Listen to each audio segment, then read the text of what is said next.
not even put my dish away from dinner because I knew I was running a little late. But I hope you're all doing well. The game will probably be a bit quiet because I was cheating on the weekend and playing.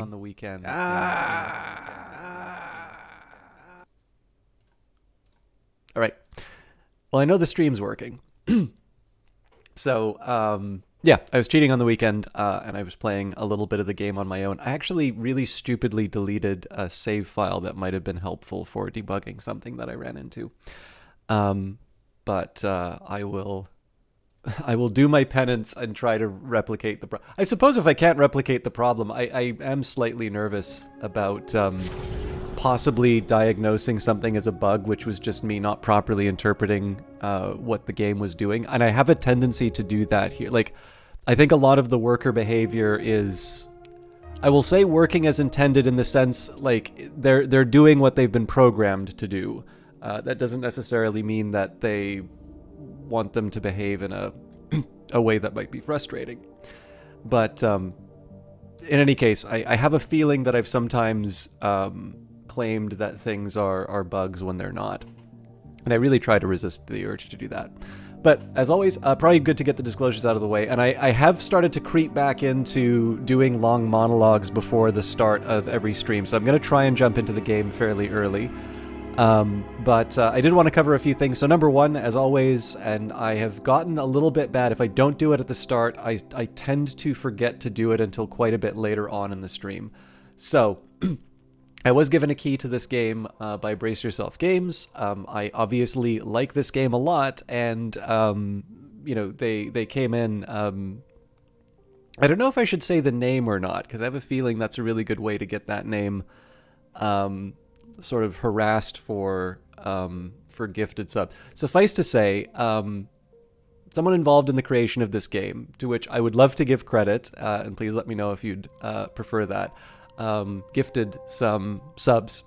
So I'm already very well predisposed to the Brace Yourself team.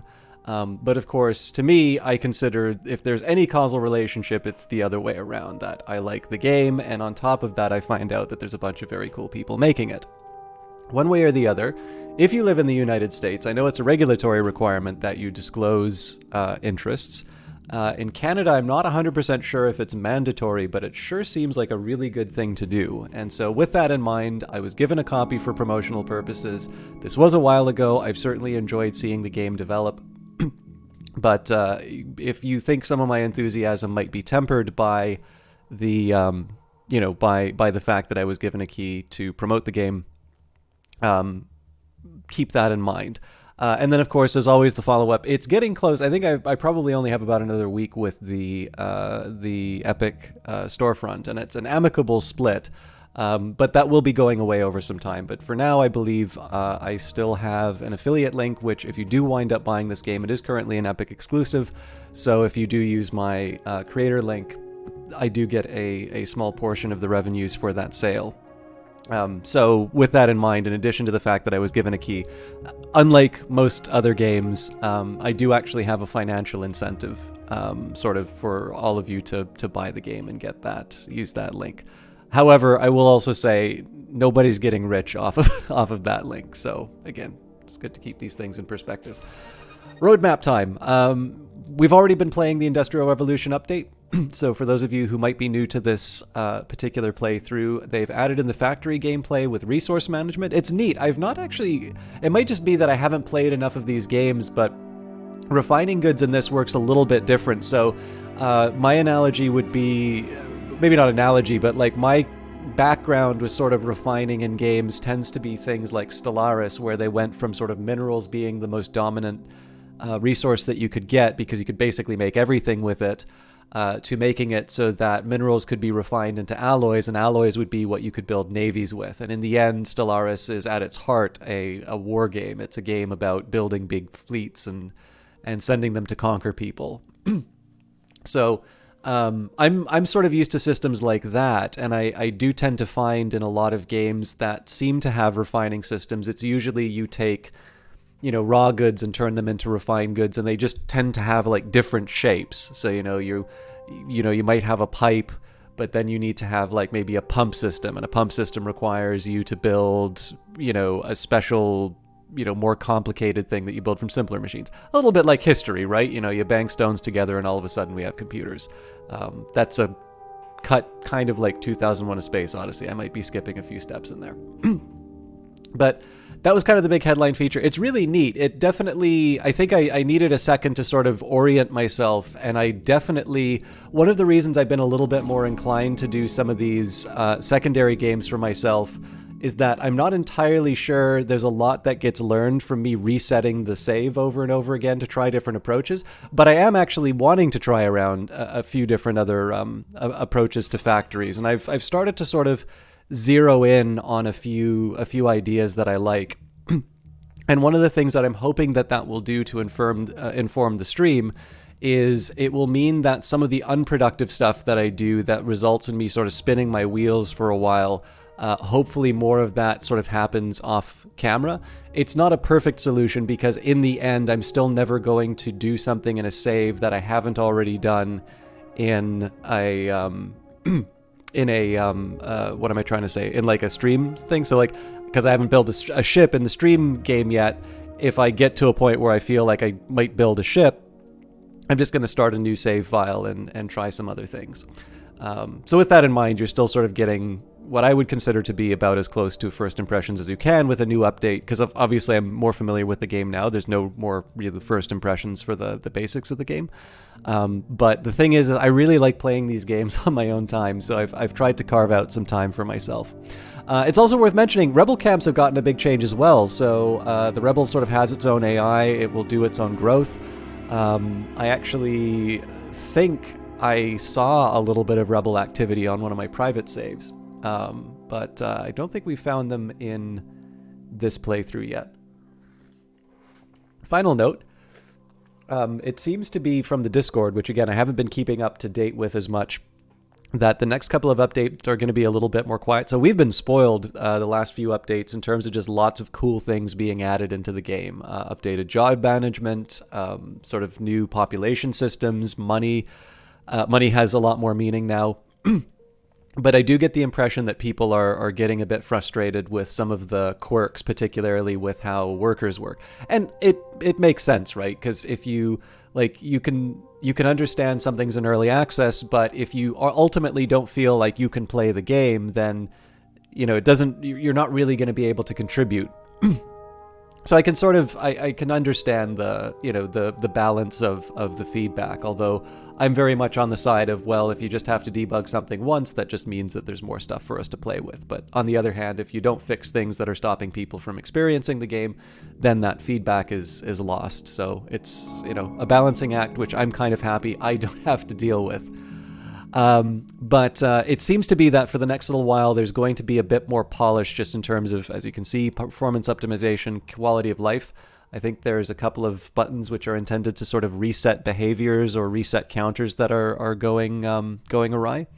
And then, of course, once we work through those, we'll start seeing more updates that are probably things we've gotten a little bit more used to. So the idea of Factory 2.0, PopSim 2.0. I am actually rather interested in the idea of foods, farms, and hunger, because I'm already having trouble making my citizens stay alive. But with all of that in mind, I don't want to filibuster. I'm already getting close to 10 minutes, so let's go back to Plato Solutions. Let's get a read on the current situation, and we'll see what we can find as far as new approaches are concerned. So shipyards offer a pretty decent pay. As a downside, however, the laborers are always on call, required to start building at a moment's notice whenever their corporation needs a new combat vessel. All right, so we're just going to pause here. I think, okay, we do have an enemy attack that's coming up. Now, I believe that we are, wait a minute. This actually looks oddly similar to my, no, this is definitely Plato. Okay, it's so weird to see my other save file because it actually looks really similar to this one. I wonder if I wound up with that's not the same. I know it's not the same seed, but man, does it look similar. Okay. So we've got a rebel attack coming up. Now, I suppose my biggest... Nope. turret's ready to go. We can't turn them all on without running into power problems. So that's going to be a bit of a drag. But I can just turn things off in an emergency. And I seem to recall that we were going to do... I had a couple of aims in terms of how I was going to be approaching the next few turns. So number one, I wanted to sort of have these independent regions. So I've got that built now. I've got a mine. I've got a smokestack. I've got 2 mines. So I've got sort of a steady flow of isotopes and minerals. However, my factories, which would be in Mino's workshop, have been... I've sort of overwhelmed them. So if we take a look, I've got floor 3, which is set up with, with my isotopes. Floor 2 is set up with my minerals. And, I mean, the fact of the matter is, yes, there's a worry in terms of how quickly I'm pulling stuff out, but I really probably should be trying to produce more by way of high-level resources. So I've got 84 level 1 minerals, and that's 84 potential level 3 minerals that I can be using to build cool stuff. And same story with the isotopes here. So the problem isn't so much the acquisition of the low-level resources, it's more about my ability to turn these things into refined goods. Now, there is one thing I want to do, and this is something... Oh yeah, actually, it looks like I'm already taking care of it in... looks like I'm already taking care of it in terms of this playthrough. So we're doing... I'm actually going to make emptying the higher priority, and the idea here is that as long as there's something ready to be scooped up, they're gonna take it away. Then I'll take care of filling and whatnot and waste modules. This one I sort of debate a little bit on, because in the end, emptying the waste modules a bit like cleanup, and so I sort of feel like I might be pulling people away from work that they might otherwise be doing, and I'm gonna mess around with the order a little bit as well. So I'll say ruins repair is going to go to the top. And again, I'm just returning to the realization that as long as there's no repair jobs, people are going to ignore it. So repair is actually something I want to have as a high priority. Come to think of it, I'll maybe put ruins above construction. I'll put them ahead of manufacturing too, because that should be a relatively rare event. I will do the same with dismantling now that I think of it, but that should be behind construction. So even though, oddly enough, manufacturing is one of my higher priority items, it's because in the end my construction jobs should be relatively infrequent. And I'm definitely going to put move resources above cleanup. Cleanup should be my absolute last priority. So we'll see if I can get my workers to behave a little bit more in line with what I want that way. I'm going to dump my influence into some more credits, and then in terms of sort of more mundane concerns that I have, so I'd like to get some more energy ready to go, and it looks like I'm already on my way to building a better conversion center as well. This makes sense to me because we're probably going to want more bodies to deal with the stack of work that we already have. We're also going to be slamming our queues with these extra factories, and in this case I have a feeling I'll probably make the mineral factory my higher priority. Although looking at the situation, I think my only mineral factory can be built here. Although I wanted to leave that open for... Alright, I think I've created some problems for myself. So I wanted to have a road along this way, but where am I going to put the mineral factory if I do that? I could put the mineral factory here, but then I'm not going to have my road sort of moving up along the side. Although I guess I said that I was going to put a bunch of people over on the... I was going to put housing and office space and all of that, which we own. Looks like it's the council monument that we're waiting on. Yep, that's why I was willing to bring... Oh, and an air purifier. That's why I was willing to bring more workers in. Okay. So, what? I don't have a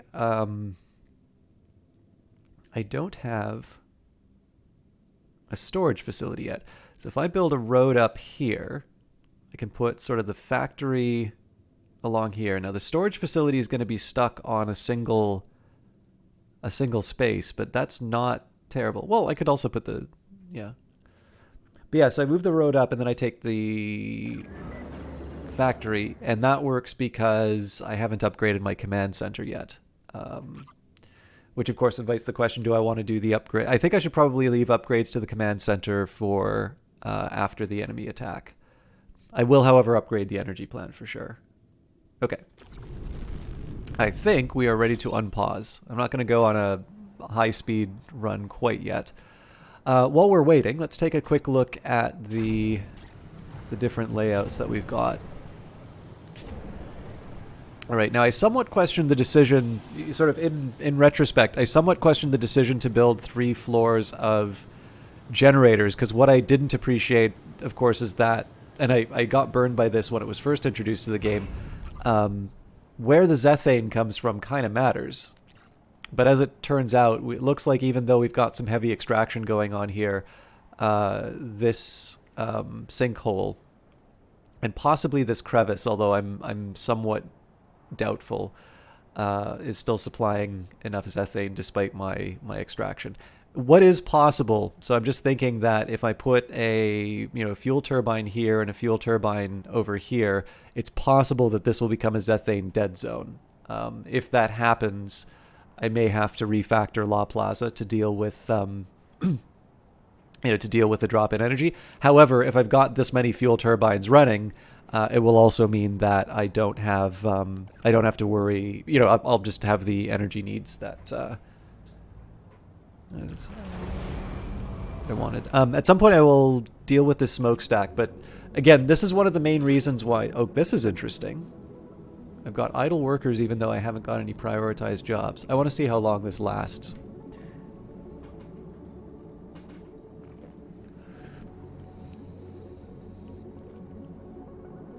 So much death.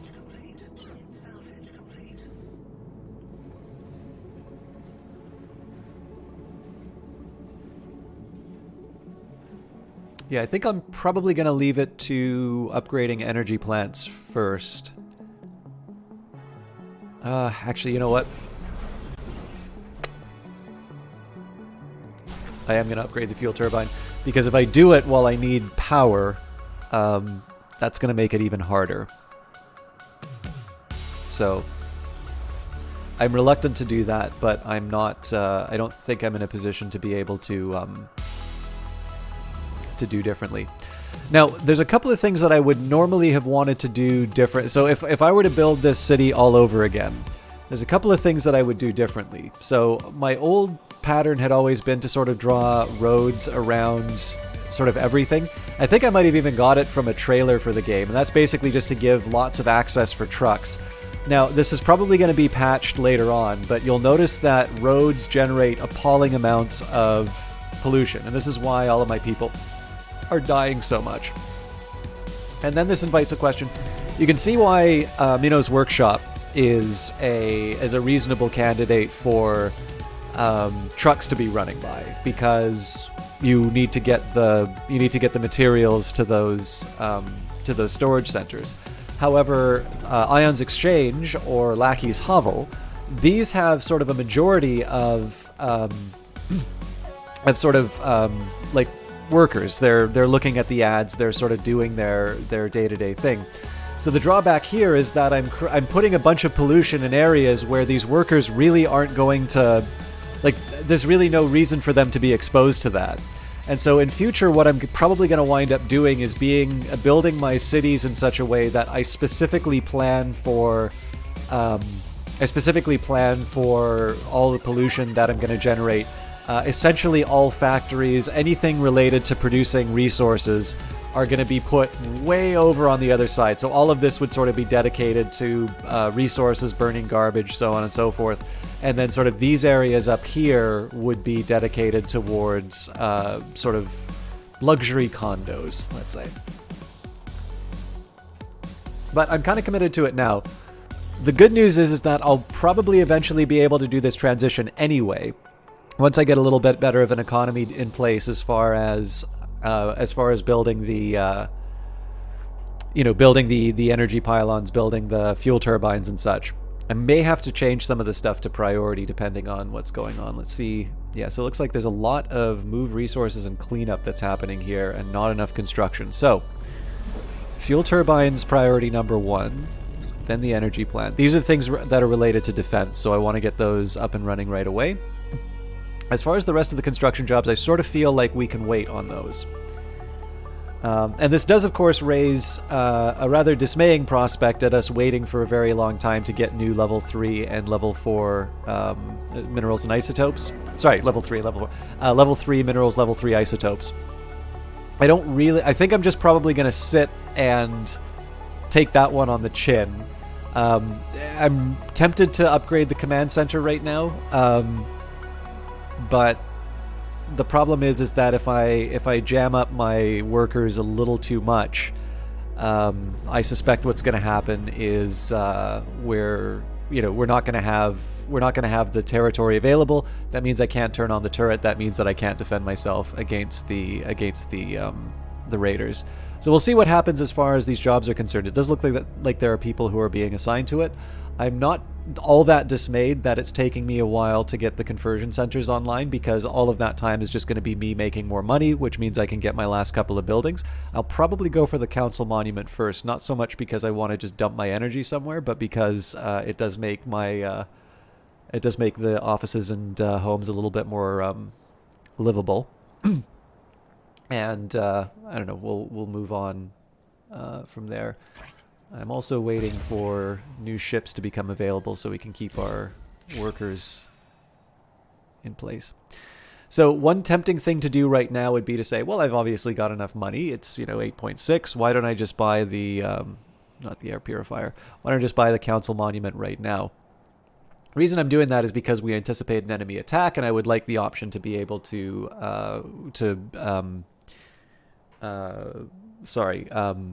repair my buildings. So I don't think we're at a point where it's sort of hair on fire. You gotta throw everything into this defense sort of a problem. But right now, because I know payday is going to be the only time I really want to screw people on payday is when I know I'm not going to need the money and I know I'm not going to need the extra workers. Like you got to do that selectively.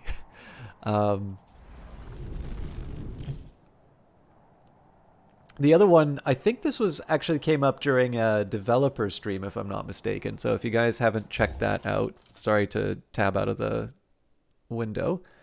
But you can actually watch Brace Yourself play this game. And I think one of the things that really interested me about that discussion was they pointed out that technically one way of getting employees off your payroll is to have them working in the ship, and how weird it is that you have the more dangerous job but you don't get paid for it. To which I would just say this is actually market forces working the way that they should, because of course if you have the ship, you have the means to extract your back pay, and so you allow for the lack of pay simply because you know that you're going to be able to claim it from the owner when the time is ripe. You're investing in your future. I don't think that's the actual reason, but that is my my spin doctor approach to justifying the lack of pay on a spaceship.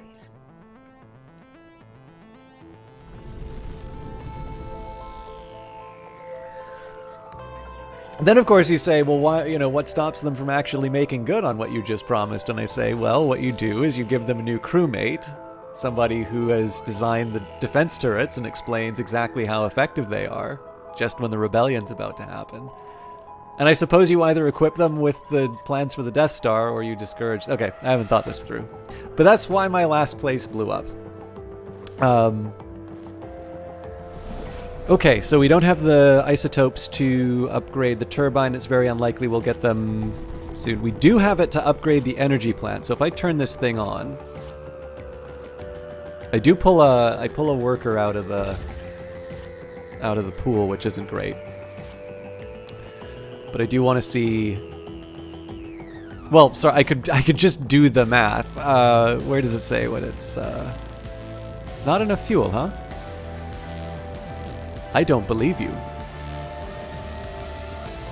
Have you tried switching it off and switching it on again?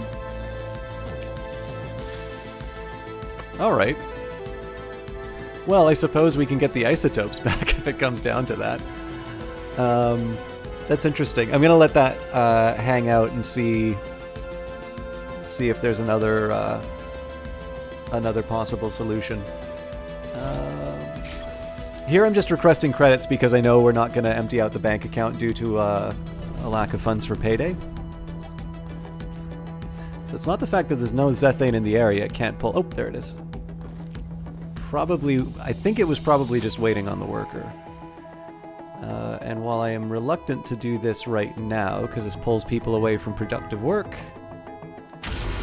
we've got more than enough power to handle the invasion. So that makes me reluctant to do the energy, upgrade the energy plant. However, I do have enough for the command center, so I feel a little scummy doing this, but I am going to hit it and prioritize it. So that is going to turn off a few things like the smokestack, which isn't desirable. But it does... Hopefully that'll have me in a decent position when... or let me in a decent position for when the time comes to expand. Now, expansion's going to require isotopes for the factory, so I'm not expecting that to happen anytime soon. But again, if I can get that sort of stuff out of the way before I need it, so much the better. And I am going to connect these two right away, although that comes at the cost of isotopes. I'm not going to upgrade the workers yet. Again, the biggest advantage I have right now is delaying the actual conversion of the workers, because that just means that there's a little bit of extra time while I'm generating that surplus cash. I still want to be generating some profits because I'm going to want to repair my buildings, at least until I get enough of a navy in place to be able to, to push back the rebels. But for the time being, I want to make sure that I'm making enough money to be able to repair my buildings. And in the most desperate circumstances, I can... Oh, it looks like I've already claimed all the tiles. One of the things for me is, like, I'm willing to put my claim... Actually, yeah. I'm willing to put my claims into anything when...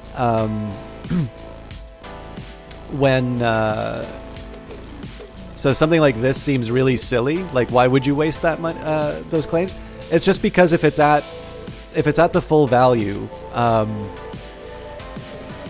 like there's just time that's ticking by where you're not generating those resources. So in this case, even claiming something dumb is preferable to just waiting it out. Hey, Starbright Knight, great to see you as always, guys. Sorry to tab out of the game again, particularly during the good bit in this. Actually, there's always good bits in the soundtrack, but Starbright Knight is a Marbles on Stream player. I say Marbles on Stream player, but really the main reason to check out Starbright Knight is their talents as a broadcaster and a humanitarian. Starbright Knight is a lot of fun to watch. I've really enjoyed hanging out with them, more so on my side of Twitch, which is probably more of an oversight on my part more than anything. But I think most of you are quite familiar with them in chat. It's a lot of fun to hang out. I always get wonderful feedback while they're here, and this is one of the qualities that I sort of look for in the types of people that I watch. Generally, people who are really pleasant inside of chat are really pleasant to, to see on stream. Not always, and I mean I'm a bit of a jerk not a jerk. I'm a bit of an idiot in Twitch chats, but yeah, I can definitely say Starbright Knight is as nice on stream as they are in chat. And it's a lot of fun to hang out, particularly when it comes to a game like Marbles on Stream, which is not something I normally would have really looked at. And I also think get special credit for mentioning or for very kindly saying so many nice things about the Eyes of Sin's emotes, which I am remarkably fond of. And I'm sure most of you have kind of already had the experience of her stopping by the stream and hearing exactly how enamored I am with those emotes. Okay, so the next question is, what do I want to do as far as As far as the worker situation is concerned. Like so here I've got enough of a sort of a nest egg that I can get the council monument. I'm not going to use the council monument anytime soon. I'm just getting it because I can.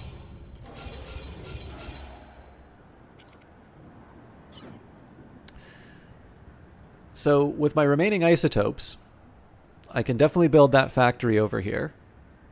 In fact, it might even make sense. So I've got the road. Now I was thinking of how I could put the factory, the storage, and the minerals. I mean, I guess I could do like storage factory. It's not exactly what I had in mind, but it would be terrible. You may also wonder why I haven't hit fast forward to... Oh. Alright, I'm short on those ice. Wait a minute, why was I allowed to... Oh, probably because I already... No, that's not it. Okay, I think I'm going to hang on to the isotopes for now.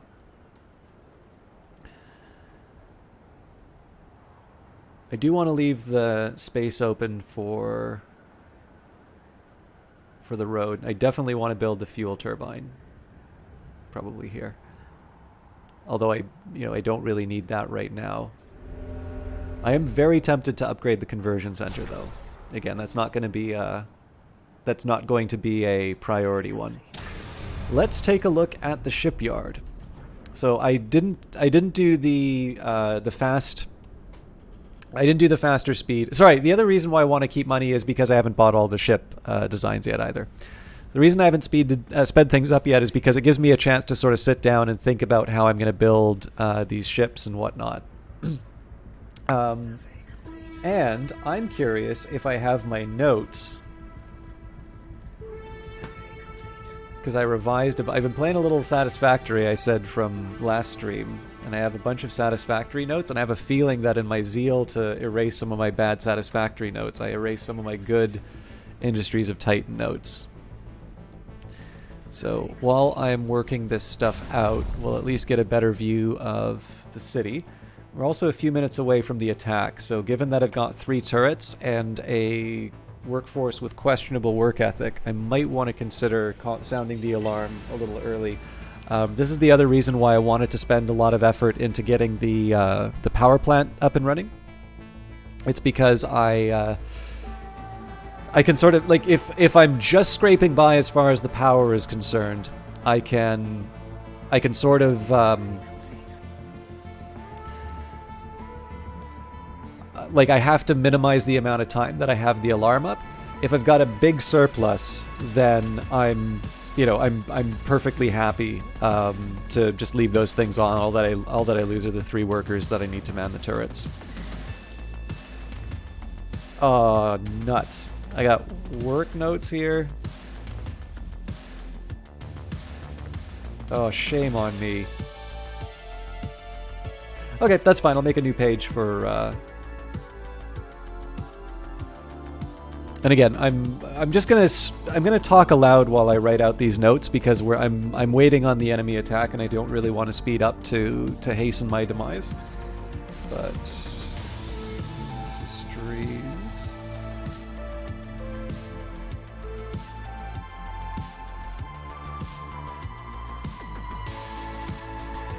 So we're gonna be able to have 20 new employees when the time comes.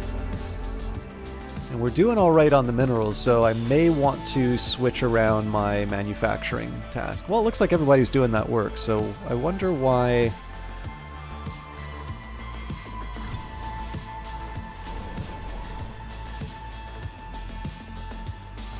Oh, wait a minute. I said something dumb when I was in La Plaza. La Plaza doesn't need to worry about fuel because it's got all of the energy generators. It doesn't have the fuel extractors. It's the fuel extractors that I'm worried about. There's still only one there. Okay, so why aren't you working? Well, you just got your input, but you're not getting your outputs taken away. All right.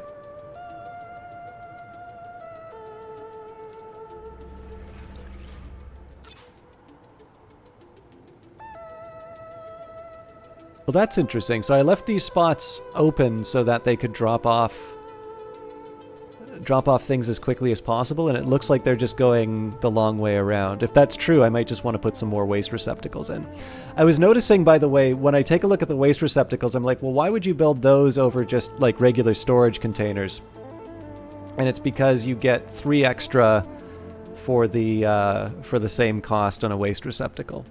So I'm sure everybody else was able to figure that out on their own without me having to tell them. But oh, we didn't. Oh, you know what? I should have named the shipyard after Ion. Those of you who've read the dialogue will know why. And Lackey's was the general. Oh man, I really messed up my dialogues. There's so many that aren't appropriate. Then again, Lackey's is the one that I think people start with, so... does anybody have a favorite Platonic dialogue? Ideally one that would be appropriate for a shipyard.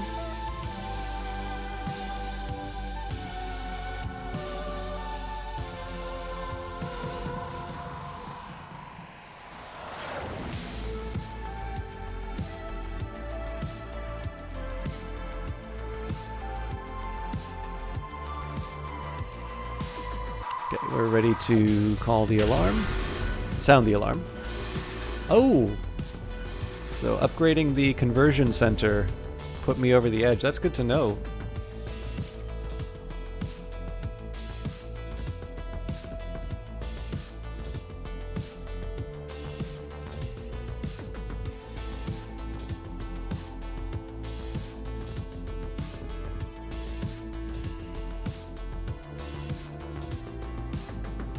You don't think you do? I wasn't planning on naming it as, but the Statesman Yards.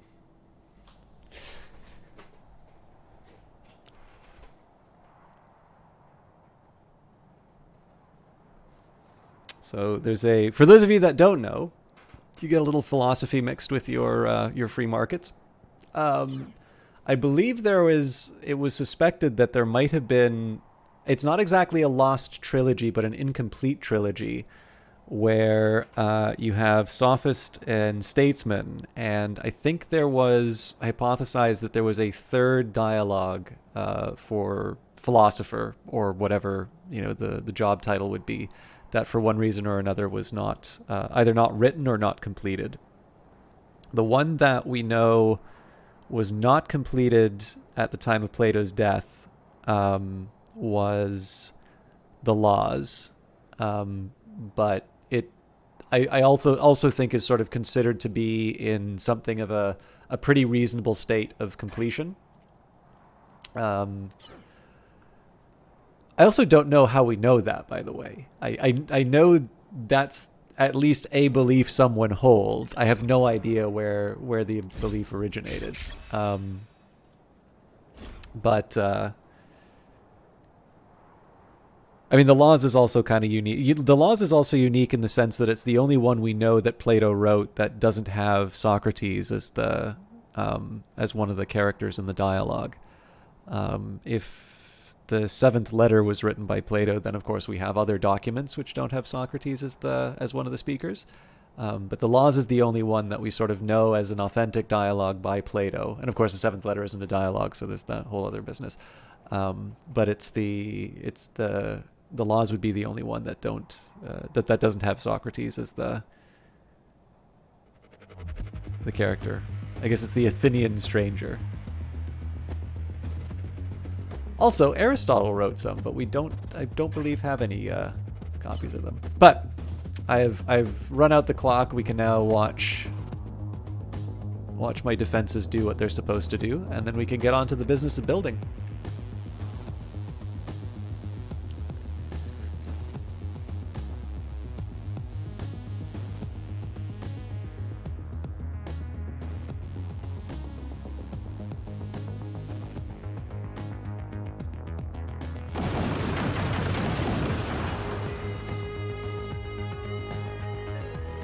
I was really hoping to bring some immigrants in. Welcome to Titan. Sound of gunfire.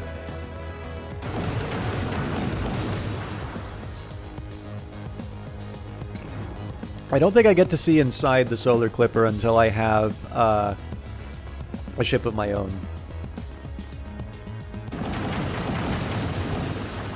And I'm glad I budgeted for some road repairs, because I have a feeling this thing's going to make a big boom when the time comes.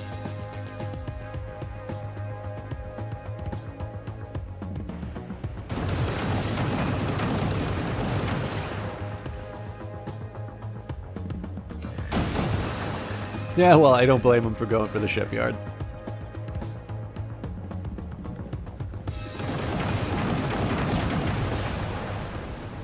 Okay. I don't know if we should be expecting 2 ships on the next one, or if we've already had... I'm starting to forget where exactly we were on this playthrough. But we're all right in the sense that sort of these independent colonies have got their... well, semi-independent. They're not that far from home. We're sort of set up for... we're set up for these eventualities. We're set up for sort of the invasions. Everybody's on their own. Eventually the plan is to basically have each mine to have its own defense in the form of the turret, to have a turbine if it makes sense, which for most of these it does. If you take a look at the isotope mine, there's plenty of space for, you know, for turbines. And then an independent power source, which admittedly in this case is quite close to the main power source, but you know, I'm not going to go out of my way to put it really far. Obviously, the more stuff you can put under the defense of your turrets, the better. So the next little while, one, I want to start getting my shipyards ready to go. Sorry, my ships ready to go. So that's going to involve minerals and building out my fleet. It would be nice to start making some income to replace what I'm going to be losing off of the workers that I wind up converting. And then I want to start building those factories. But to build the factories, I'm going to need some isotopes. So I'm going to switch around my orders. So we'll empty isotopes and fill isotopes for the start. I'm probably going to wind up building the mineral factory first anyway. I tend to notice the pattern usually is you need a lot of minerals to build something and then a lot of isotopes to upgrade something. And I have a tendency to go on like big building sprees, so I have a feeling that I'm going to find out that those 22 minerals is maybe not as wealthy as I thought it was. The other thing that I would do differently on this playthrough, now that I've played a little bit and have a better idea of the current patch, I feel like I would put a lot more time and attention into expanding out my ability to make these refined resources. You know, last time I was sort of solving the previous patch's problem, which was credits. I seem to be doing okay for credits now, but I'm not doing okay for minerals. And so if I were to do it all over again, I would definitely be putting the effort into expanding out my ability to sort of build things. Because of course, when you build things, you're able to make money off of them. So, I used to try and do these skinny ships in terms of only bringing one set of crew pods, and it's just not workable, at least the way I play. So, 6 workers. That's going to need 2 life support.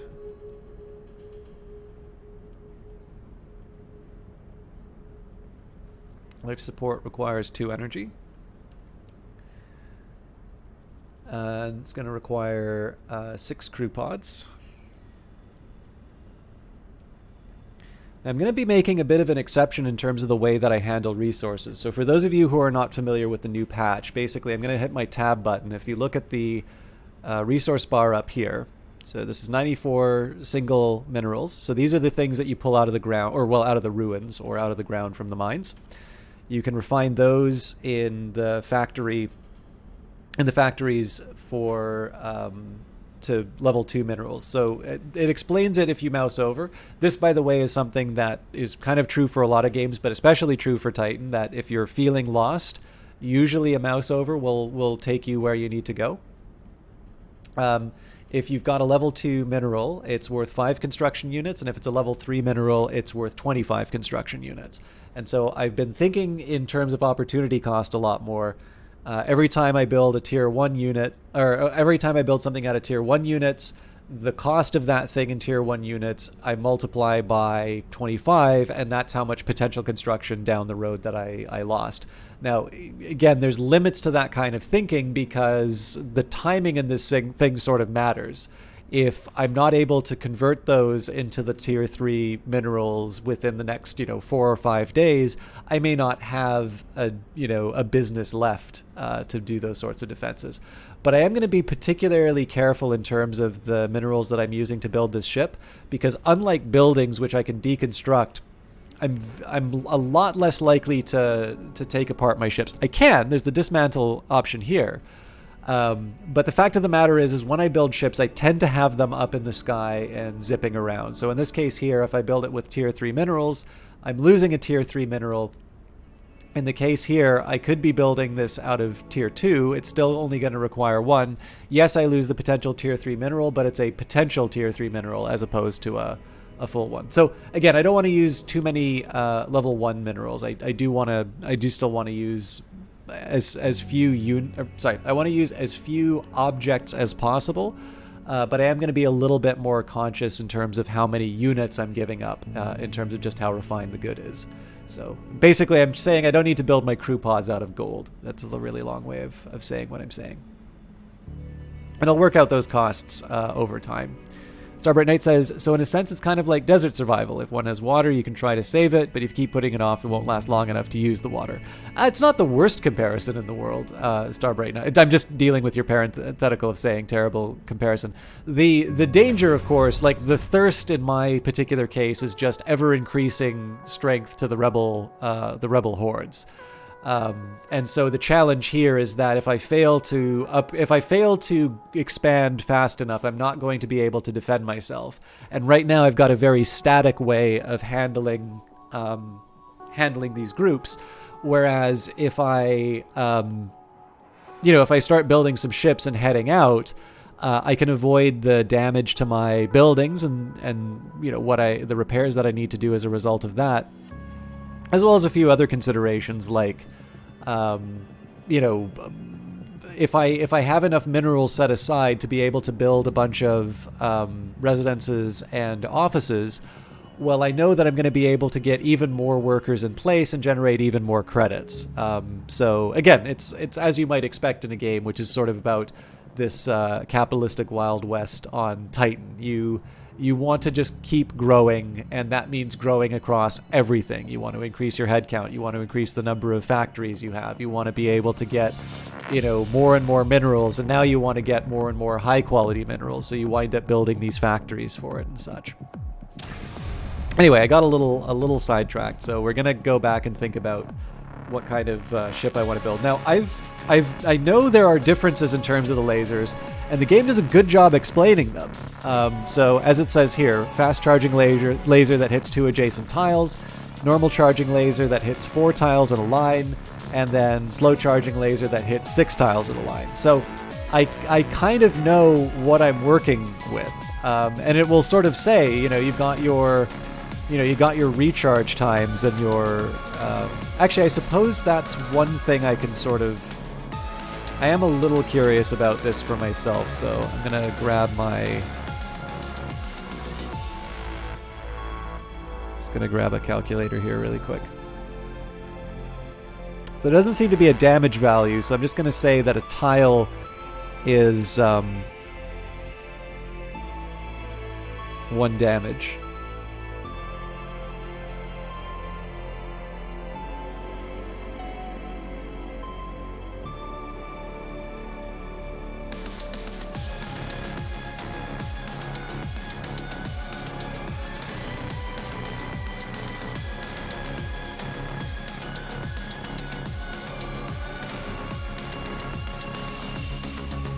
Interesting. So I'm going to start building things around medium lasers more, I think. So I just did a quick look. So I said, I don't know quite what the damage differences are going to be. but when I just take a look at what they can do in terms of the number of tiles, so I have like 0.33 repeating, so I think it's like 0.22 for the small laser, 0.33 for the medium, so that's an increase of about 11. But when I go to the large laser, I'm getting a 0.07 increase in terms of the tiles per second. And I'm paying a full energy extra. So now again, there's limits in terms of the number of weapons that you can have. So if you want to maximize the amount of output that you can give, you still want to be bringing on like major large lasers. But in this case here, I actually think a double medium might be sort of, if I'm doing this weird DPS-ish measure, that might actually be the most effective use of my resources. So 2 laser, that's 4 energy.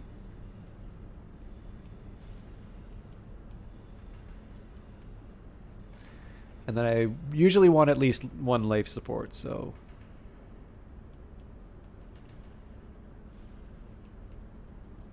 the total energy requirements for this ship will be, well, at the moment, 7. That means I gotta try and cram a large well, I either need to cram a large generator or 2 medium ones, and the 2 medium ones make a little more sense on this ship, seeing as I'm gonna have a lot of bodies running around. And they might actually have a nice little spot to tuck in. No, drat. It's one too big. This thing's always a so this would be a great spot for it, right? But they can't actually sit in.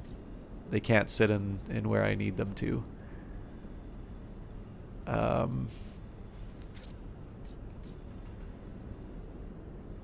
They like making me work on these ships.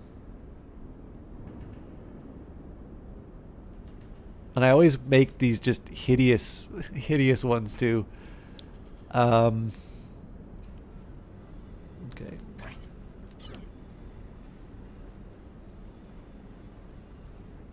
I don't think we're quite at payday yet. No, I'll wait for this to move up a little bit more. Okay, so let's say in theory I somehow cram a large generator on here. So that's going to give me a surplus of 2. So in reality, 1. That would mean that I can actually put a light shield on.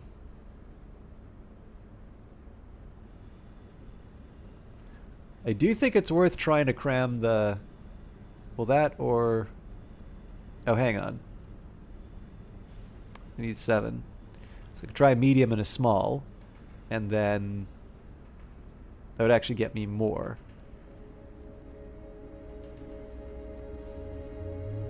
But it costs me 2 employees.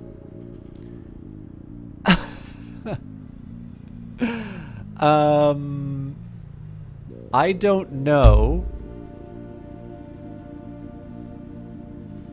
Okay, I don't know if it gave an option to do an announcement, so I'm not going to say it because I've learned the lesson of not calling out people who might want to be anonymous.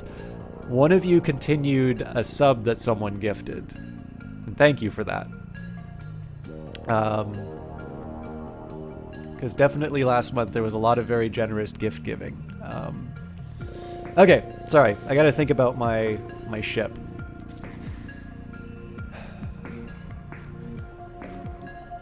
Alright, I don't completely hate this. I'm going to wind up doing a lot of pausing. Brace yourself, games! Alright guys, I already shouted them out, but Brace Yourself is always a name I'm very happy to see here. I'm sorry I haven't been hanging out on your side, but Brace Yourself Games is the official Twitter account as well as Twitch account of the developers of this game. Brace Yourself Games, a Vancouver developer that continues to grow without bound. So these are the wonderful people who will be responding to your comments, your feedback, and your questions on the Discord. If you've not checked it out, please do so, because it's one of the few Discords that I feel like everybody's got a Discord, but Brace Yourself really makes it worthwhile for hanging out there. And on top of that, of course, I kind of, in some senses, don't really feel it requires introduction because they are very good at their, their social stuff, and I'm not. But it's always a delight to see them. And of course, as somebody who's a very big fan of their games, it gives me a little bit of a chance to be a big fan. So. And for those of you who don't know about Brace Yourself Games, in addition to making this really cool strategy city builder, they are responsible for games such as Crypta the Necrodancer and the exceptional Phantom Brigade, which I've been playing and having a really great time with. No, not at all. I mean, it came up during Phantom Brigade, but it's... The funny thing is that you folks happened to get in touch around the time that I had a fairly long-standing sort of Monday strategy thing going, and sort of unceremoniously the publisher stopped giving keys, stopped responding to emails, and not that I didn't want to be too annoying, but I'm this is a bit surprising. So I was a little bit at loss. I was kind of oh man, that I don't feel really great about that. And then I'm pretty sure it was the key for Industries of Titan came in, and I really wound up loving it. So there's a bit of serendipity in terms of the time too, but I'm sure you couldn't have known the circumstances under which that key was happening. But I definitely have gone from just being a fan of the games to becoming something of a super fan just because of the opportunity to engage in social that much more. So, and I'm sure you've already seen with the shout outs I give to other channels and such, people who are fun to hang out with are people I really want to give the credit to and make sure other people have a chance to enjoy the experience. So for those of you that are not following the Brace Yourself Twitter and Twitch and otherwise accounts, they're actually probably more consistent with streaming than I am. On every Tuesday, there's Titan Tuesdays. And you can find out and ask the people who make these games what their thoughts are and what their plans are for the future. And more importantly, you can buy the game either through the Epic link if you have to have it right now, and if you don't care for the Epic Store or you would like to wait, you have the wishlist option both on Epic as well as Steam. So you can wishlist on your platform of choice. But of course, naturally, because Brace Yourself is in here, I fully expect you to buy it at full price and make sure you gift a copy or two to your friends. All right. I'm also, the nice thing about saying nice things to people on the stream is that I can distract myself from the horror show that is about to be my ship construction. So I want to try and cram, I'm really going to try and cram 2 life support modules, 6 crew pods, 3 medium lasers. Wait a minute, why do I have 2 life support? Med bay is probably what I wanted to say. Med bay and a partridge in a pear tree. And I know these ships have been specifically designed to make it hard for me to do what I want. So my reward is to make the biggest eyesore of a ship that I possibly can.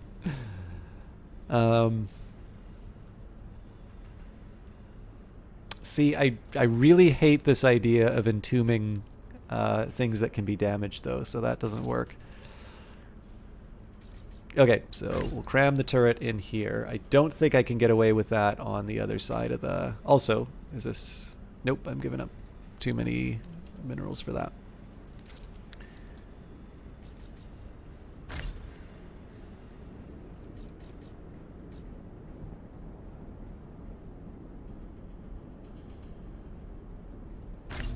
Could be worse.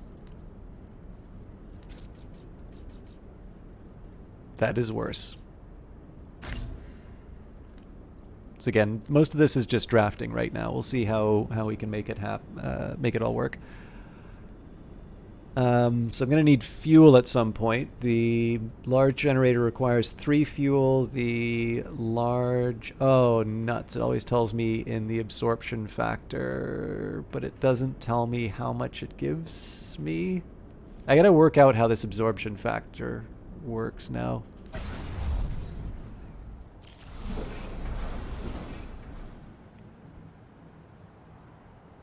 Yeah, because it doesn't tell me what the absorption factor is on these actual devices.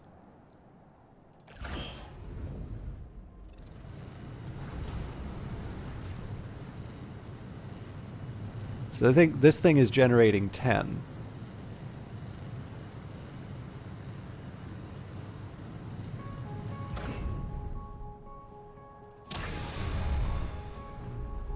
But if I put a fuel fabricator in that is too small, that's going to be a complete pain to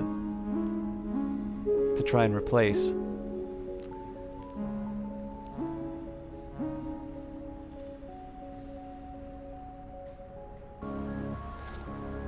So I might be able to cram 2 in. Yeah, I might hold off on a final decision on that until I see what else I have available. Okay. So I'm just gonna do a checklist. So 2 here.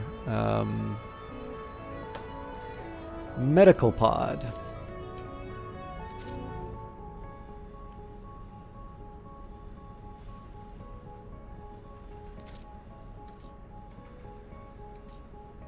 That doesn't work because that closes everything else off. So try sticking one over there.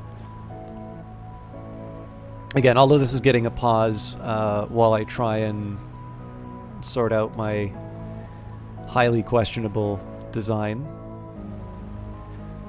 So that's going to seal everything else off.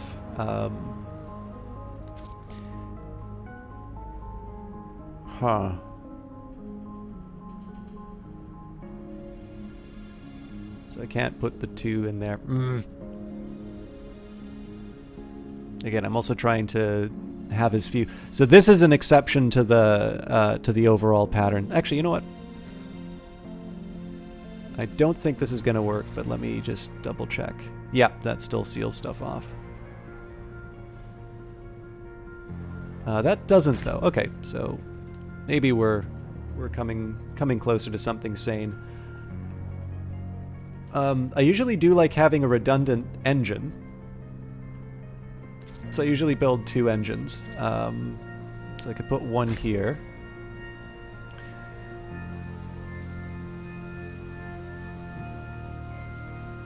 It's weird not to have the engines at the front of the ship, but...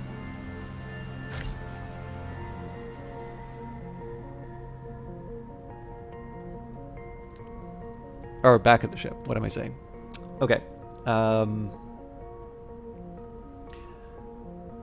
So I believe it was 2 life support. So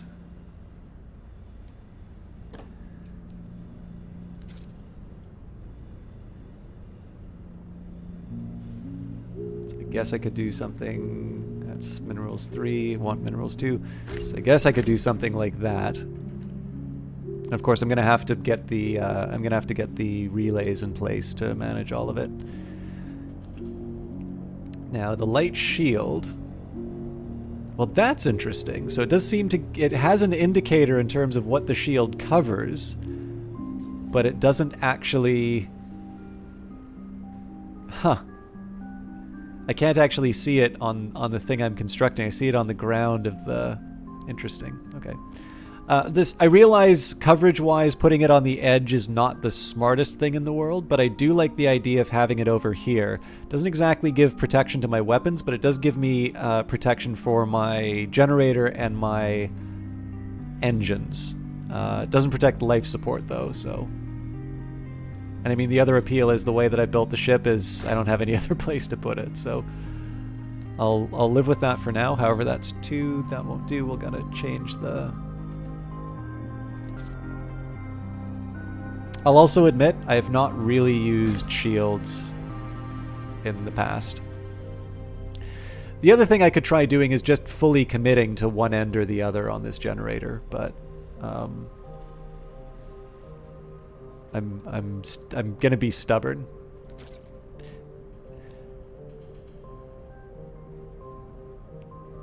Okay.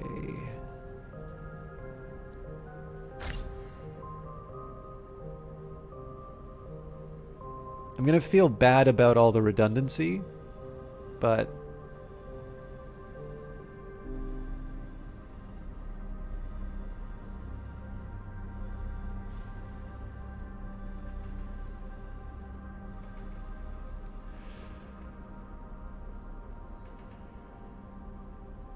I genuinely don't know if this will do the trick. Because I don't think this wall will let me transfer the power through.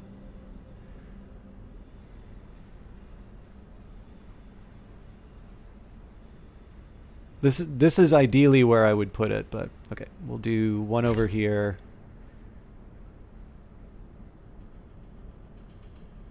I guess one over here. Again, it feels wasteful, but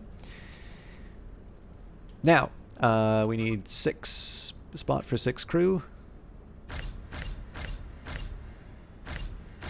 And of course the rest of this is going to be trying to pack this thing full of batteries. Oh yeah, and a fuel generator. Man, I really did not do myself any favors here. Okay, so I will try the highly questionable 2 small ones. I may not even have space for that. I've really gone and done it now, haven't I? Okay.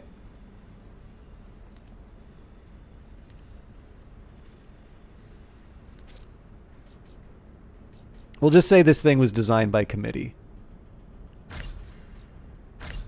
No, but then I create a spot that doesn't get repaired.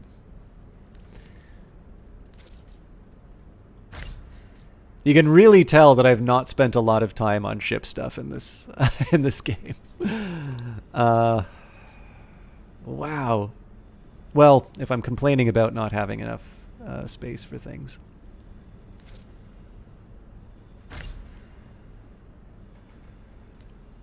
Oops.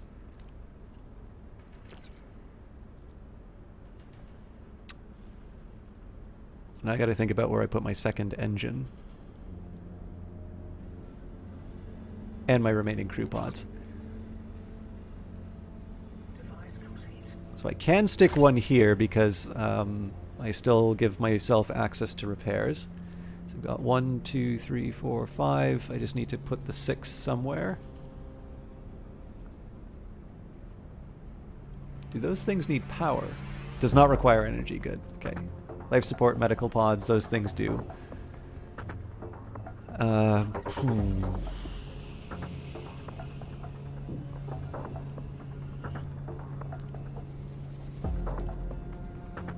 think I'm just going to turn it all on and let the chips fall where they may.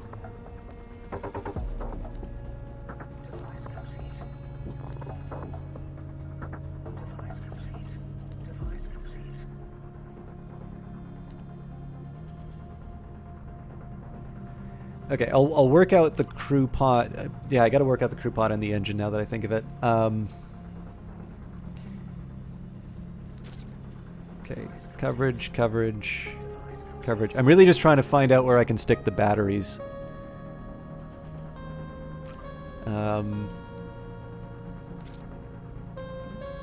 Okay, I can get away sticking an engine in there.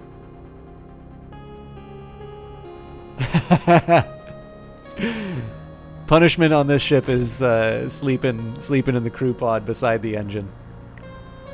Oh, this thing is probably going to inspire a lot of very angry messages about my design abilities. No, that's a lie. I would have to be popular for that to be true. Okay, so now I got to see how many batteries I can stick in this thing. I don't want to I'm gonna have to it's gonna be a cramped ship one way or the other, but I'd ideally I'd prefer not to build stuff on top of entryways, and where possible, I want to put down batteries where I can. So I guess here would be, oh yeah, actually I haven't really left myself a lot of spots for batteries because I want clear paths here. There's got to be a clear path here to access the generator. I forced myself to leave clear paths in pretty much everywhere here. I guess there's this little corner here, but that might have to be fuel, because it's always smart to put fuel beside weapons, of course. Um,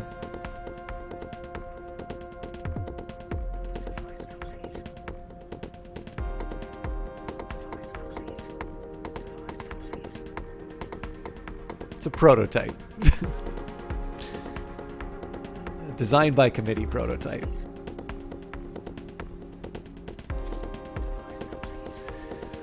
Okay. Yeah, so I really don't see any more battery places for me to put them. There are things I can put down over here, but I don't think my relays reach them.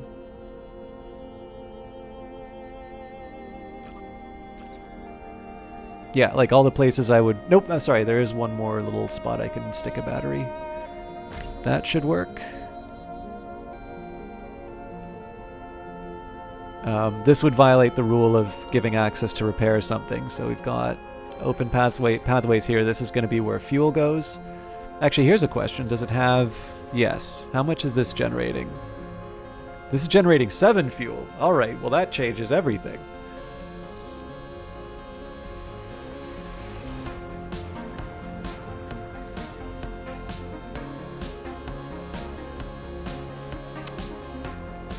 And for some reason I don't have... I neglected... Okay. Well, I'm going to have to change a couple of things here, it looks like. So, do I want to dismantle this fuel fabricator or this one? Let's dismantle this one.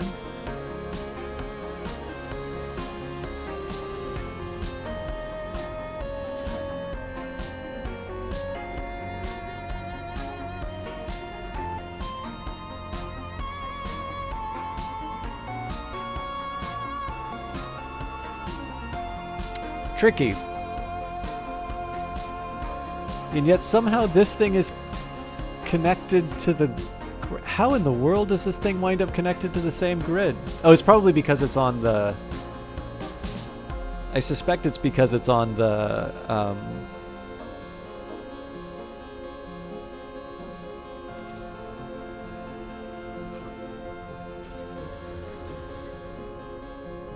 just want to make sure that this...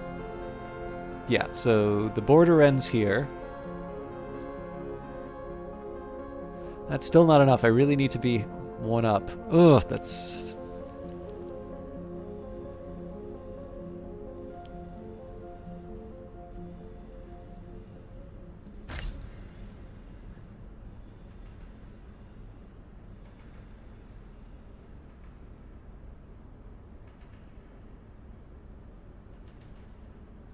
Alright.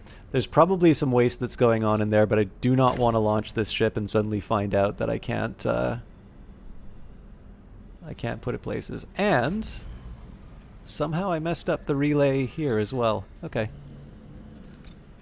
Well, this isn't the end of the world because I'll just flip these two around and that should give me the coverage that I need. But it does mean that I need to... Have to wait.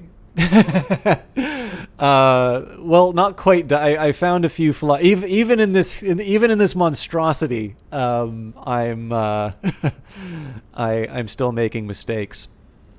Actually, this is so normally I try and figure stuff out on my own. Do you happen to know exactly how I'm supposed to read this fuel absorption factor here? Because I can sort of see ex post after building this fuel fabricator based on presumably on the amount of zethane that's in the area that, you know, is generating about 6 or 7 fuel. Obviously it went from 7 to 6 to, or maybe not. I thought it was because this amount changed. But what I wasn't 100% clear on was how I was supposed to put that into saying, okay, I need a small or a large one based on the fuel status. Clearly that is something that I should put into the Discord in terms of feedback and such, but I was just wondering if there was something obvious that I was missing. And of course, I also know that just because you have Brace Yourself Games in the name does not necessarily mean that you have answers to like that to the question. But, and that's open to everyone in chat, if you happen to know the answer to that, I am curious. I already know what I'm going to do for this ship, but I just wanted to make sure that I wasn't being stupid about something.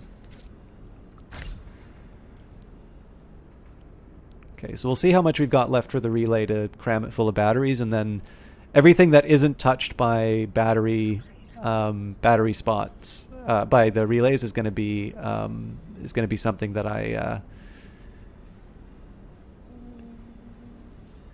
Oh boy, it's going to be something that I put fuel tanks in. Yeah, basically. So it's got the fuel absorption factor of plus 0.13.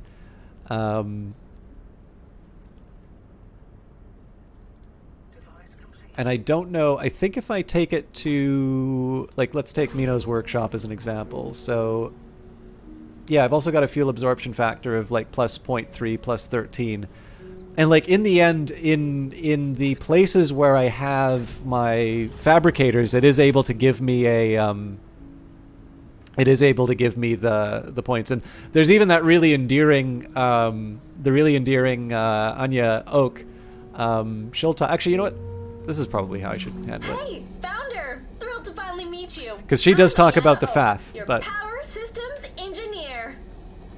I'll be managing your city's power systems. That means fuel, energy production, energy storage, all that great stuff. It's my passion, honestly. Since I was a kid, I've wanted nothing more than to slam the contact switch on the Giga battery and see the sky light up. And after years of school and grad school and VR training programs and dropping out of VR training programs, I'm finally here. We'll do great stuff together, Founder. Trust me. My career is on the line, and you can count on me to take that seriously.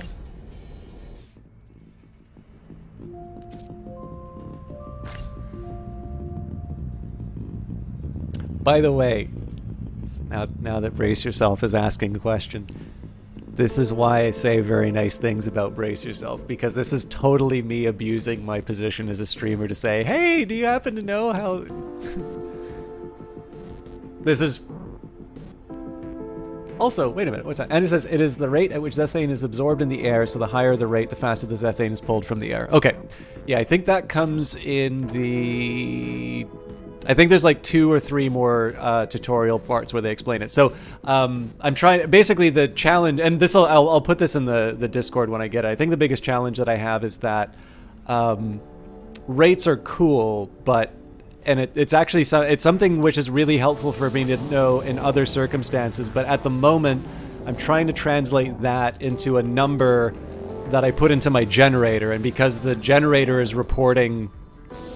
Because the generator is reporting sort of a number for a requirement, and because I'm being given an absorption rate, it's sort of like... it's kind of 2 incompatible measures. Well, not even incompatible measures, but 2 measures that I haven't quite been able to rationalize inside of my head. But I 100% appreciate that, because number one, I don't know what time you guys finish work. I'm glad to hear that apparently you might have good flexible working hours, because I get a later start in the day. But I'm sure you have much better things that you can be doing than answering my tutorial questions. But yeah, that is, I should probably leave that as like an artifact in the Discord, because I feel like being able to explain what I'm feeling in a moment is probably a little bit more valuable than just saying is like, give me a number. And at that point, though, I'll probably get, given the fact that I haven't actually been reading the tutorials right now, I should probably be a little more careful in terms of saying things like, I don't know if the game explains this. I'm like, maybe I just didn't put the effort into, to having things explained. So, but I appreciate that. I also like this dialogue, so. Hey, Founder, fun fact. Zethane, that weird gas you're making fuel out of, it comes from sinkholes and crevices. There's way more pouring out of sinkholes than crevices, but a lot more crevices for whatever reason.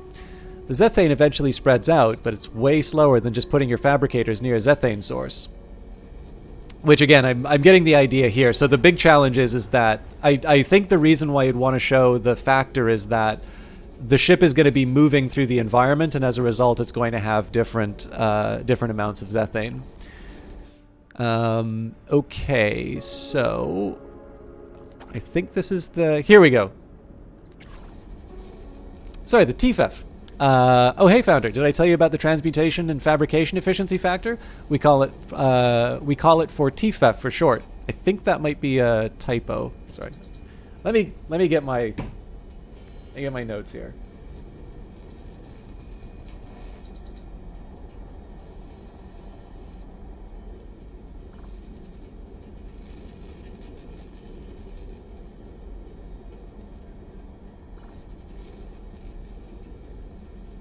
If I don't write this stuff down, I'm not gonna give it in, so I apologize to people watching, but...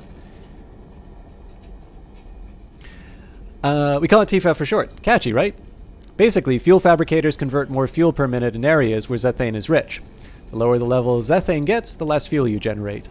It has to do with the way the rods inside the fabricators react to the density of Zethane in the air. Actually, I just remembered. I'm the only one who cares about this stuff.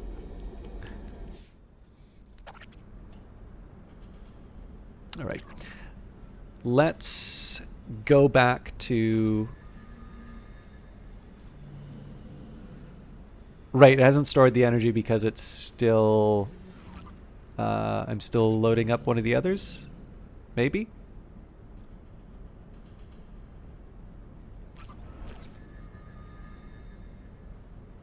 It's definitely going up, which is what I care about.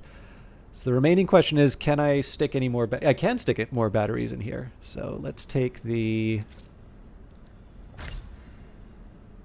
Again, it's going to be really cramped, but everybody should sort of have their spot where they can go to. I am a little worried about the fact that... I'm a little worried about the fact that it says that there's a worker still on the way.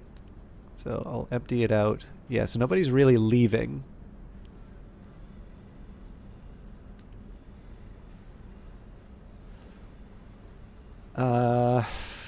And then I guess the rest is just me sticking fuel storage.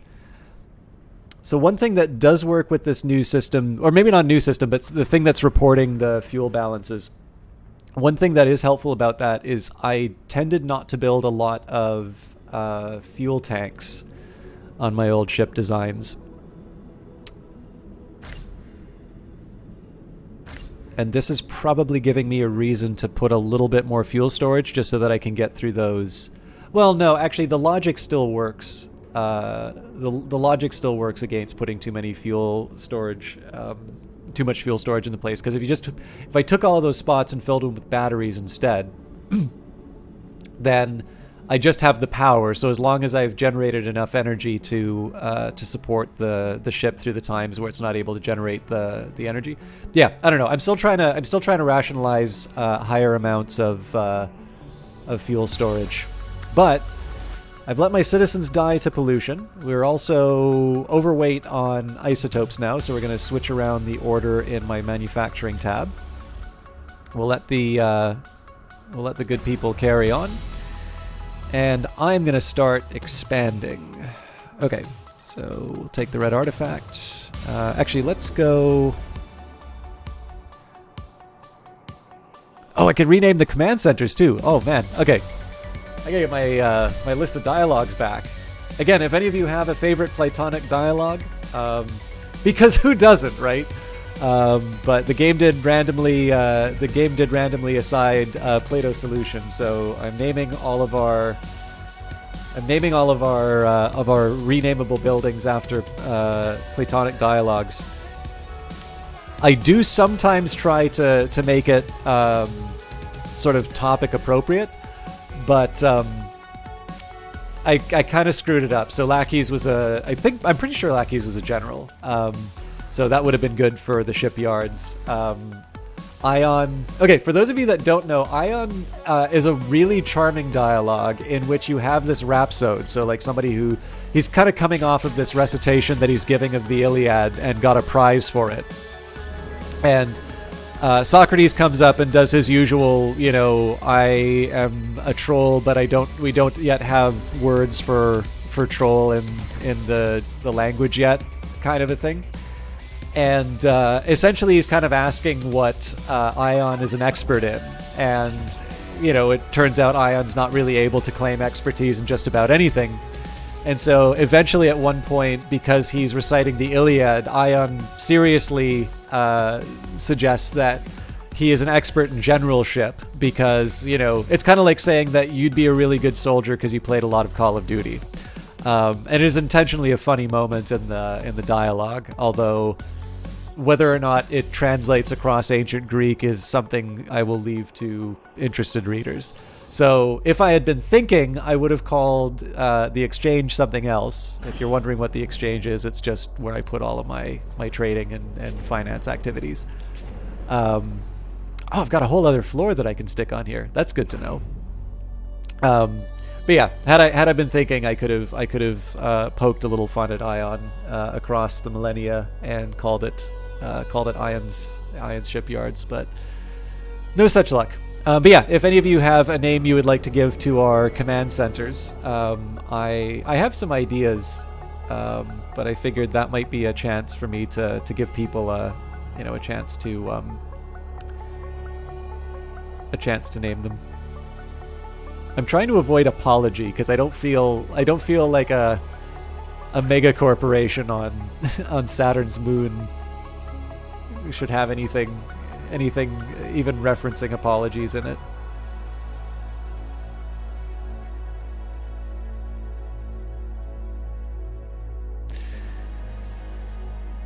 Okay, we'll worry about the renaming another time. So conversion center is up and running. I'm debating about whether or not I want to do the level 3 fuel turbine now. Because, I mean, now wouldn't be a bad time for me to take some of this stuff offline. I don't actually need this surplus energy. Yeah, I think I'm going to do exactly that. Which, of course, has killed my isotopes for the next little bit. But it does give me the opportunity to... do the other mineral-based activities. Oh, actually, looks like we're already bleeding out fuel, so let's put you on the priority list. And maybe got a little ambitious. And we've got a nice big stack of money, so we can buy our final item. We still want to keep the money for the shipyards, but I'm sort of in a spot now where I'm going to be able to afford to convert some more workers. So we're actually going to get started on that right away. Presumably, we're done the ship soon. Cannot launch while resources are on the floor. Okay, so this is one complication that I run into the way that the game is currently currently set up. You can prioritize the construction of different buildings, but one of the challenges that you can run into is that I can't launch this ship until somebody decides to pick up my my minerals. The only way I can actually say pick up that specific, or sorry, there's no way for me to say pick up that specific mineral. The best that I can do is to go into the work menu. And notice how I've got move resources down below. I'm basically going to put that right up to the top of the list. Unfortunately, that means I put my construction, my manufacturing, my cleanup, everything else kind of goes on hold while people start doing the cleanup duties. And so essentially I just kind of wind up waiting. Now, the good news is that I don't actually need to use this ship, and I've obviously been sort of waiting things out a little bit. Now, I think that it would probably be very frustrating if you would just click on individual things and say, I want you to pick that one up here. But one challenge that I have right now is because there is like there's tools on the ground. Even if I were to have like if I were to have the Enterprise getting completely demolished by the rebels, we'd probably, I'm sure there's some shipboard AI saying safety protocols are our biggest concern here at Plato Solutions. Please remove any loose tools. Well, so that actually seems very Douglas Adams. That would be kind of fun if such a thing were to happen. But actually, no, that would be very fun if I watched that happen to somebody else. But in any case, the way that I'm getting around that right now is just to move my resources to the number one job. But it's surgery with a broadsword. Like I'm going to have everybody sort of run around moving all of the resources, and eventually they will get around to taking care of the what's left over in Statesman Yard. And of course, the way that I get around that is I just prioritize the stuff that I really care about. So, for instance, this fuel turbine I've hit as a priority, and of course we'll be getting more workers over time. So actually, that's one thing that I can do. Look at those satisfied workers. I can start building my new layer. So I'm going to be a little conscious of my So am I different? Oh. That's going to be a problem. No, it won't, because it's a level 2 mineral on the ship floor. They'll still wind up picking that up. Or at least I hope they will. But in any case, I'm able to build... Oops. Nope, that's where it needs to be, actually. I'm sort of able to build this additional... Oh, no, I screwed it up. I'm able to build this extension to the to Ions Exchange. Now, I feel a little bad that I'm doing this because this is not actually an ideal spot for this kind of a play. Again, it's just because of the pollution. Because the pollution is going to just be... Like, if you look at my overall health for my employees, it's 52%. And if you take a look at Ions Exchange as far as the pollution level is concerned, like, it's not Lackey's Hovel bad, but it's bad. And it's not going to get any better over the course of this playthrough. So to a certain extent, I'm just kind of... I'm creating another liability so far as bringing in new people are concerned. But I also figure until I properly get like the office and residences dealt with on this side of the map, it probably wouldn't hurt for me to build something that will give me a little extra financial cushion. So I'm also still getting used to using the fast travel.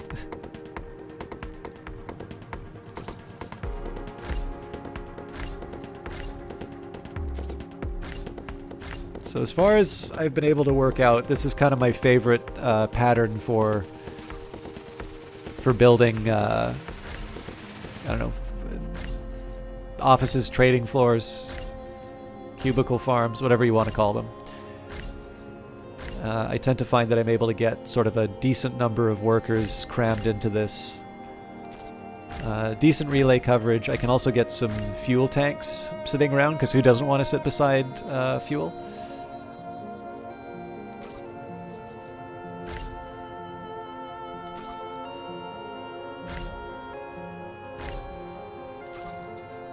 And again, the reason I'm using the level 2 minerals is that level 3 will also still take me one item, but I have a stack of 47 level 2 minerals that I'm not really using right now.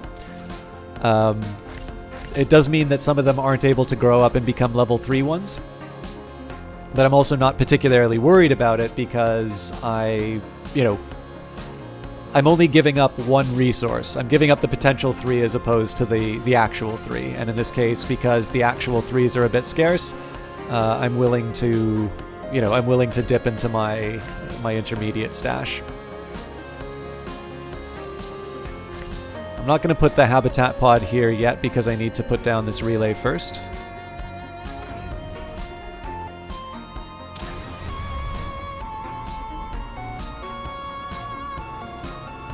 I'm just going to stare at this and say what a shame on you the whole time.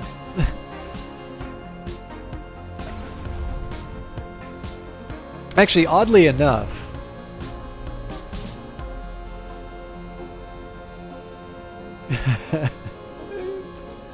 nuts. I was thinking, if this has got relay coverage, I could actually probably just put a battery down here and that would fix it, but it doesn't because I'd have to build another relay.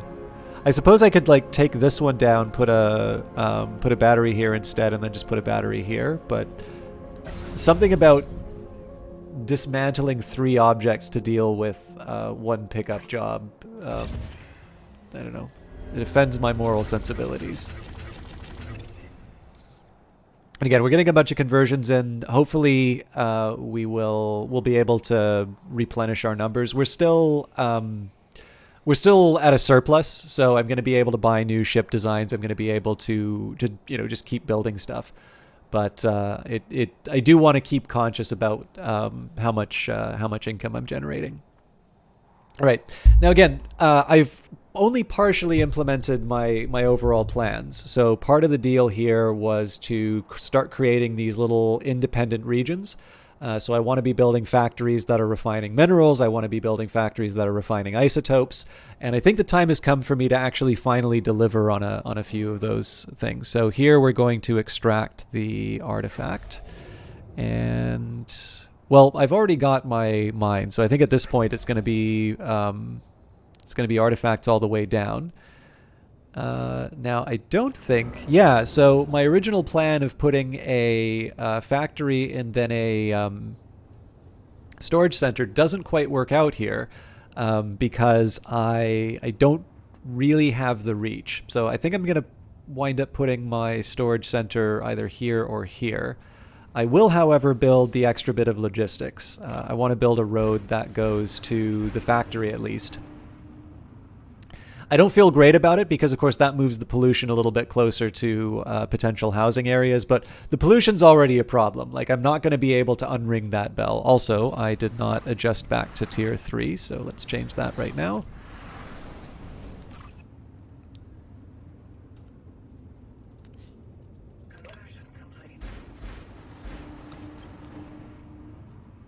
Okay, not enough spaceport storage. That's because of the minerals.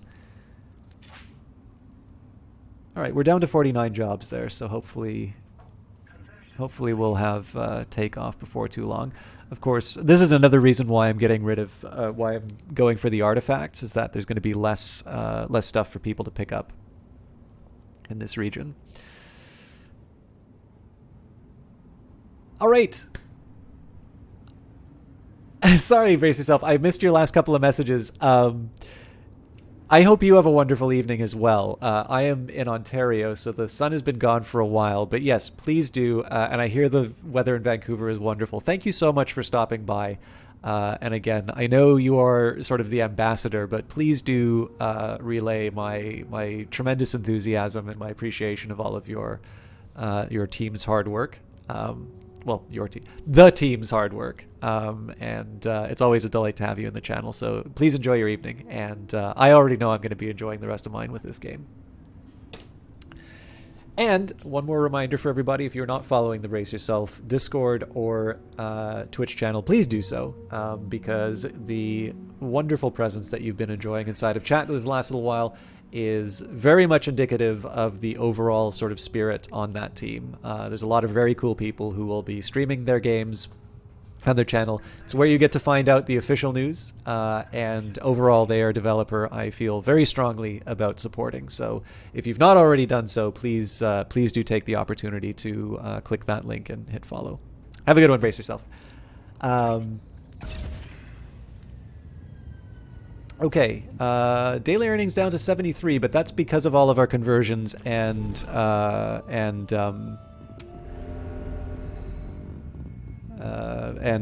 deaths. So I'm not too worried about that. Right now, I just want to get ourselves up to. I just want to get ourselves back up to full capacity for workers, because that's going to be how I get all of my refining in. Now, one of the reasons I'm going to be prioritizing mineral refining over isotope refining, or growing up, which is the new official term. The reason why I want to prioritize that is that I'm ultimately going to be building my factories out of minerals.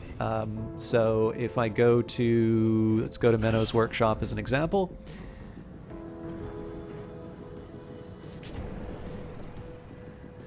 So these things. Level 2 processor, if you build it with level 1 minerals... Good God, what just happened to my minerals? Okay, that's a first. That happened at the 139 mark. Sorry guys, I'm just making another note here.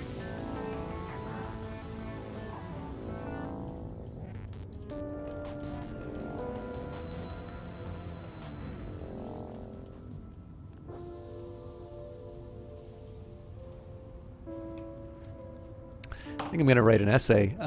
Okay. That sort of sucks production-wise, because that's going to jam me up for...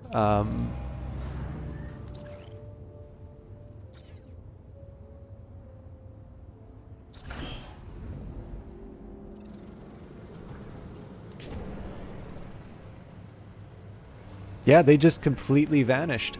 Huh.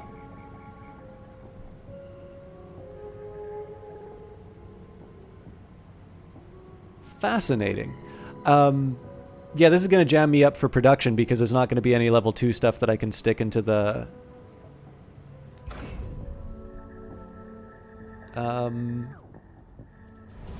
This mine is open, is running, and it does have storage. Oh, this is interesting here. So this is 14 storage for minerals, but... So I have a feeling I've probably got a few ghost minerals that are sitting around. And of course the plots. What I might do though, just to kind of give my economy a little bit of a kickstart again, I think I am gonna try and extract a few of these things for their resources. I said I wasn't gonna do that, but then my level 1 resources vanished. Anyways, the point I was trying to make was that the level 2 factory is actually very expensive to build without the refined resources. So I wanted to be getting as many level 3 minerals as I could. Also, it's really weird that it seems to believe I'm close to the top of my storage for minerals, because I'm clearly not. I should have thousands available in Mino's workshop.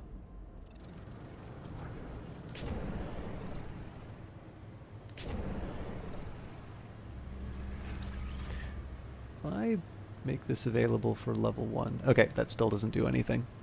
Okay, good to know. I mean, nothing I can do will fix that. So we'll just live with the world as it currently is.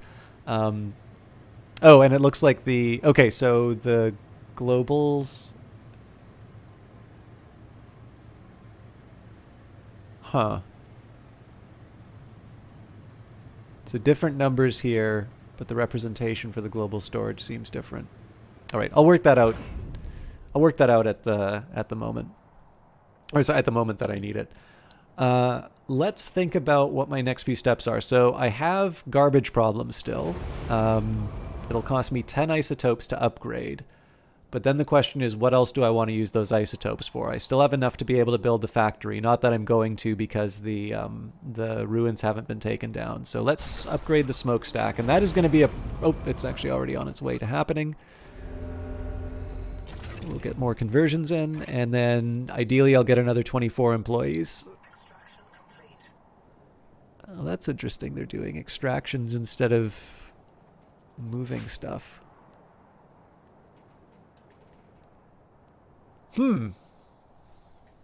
Maybe I'm not able to launch my ship. Conversion complete. Conversion complete. Conversion complete. I'm definitely in a deficit now. 3 construction jobs.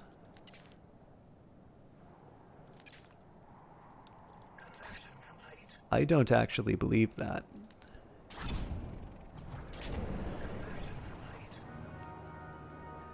Yeah, that seems like a much bigger number than 3. It also seems like they're not actually happening. But that's fine. What I'm going to be doing here is I'm just going to be patient. One of the things that I have learned through some of my individual playthroughs is that if you just give... So you'll notice that I've been doing a lot less prioritizing, and I've adjusted my sort of the way that I handle a lot of these menus quite a bit differently.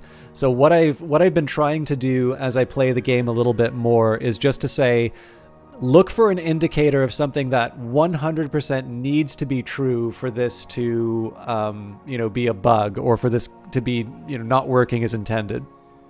So what I want as an example for that is if there are 0 move resources jobs, and, I clearly see that there are things on the ground that aren't being moved, that's going to make me say, okay, so it's very unlikely that this object in Statesman Yards is actually going to be picked up. For the time being, though, we have got quite a few people. We've got 34 people dedicated to moving, moving materials. Now, as it turns out, we've got 3 people who are currently working on it. It looks like they all went to manufacturing, which I think is a little interesting. But what I'm basically going to be watching for here is when move minerals is down to like nothing, and I'm still not able to launch my ship, that's going to be an indicator to me that something else has gone wrong, and I sort of need to try and shake the game out of its current state. Okay, so I am really far behind on money. It might actually make sense for me to just dump as many credits as possible into ship designs. Then I can't do that until we launch, so I might get hit with a really big bill soon. Yeah, I don't actually think there's anything I can do to rescue myself from, unless we have a way of getting that ship launched in 6 minutes. I think I'm going to lose all the money.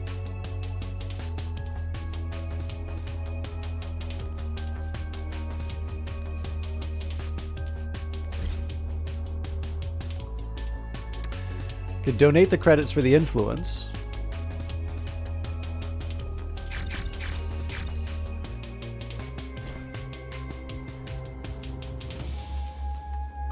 Anything but paying my workers. All right, that will hopefully save me on the next pay cycle. The other thing I need to worry about is my energy.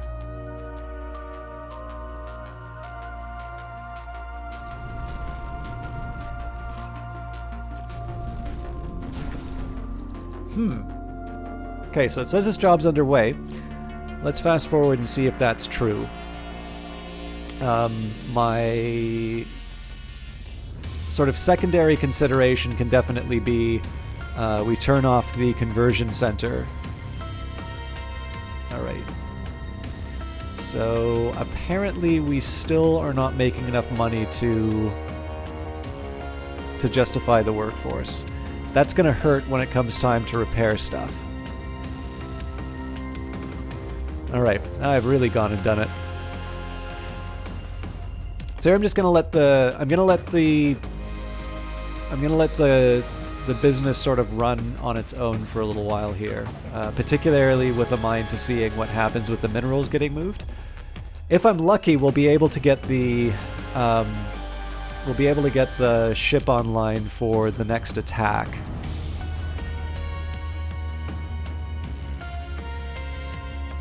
But it does say that this is already underway. They're moving it towards the smokestack, which is good. I don't see them moving anything towards the energy pylon, which is not so good.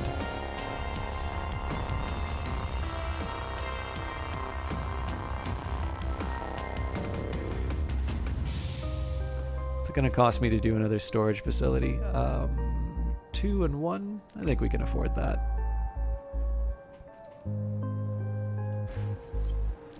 Gives me something to do.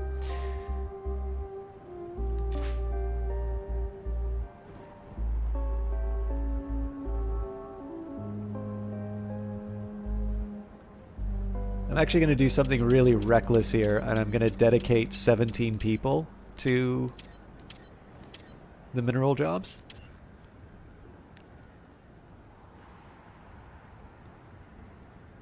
The idea here being that this should completely remove all the loose minerals. Salvage complete. Yep. I didn't think that through, because the salvage job just happened. Still, with 18 people working on this, surely this will be done in time.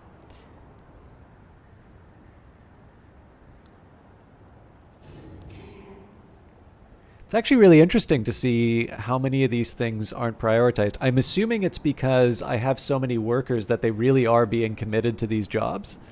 But I don't actually see anybody on Ruins. Yeah, actually, oh, that's so interesting. So nobody's actually assigned to Ruins jobs. But it's saying that it's packed up. Huh.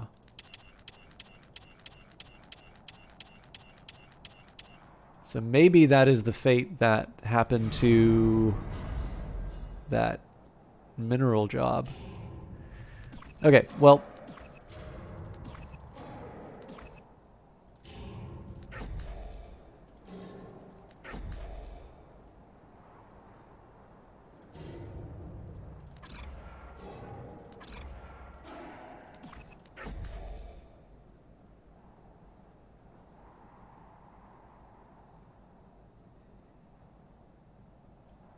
I'm interested to see that there's still idle jobs kicking around here.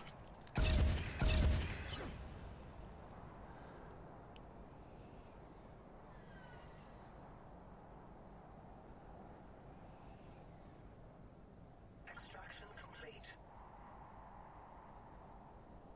Extraction complete. Extraction complete. Salvage complete.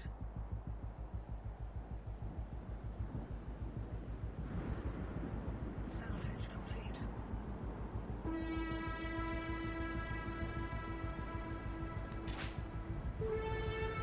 Okay.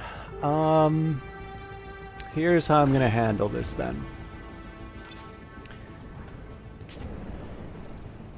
So basically none of the work on floor 3 has happened, and nobody's actually like moved anything there. So, and I don't think there's a hotkey for cancel, so this is going to get a little tedious in terms of clicking, but that's fine. I am a little worried about how I'm going to clear the floor for the ship, and I think my best option here is going to be to do what I said before, to build something on that spot. You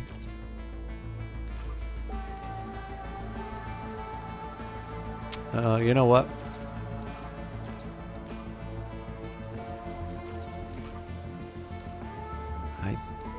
The more I think about it, the more I think that might cause more problems than it solves. I don't know. I'll at least build this new floor and see if we've jostled it back into the behavior that I want.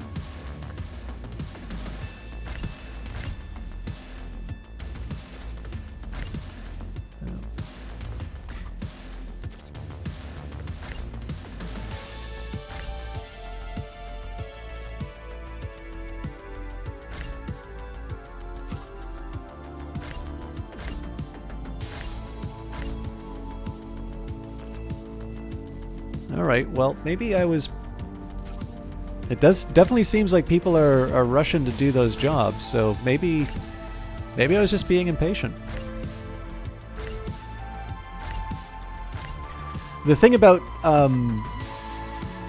that is that it's possible that the information... So I guess the way that I tend to think about stuff like this in a game is that the game might be giving me sort of proper information. And the problem is that you know, what the game thinks is relevant in terms of what it's you know, what it's telling me isn't maybe something that I'm parsing properly myself.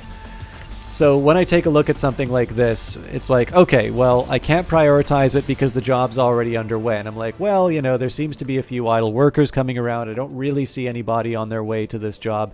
Is this actually happening? Well, now I've got a nice little bit of visual information that, yes, in fact, there is a worker on their way to do that job.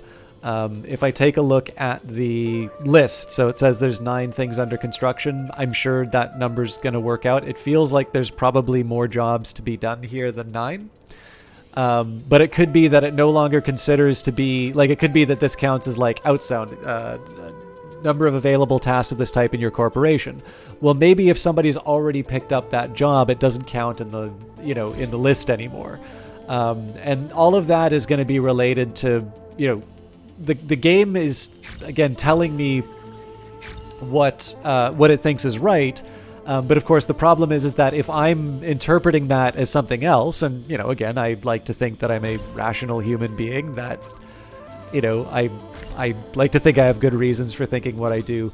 It's, in this case, everything is working fine, and it's just simply a question in terms of, you know, how it's coming across. So it's, you know, before I want to go rushing and saying is like, oh God, you know, this energy plant's never going to get made. Well, turns out as long as I just sit and wait long enough, yeah, the isotopes are going to make their way there. So the fact that that sort of stuff happened makes me say, just be patient. Somebody's eventually going to clean up the level 2 minerals here. Hopefully sooner rather than later, but I'm a little more confident that given enough time, this sort of stuff will be resolved. The idle question, though, I'll admit I'm a little stumped about that one.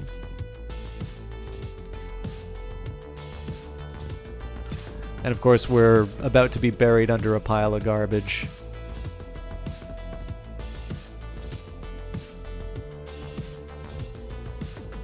Oh, here's an interesting idea. What if there was some kind of an overflow that happened when, like, somehow I got an additional single mineral and it caused to, like, roll the number over to 0? Or whatever version of 0. But I'm not, I don't know, I'm not super convinced by that account, but maybe that's what happened. Oh, here's an important question. So it's all well and good for me to build a factory. I can sort of defend it. It would have been nicer if I could build it on this side, but where else am I going to put it, right? So I'll roll the dice and maybe we'll make sure we put an extra turret. Ah, see, it's by the water. Well, that's why we have a navy.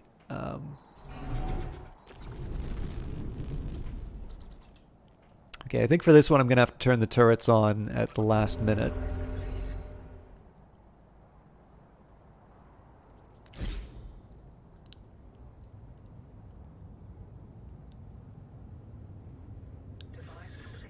I do have a nice little stack of minerals here.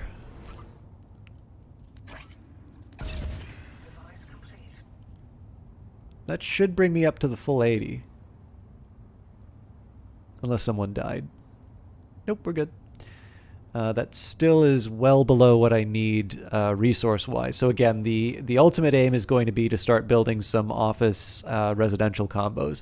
That can't really happen until I've got my energy needs sorted out. Okay, that's really interesting. So these factories are getting worked on before the energy plant and before these roads. So I'm definitely going to cancel the roads.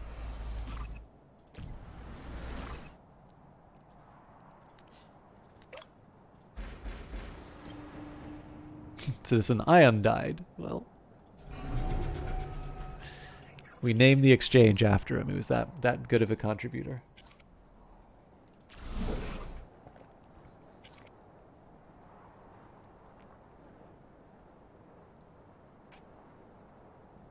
I'm tempted to put down the just because I've got this big surplus of isotopes right now, I'm kind of tempted to put down the fuel turbine. I suppose the other thing I can do, I'm sort of taking my life in my hands doing this, but I'm going to try upgrading the command center until the attack comes in. And if the attack comes in before we can get this job done, I'll just cancel it out. We'll turn the turret on. But I'm curious to see whether or not people will make this happen. Well, they're filling it up with isotopes. So why are they being so slow on the energy plant?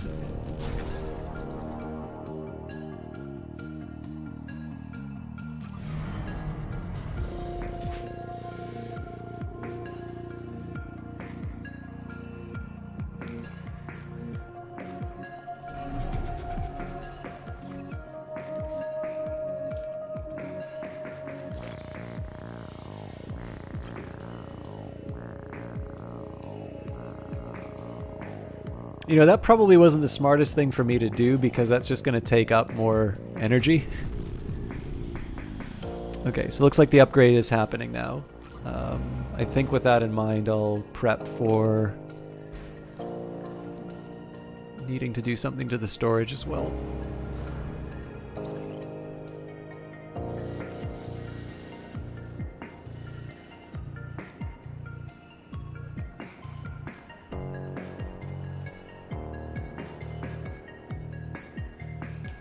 Again, I'm sort of risking stuff by waiting on to sound the alarm. But if I can, well, no, I'm at least going to need to turn off the conversion center. I'm probably going to have to turn off more. But yeah, I'm trying to preserve as much of the energy as I can for the attack.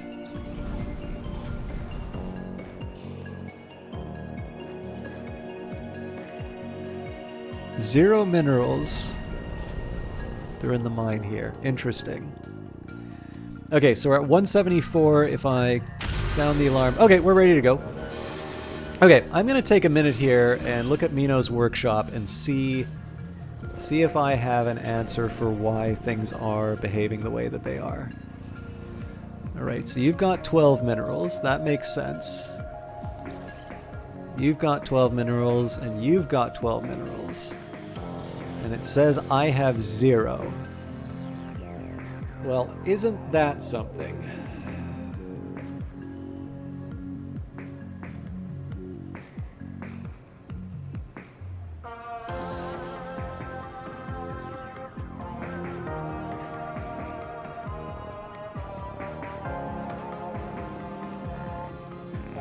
How do I fix that? Oh, and I can't dismantle it because it says resources in use.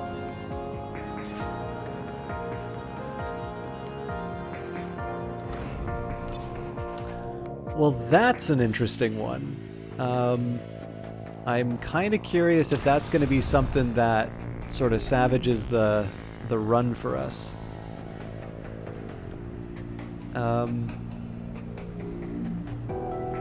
I'm gonna cry because I need to do this. Because it's what. Oh, no, you know. If I'm gonna have to do this, I'll do it right. I'm gonna turn off this relay. I'm gonna switch the relay and the battery. I should have done this so much earlier. But this should take me through the troubles that I'm running into.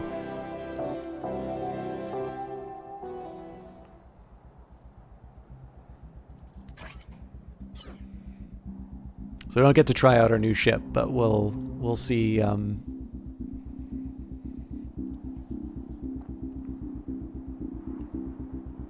actually, with that in mind, because I'm no longer using move resources to fix the problem that I have, I'm just going to adjust the priorities accordingly. And still only one ship, huh? I can live with that. So we'll connect the factory and prep for making a new version of Mino's workshop. It'd be nice if we could get them sort of in a crossfire like on the other times, but I'm pretty sure that this turret's going to be able to handle... Oh, we do have a new arrival. So the Hammer and the Rainbreaker.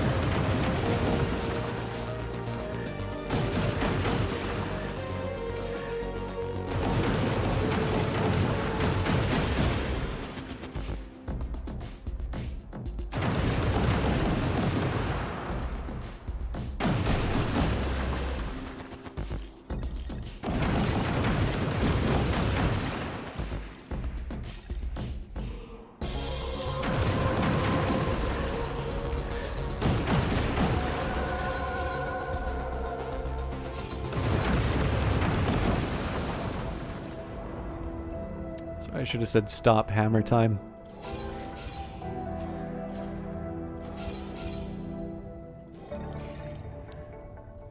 Alright, we need 10 bodies when we can. I'm gonna stop that upgrade and I'm going to reassign it. Actually, as a whole, I think I'm gonna do a whole batch of upgrades.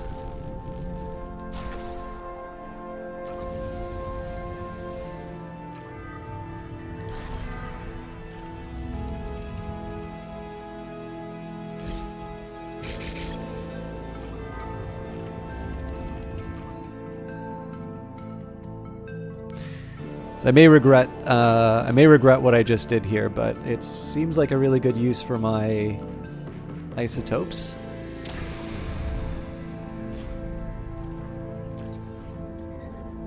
I gotta switch that back to level 2, so relay over here so we can get the battery and a battery over here. And I'm assuming that should clear out my you've got stuff on the ground problems. Okay. What I'm doing here is I'm just kind of finding a sink for some of my spare influence. We are experiencing some delays as far as the ships are concerned. I was sort of hoping to be able to start going hunting for rebels right now. I suppose... Oh, actually, here's something I can do. get some people mining those minerals off the ground. Taking a look at just the general area right now, we don't have any real indications of the rebel borders. Sometimes I get lucky and sort of see some activity in the corner. So the next question basically is, well, where am I gonna put my people to deal with the rebels next? One thing I can do is build another fuel turbine over here. Although again, we're pretty over. We're definitely not struggling with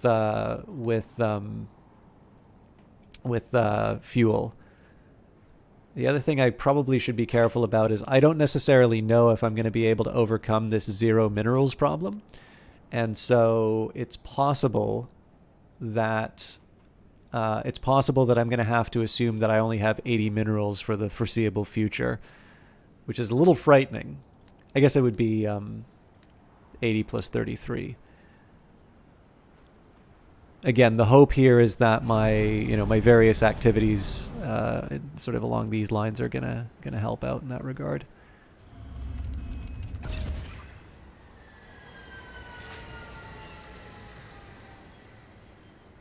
People aren't being listed as idle anymore, so I'm going to assume that over time this is all going to resolve itself.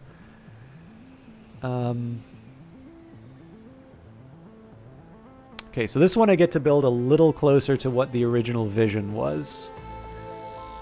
So let's say we do a pair of storage facilities here. No, hang on. I'm going to change that. Actually, I can make it even more compact.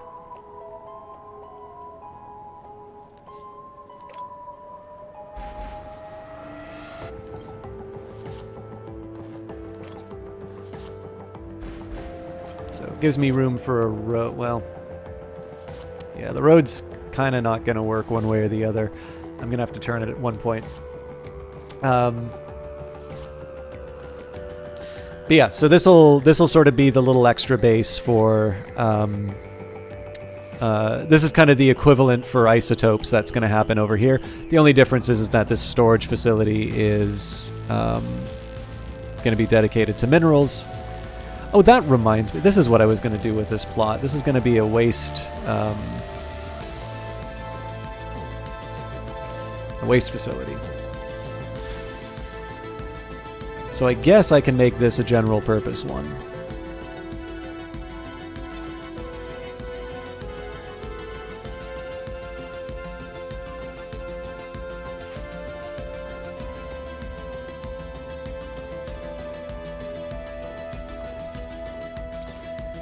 Alright, so I want to take a peek at this energy plant and see if anything actually happens with it.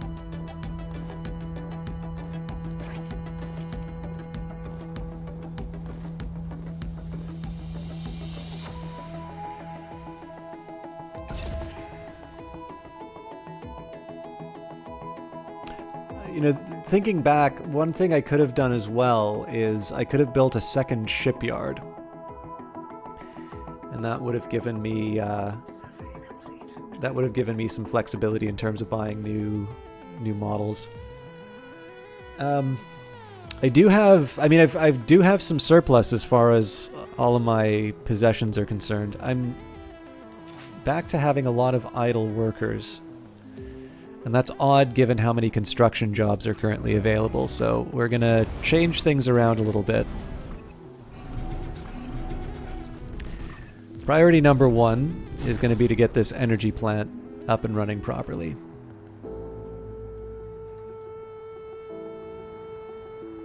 So once I start seeing the numbers tick up for that, I'll consider connecting this factory.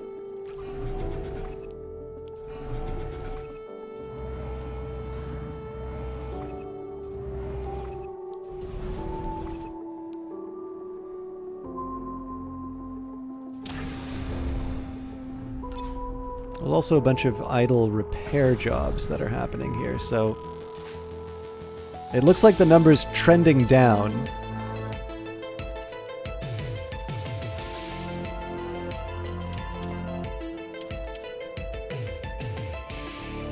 I'm still not convinced that they're actually doing what they're supposed to, though.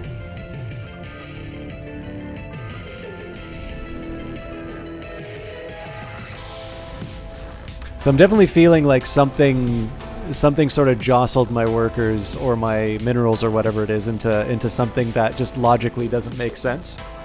And this probably explains why some of the strangeness is happening. I'm going to hit repair all in hopes that maybe we can get a few bodies to work on that right away. Then again, the number of idle might also just be a representation of the fact that we have so many workers and just simply not enough jobs for them to do. Okay,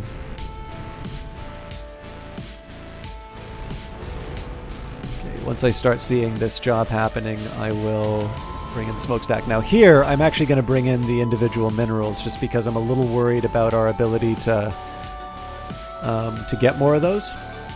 At least until I have that resolved, I think it's better that I err on the side of caution. Again, this mine should be a source of level 1 minerals for us as well, but... Oh, actually looks like we're kind of back on track in that regard, so... Still, it probably wouldn't be bad for me to... support... support the low-level manufacturing.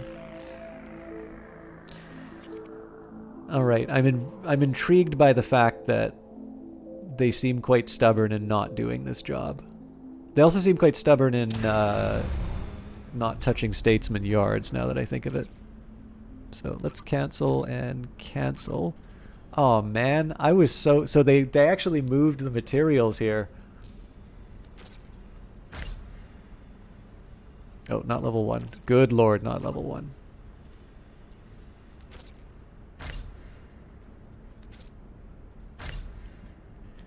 Clearly, I got to keep the medical pod online, though, so hopefully they'll resolve that for themselves.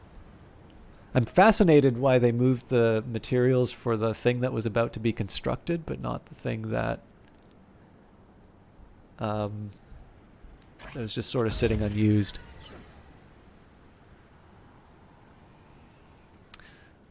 Also, I feel like with repair at the top, they should really be doing these repair jobs.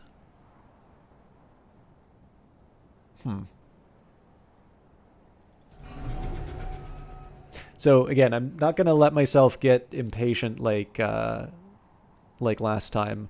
I am a little wary of the fact that I don't see this connect job on the list, but I'm going to allow for the possibility that there might be something else going on. In fact, one test I suppose I could do. This storage facility is brand new, so I want to see if they do anything about that.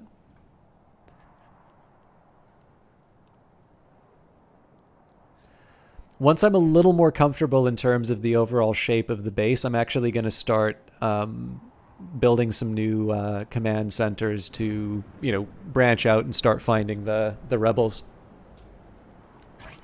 But it looks like I've got a couple of worries here just in terms of whether or not things are happening when I tell the workers to do them. So, actually, you know what? I'm going to mess things around a little bit.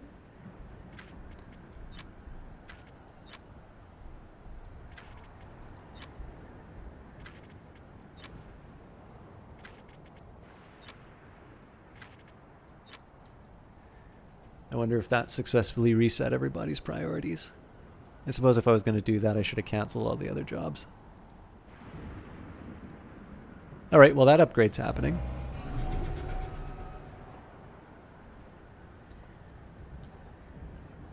And they're pointedly ignoring the factory. I like to imagine one of the workers making eye contact with me on the day that I don't pay them. Walking by the designated connection job.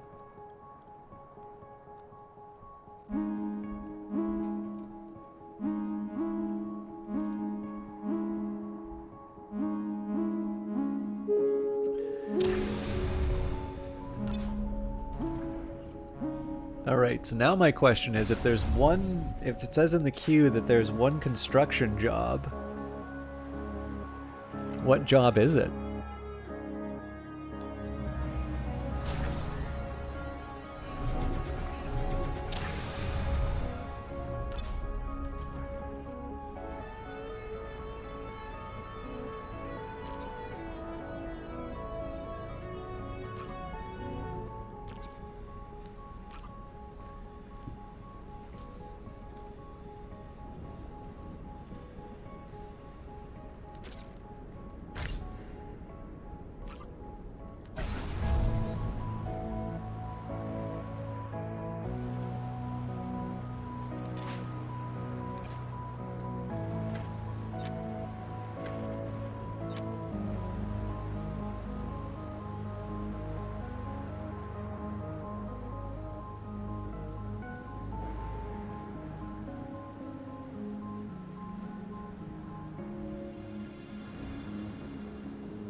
Again, I'm just trying something here.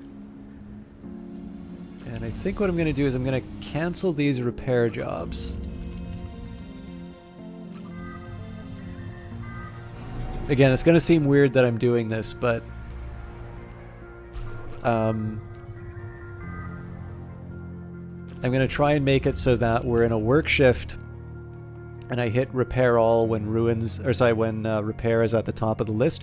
Right now, I'm just sort of messing around with the priorities, and again, just trying to shake loose any of the jobs that might be things like phantom jobs, where they think that they're doing an upgrade or they think that they're doing something, but they really aren't. So for instance, I'm really curious what this construct device is. I'm sure it's somewhere in the overall design. Might even be in oh god, yeah, there's a lot. Okay. Well, that answers a few mysteries, so.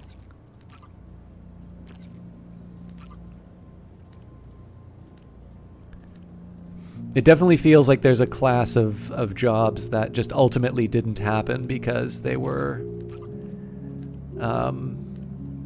interrupted or the worker wasn't able to move around. One way or the other, though, we should be able to work with this.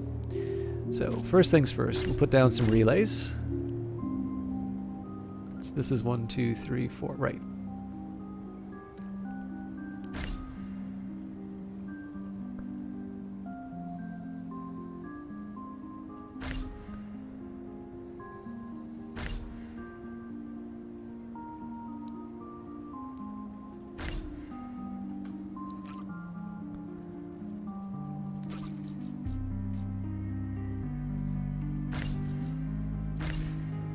And again, this is just following the same design I pretty much do for all of these things. Oh, that's an interesting... So I wonder if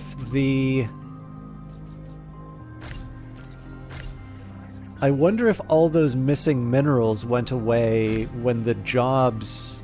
Like, if it's something to do with the fact that the resources for these jobs may not exist and that's why they're not getting done. That would be really interesting.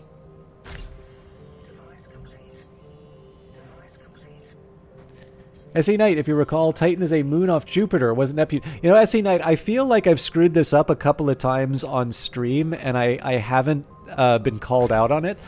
Titan is a moon on Saturn. Not on Saturn. It is a moon that orbits Saturn.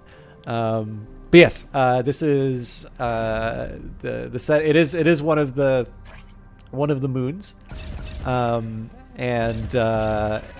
it's a really good game. It's, you know, I've since learned to be able to describe this game as, okay, good, this is now connected. I'm still gonna do the upgrade, but and yet the relay has not been created yet. I'm gonna be patient on that one.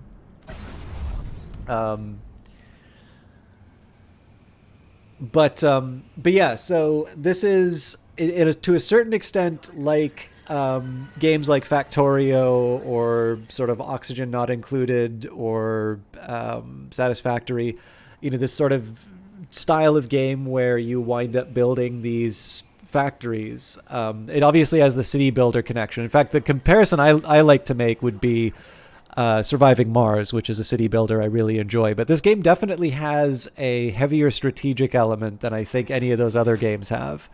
And I'm sufficiently intrigued by it, let's say. So, all right, now I noticed that it doesn't say, you know what, I lied. I'm not going to be patient.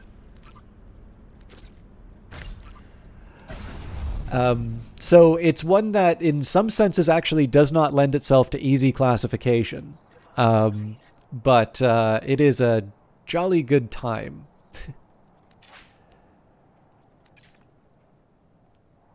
I should probably just cool it and let the construction happen and then realign the the job priorities again. Also, I'm going to cancel every single one of these ruins jobs because I'm pretty sure they are never going to happen.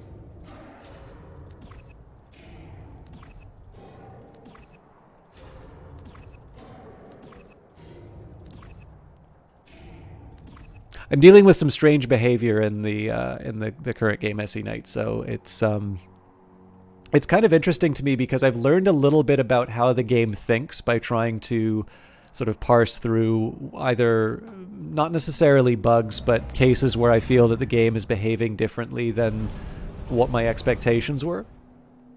But it does also sometimes mean that I do things that sort of feel like a waste of time, maybe. So for instance here, I'm a little curious to see whether or not this factory is going to actually get the upgrade, and I'm just being impatient, or if there's something... Oh, okay, well, the device on the ship was made. I'm going to tempt fate, and we'll still build the battery.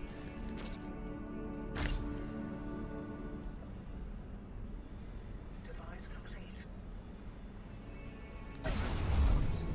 Another thing that's happening, the fact that there are ruins is alarming. Well, if you want an idea of why there might be ruins, here's what my pollution looks like. That's why you see so many of my citizens dying. But I don't know. There's lots of colonists. Everybody wants to make a buck here.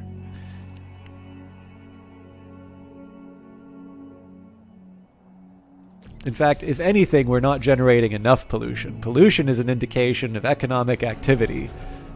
Oh. Yeah. So my next upgrade is going to be the transport hub.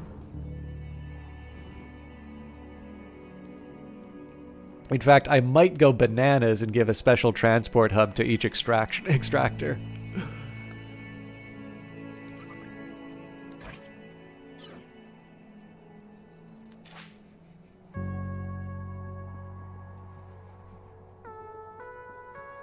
So Ions Exchange is...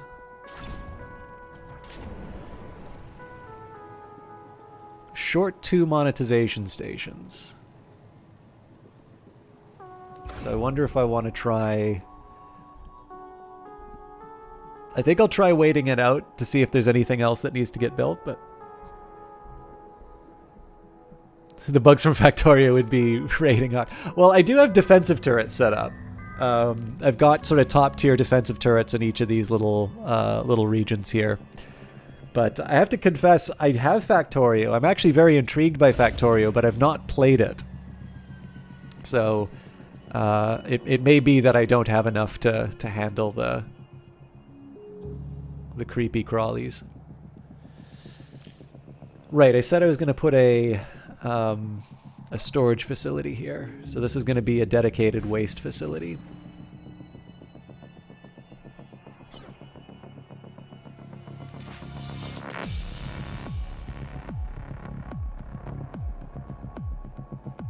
So there's 2 construct device jobs. One of them presumably is related to the ship. So I'm actually going to wait to see if the ship gets built. Okay, here we go. The moment of truth. Oh, we should have looked at this from the...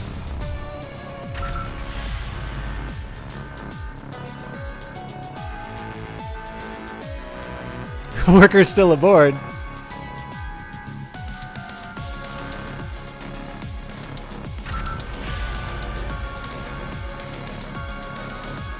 I don't see any workers still aboard.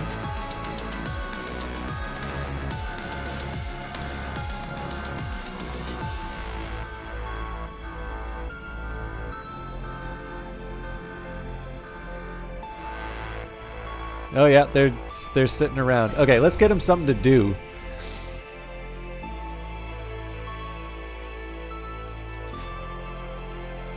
Okay.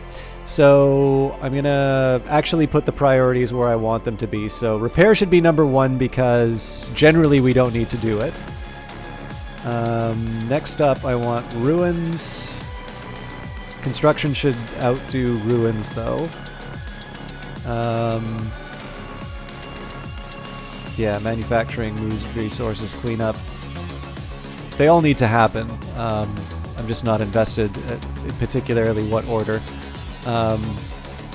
Hey, the repairs are happening. Okay, this is good. And now let's throw some bodies at some science.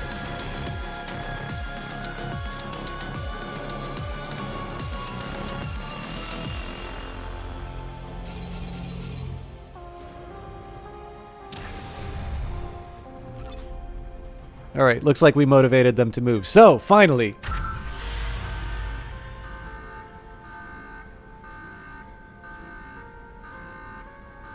No! Why now?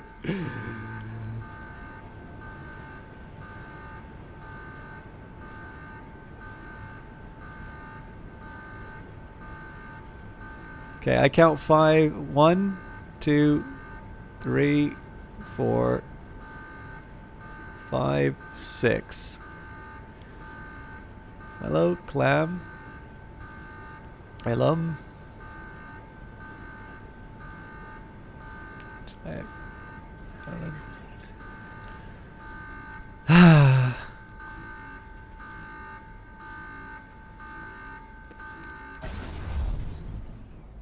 Survey complete.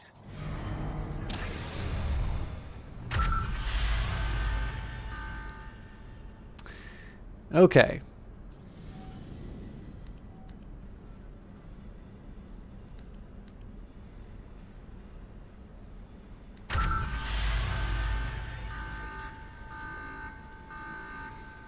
Survey complete.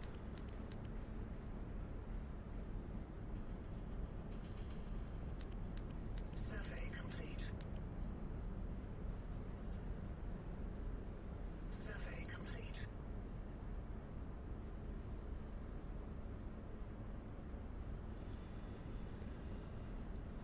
Survey complete.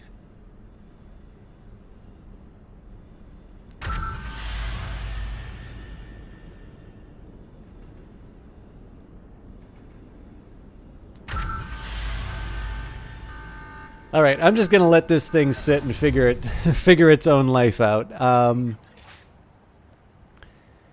right, so apparently I've got 50 idle workers and no jobs for anyone to do. I find that a little suspicious.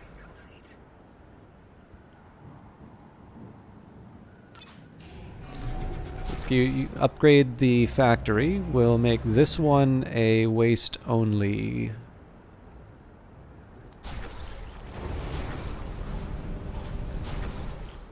If they're idle, I've plenty of work for them to do, so...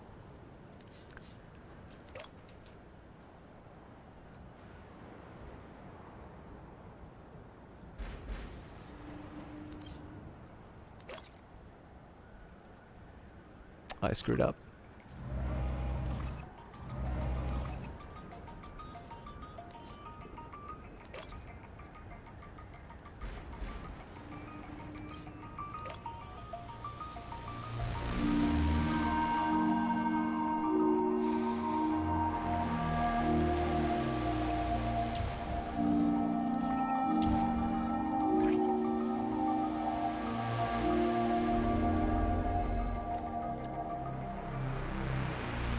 I will confess, I'm also mildly intrigued by the fact that my total, like my max number of employees has sort of been reduced. But yeah, right now I'm kind of trying to overwhelm my workers with like stuff to do. Because it looks like so many of them are just sitting idle. Maybe put cleanup at the top of the list. Actually, that doesn't make sense because I don't have an incinerator for it right now.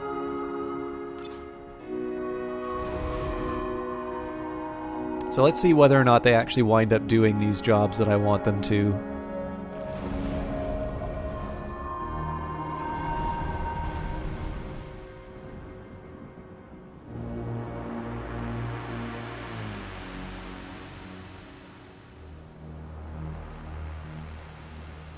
Yeah, that's all happening, so let's fingers crossed the ship problem's going to sort itself out.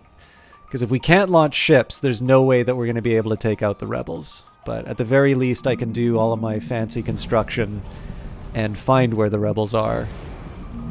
I figure I can also probably help some of my HR problems just by I've never seen that design before. I always thought the big smokestack was supposed to be in the middle.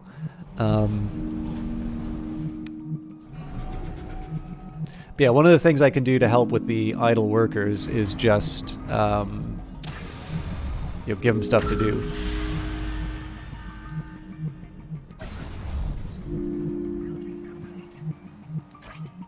So I changed my mind about this ship. I'm actually going to give it time to have these folks clear.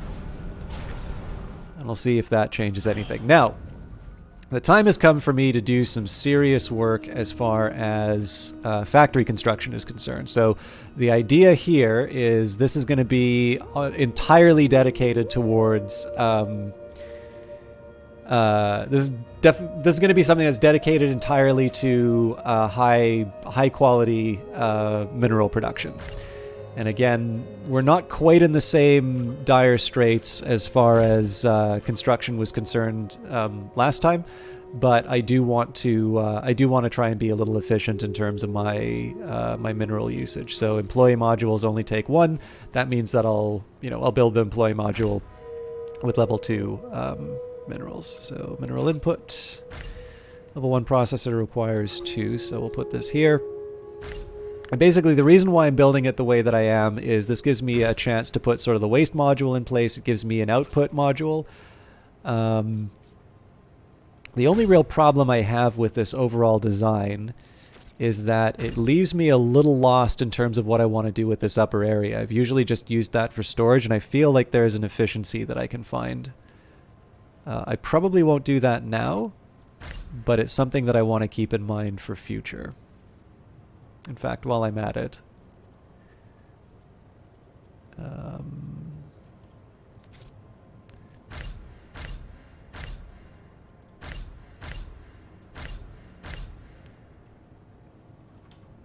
only got 30 left for level 2, so maybe I'll cool it on the waste. And of course, the other worry is that for all of this work that I've done, it could turn out that... oh, not level 1.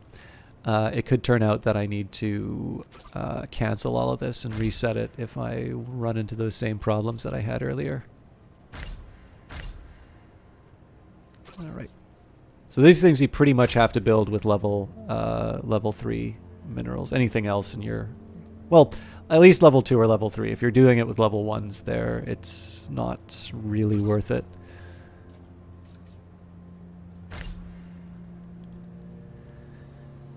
Okay, I believe I need to have relays on both sides here.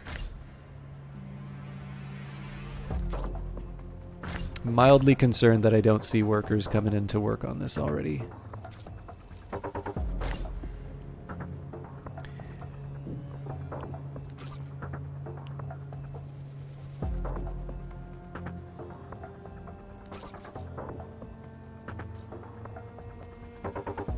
I think I still have to build it like this.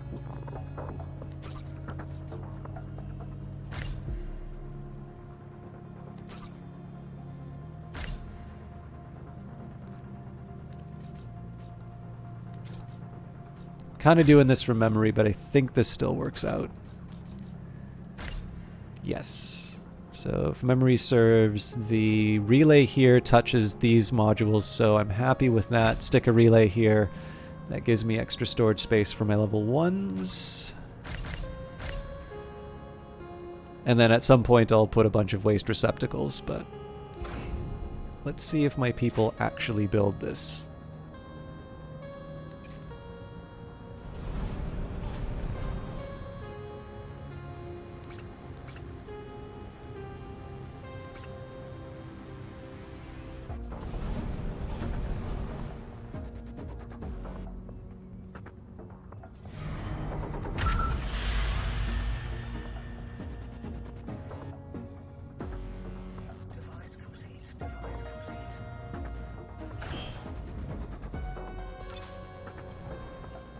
Alright, that's generally encouraging. I'm going to need to babysit these and make sure that they're set up for minerals only. I'd love to do the second floor of this, but I want to make sure that this thing is up and running and producing extra minerals before I move on to any additional jobs.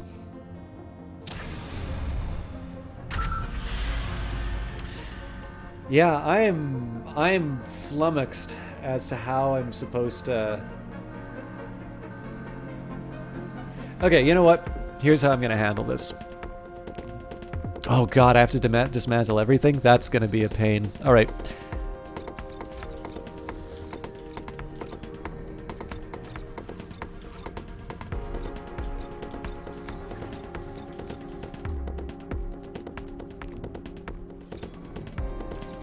This seems almost like a temper tantrum, but in this case I'm actually just gonna completely dismantle and reassemble the ship.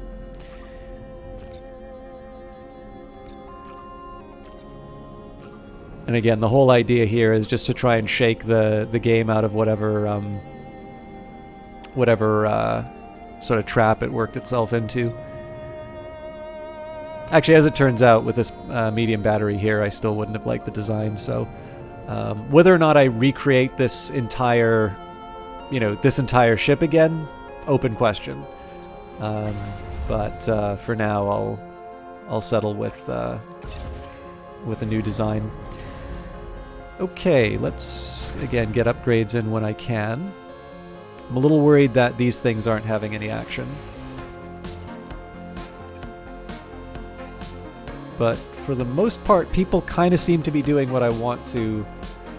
Oh my God. Yeah, so one thing that happened, SE Knight, on this playthrough was there was this point where all of a sudden all of my mineral resources went to 0, and it feels like ever since that happened, the AI has been behaving a little strangely.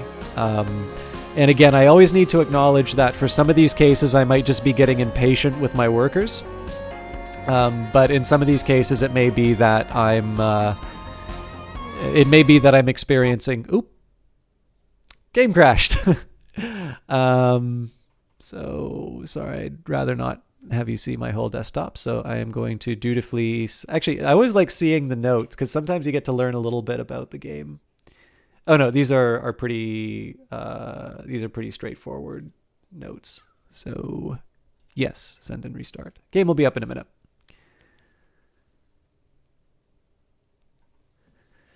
It's actually not so bad because I realize I'm doing a terrible job selling this thing. It is worth, like, one thing that I always personally find worthwhile about this game is that despite the issues I keep running into in this early stage, I'm actually still having enough fun with the idea of building my own corporate dystopia on Titan that it's actually not that big of a deal to me. Like, to me, it just kind of becomes this extra little challenge. Like, I realize that I've skimped on the quality of workers that I have, and so as a result, I'm really trying to convince them, what the right thing to do is. Now, had I been thinking maybe I should have tried a reset before I dismantled my entire ship. But at this point here, it shouldn't be too difficult to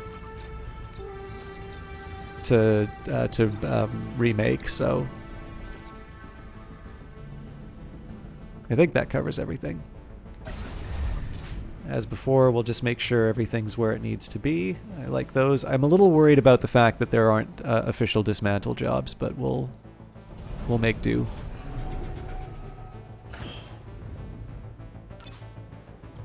Oh, that is a real pain. Okay.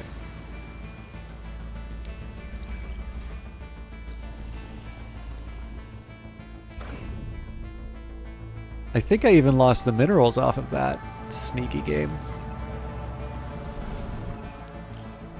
And these got damaged, but they should... Okay, sorry, I'm going to take a note.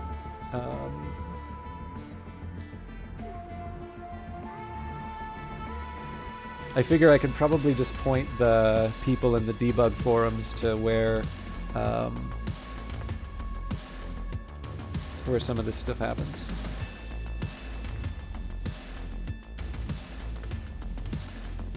Cool. Okay, well, I mean, it gives my workers something to do. So... That's a repair all. Oh, actually, by dismantling the ship, there is one thing that's going to happen which will be helpful. I'll be able to buy a bunch of ship designs.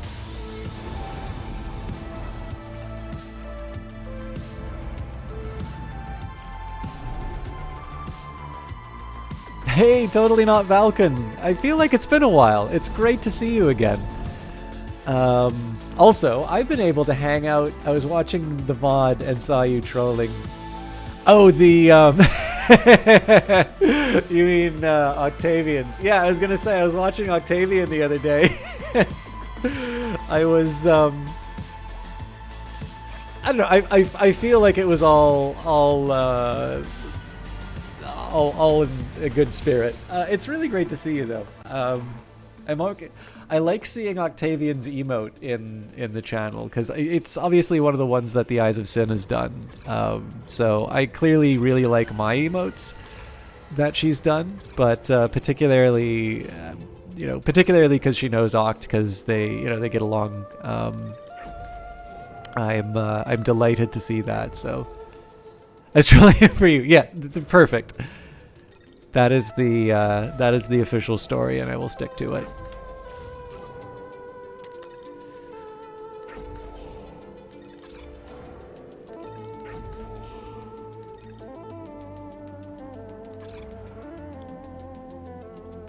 Okay.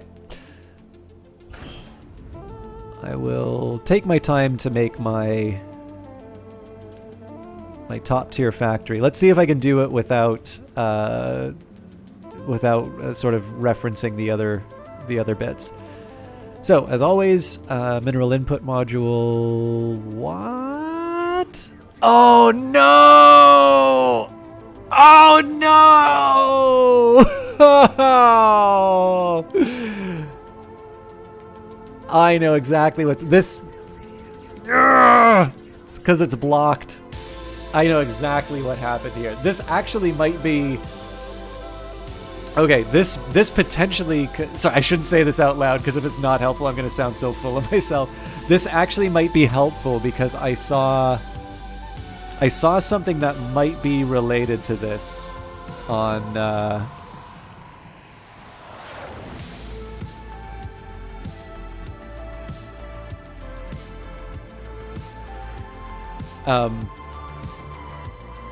Okay, so I'll explain what's going on, and okay, so if it turns out this VOD is useful to anybody on the debugging side, hi, I'm System Chalk.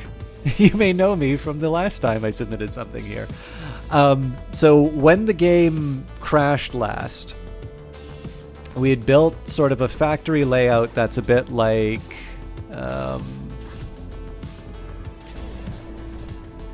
this minus the garbage.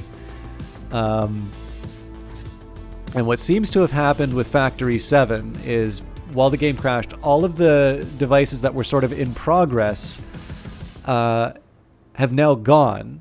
If I click, I get device name enemy device, although oddly enough I'm able to... Oh wait, maybe I can dismantle? No. Yeah, so clearly something's going wrong here. But what they're happening is while there's no visual cue for presumably the non-existent device, I'm going to assume that this is like a default, layout or whatever. When I try to place my processors or whatever, here I believe I had already been successful in canceling a job maybe. I know I usually leave, so we didn't put down any waste receptacles, so my prediction would be that we can put a relay down anywhere along this column. Yeah. And I'd be willing to guess that if we were to test this one point over another, you would basically see the whole layout of that other factory floor. So the way I'm going to try and get around this is by dismantling the factory. What worries me is that I'm not going to be able to dismantle this factory because of the phantom devices. And if that is true, actually, you know what? I can save myself a whole lot of problem. I'm not even going to try that because I realize I have a limited amount of time for autosaves. I'm actually just going to go back to... let's try the earliest one I can. Corporations on Titan try to exploit everything, even the crevices between its imposing ruins. Some have proposed pumping these voids full of hazardous waste. Works for me. Curses. Alright, so if we had an opportunity for an early save, we have lost it.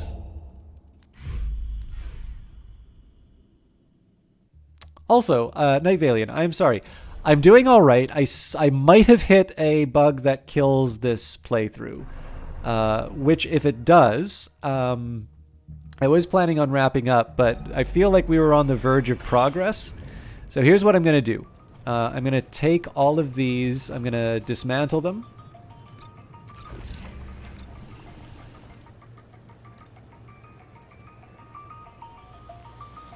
Okay, this is interesting. So I don't actually seem to be clicking on phantom modules anymore.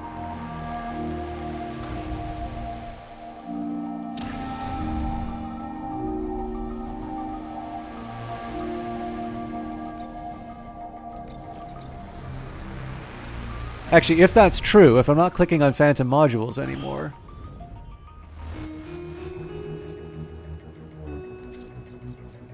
but I still can't build. Okay, I'm going to try and dismantle the factory if I can't. Yep, that's exactly what I'm going to do, Night Valiant. For those of you who don't know Night Valiant, by the way, I have found him through Kit Fox Games' Lucifer Within Us. I feel weird saying that because he's moved on to Yakuza 5 now, but he is a Brazilian streamer, very friendly, nice, quiet voice to listen to, and I suspect a number of you who like watching my stuff will probably like his approach as well. So for those of you looking for a new broadcaster, allow me to direct you towards Mr. Valiant. Big nerd, yeah.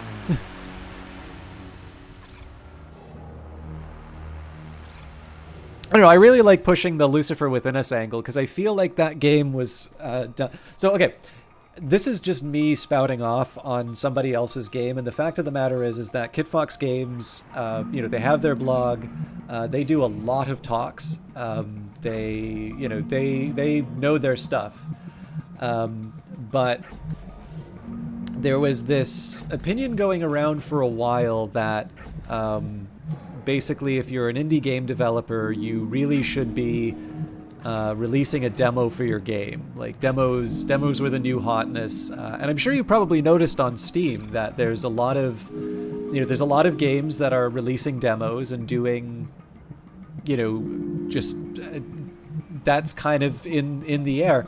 And I'm going to assume, as is usually the case with these sorts of things, that it probably has its origin in something legitimate. Like, I'm assuming at some point somebody had done some demos, and for a very long time there had been this conventional wisdom that that demos were not worth the effort, and they, somebody sort of tested that received wisdom, and for one reason or another the demo worked really well for them. Obviously it's a much more, so where obviously the storefront has changed since that sort of thing would be claimed. The storefront is quite a bit more crowded now, and so people might want more information before making their purchase. But for one reason or another, we've definitely been sort of living in an environment in which there's a lot of, a lot more demos going around. But what I notice is that Lucifer Within Us is quite a short game. It's a very good game, but it's a short one. And when I take a look at the reviews, I tend to notice a lot of people sort of saying, the first third of the game was given away for free. And, first of all, I don't think that's true. I think the tutorial level is not the same as the later levels. And so I don't really think it's fair to say that what was given in the demo is quite the same thing. But moreover, I'm not entirely sure the fact that something was released as a demo means that it doesn't have value. So I'm trying to think of I'm really trying to think of a game where I've played a demo, because I usually don't. I did play the Lucifer Within Us demo, but and yeah, I probably, because I'm defending Lucifer Within Us and saying it's worth playing, that's probably one I should mention that I was given a key for promotional purposes for as well. Sorry, I know it's annoying to hear over and over again, but you can decide if that's relevant to this conversation. But what I think has happened is, because there seems to be this feeling, rightly or wrongly, that this thing, because it was given as a demo, it doesn't actually count as having value anymore. I have a feeling that there are a number of ways that game sort of had some perceptions about its value, about its money's worth, that may not actually have anything to do with the relative merits of the game. And because there are enough people saying that, I think a lot of people have sort of been on the fence about trying it out. One of the ways that you might be able to discover that if that's true is if you have some measure of how many units a game sold. And presumably at that point, you would sort of maybe see when the game goes on sale, there would be an unexpectedly high bump. I know in that case, people use Steam reviews as a bit of an indicator in terms of how well a game sold. I'm not 100% sure if that's relevant here. Like, I don't know if you'd be able to find if this game goes on sale for 5 days, like, would you really see the reviews bump up by that much, and would you be able to notice it on the graph? But that's the sort of thing I'm thinking about. One way or the other, I feel like the game was treated a little unfairly, because whether or not a level was released as part of a demo doesn't necessarily mean that the game is any less enjoyable for it. And the fact that somebody who maybe was interested in the game, played the demo, I didn't care for it, was able to not make that purchase, does not mean that you, the person who played the demo and then, played the other levels, that doesn't mean that you didn't get value out of the level. But I also sort of understand that the way that Steam has sort of made the storefront for us, in many cases we wind up sort of playing this meta game where we're trying to sort of maximize the difference between what the developer put into the game versus how much we paid for it. Which I'll admit, it's not a relationship with game developers I'm very comfortable with. Like, I don't go to the fish and chip shop and they're like, okay, it's $15 for 2 halibut and chips, and I'm like, no, that's more like an $8 halibut. But it's the environment that we operate in, right? In the end, you can shake your fist at the heavens to the unfairness of it all, but I'm assuming that developers, their livelihood will depend on navigating that marketplace, and in the end, you kind of have to respond to the world as it is, not the world as you'd like it to be. So I really don't know what that means for demos. I have a feeling that if any of what I said is true about the Lucifer Within Us demo, and again, I don't have special knowledge on this. This is just me reading Steam reviews and having played that game and enjoyed it and wondering why people seem to be so mad about the runtime. The best that I could just say is that it might mean that people who make smaller games, or ones who make ones that are developers who make games that are shorter may not want to do demos, because if that attacks at the perceived value of your product, it might be that the number of people who are enticed by your demo doesn't justify the fact that those people that you've just enticed are not really going to want to pay anything more than maybe half price for it. So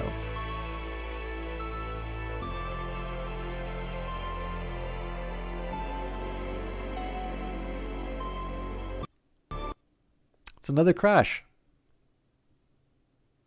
Okay. Well, look, I'm not going to...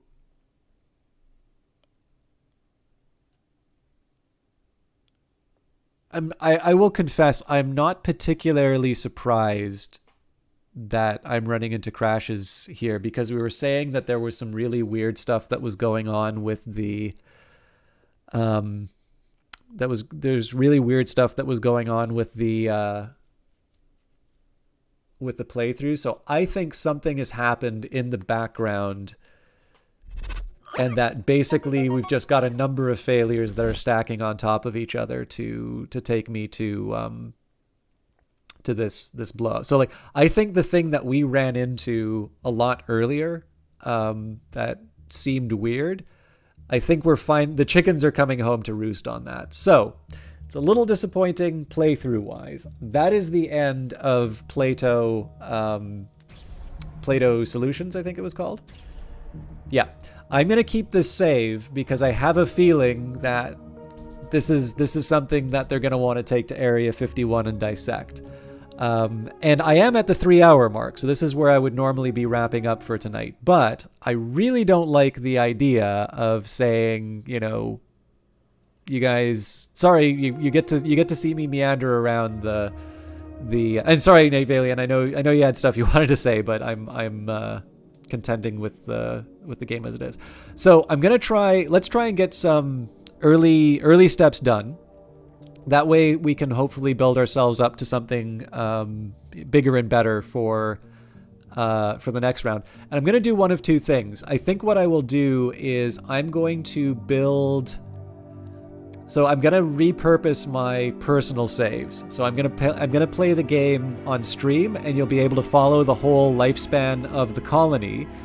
But my private games now, you guys can't see this, can you? There we go. It'll be back in a second. I'm gonna make a backup game, so that way if we run into this situation again, one, I get a chance to play more Industries of Titan, which is a good thing. And then number two, it means that rather than seeing this game from the beginning over again, we're going to have something which maybe was parallel development. So I am really sorry about that, because I know I sort of plod while I play the game. But let's go. I don't remember what we picked for the last run. You know, I bet we can find out. Doesn't matter. Let's do Pioneering Terraformer. I think I did low list grad. Yeah, let's do. I want to try Pioneering Terraform. All right, this is the story. Weeby Scientific's a neat name. Hulu Construction, Ganymede, Dynamic. Oh God, man, brace yourselves really good at names.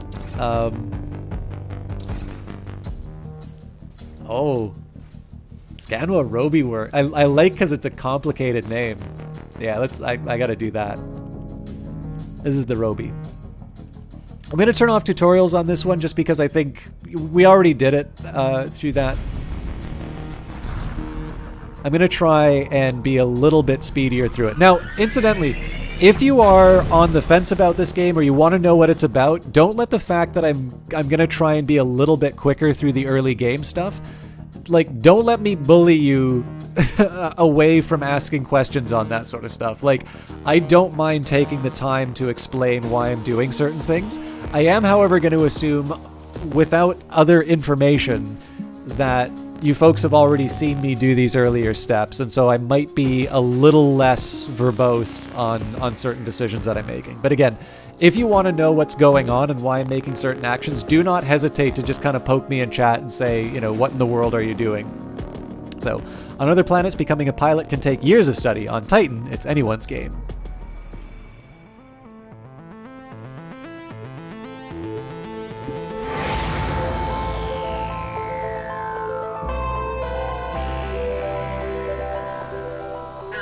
Founder, the Council is glad to see you. We have significant investments riding on your success. I hope you'll live up to our expectations.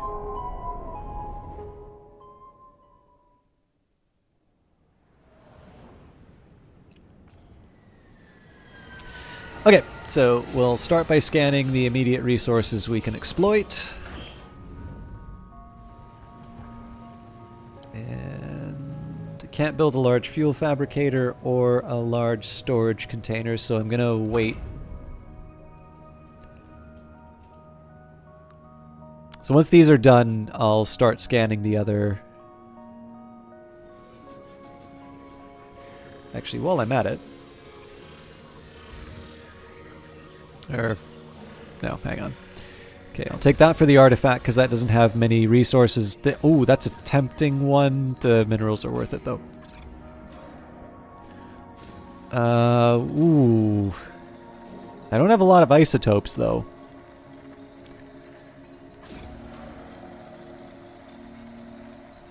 But I do have these patches, so I think I'm gonna take it for the artifacts here. Okay, so I'll bring up the command area just so I can see the different places that I can explore.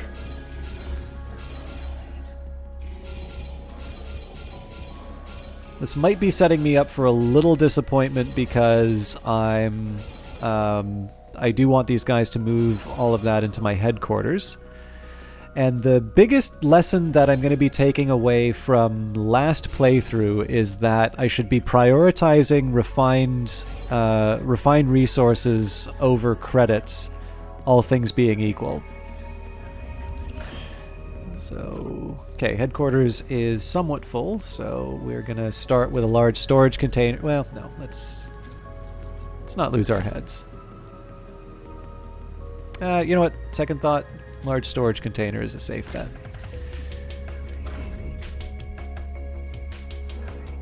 Did I not tell you to... There we go.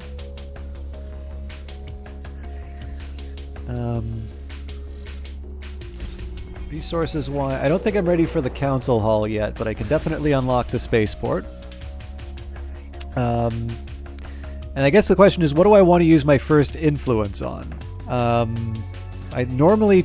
So traditionally, I start buzzing down these... Yeah, actually, you know what? I'm still going to do it this way. So I'm going to buzz down whatever resources the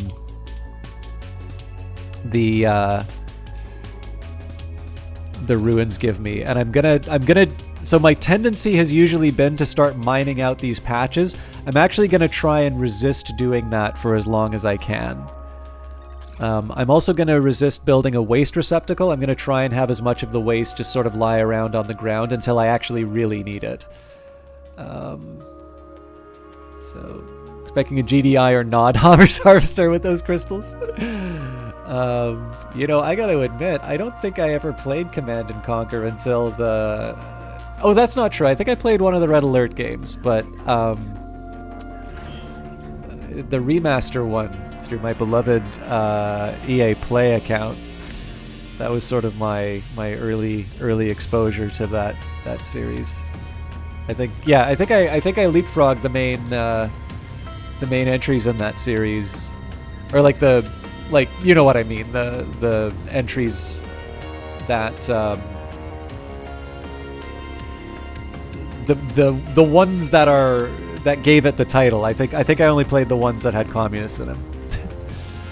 Okay, so I got burned by this last time, so I build my large generator, and then I put I'm pretty sure I have to put the relay... Well, no, that doesn't make sense. It has to hit... I guess it has to be here? I think I should just wait. Okay, yeah, no, I got it wrong. So I believe the relay has to go here so that it extends out to the habitat pod. The outlet goes here. Really hoping they do a remaster of Tiberian Sun and Red Alert 2 now with how well the remaster did. Yeah, I didn't know what games were included in it, but I guess it doesn't have, like, all of the games inside of it. Oh, here's another one for me to remember. So I've had the tendency to always build a fuel turbine, and it really does feel like that's a dominant strategy. But because I'm in this pioneering terraformer, it's actually a little bit harder for me to get access to Zethane. Oh man, actually that's really going to be constraining my growth. Okay, well, you know what? Fuel has always been a challenge for my expansion, so I'm actually just gonna... I want to spend my 6,000 credits because I think it's going to take me a while, and I don't want that money to go into my workers' pockets. So fuel turbine for sure. Cautionary... Okay, I got to do the energy pylon. I kind of feel like you should start with that no matter what. Well, no, I guess because you can build stuff in your headquarters. I feel like I need to do an early command center.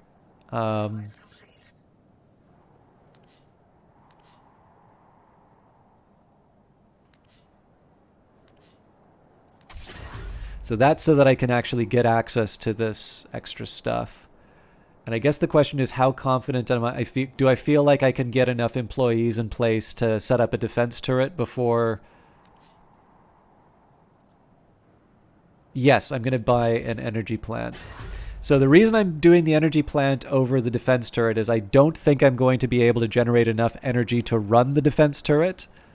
And so if I can't get that built in time, I'm dead anyway. So yeah, so SE Knight, if I wasn't doing Pioneering Terraformer last time, the way this one is built up is that resources are a bit more scarce, but apparently the rebels are also a little more tame. So there's a bit of a balancing act. Now with that in mind, I'm actually probably going to want to I'm probably going to want to clear out some more territory to get me to this spot sooner. Although I can't remember what it takes to get me to a higher level headquarters. Oh, this is tough.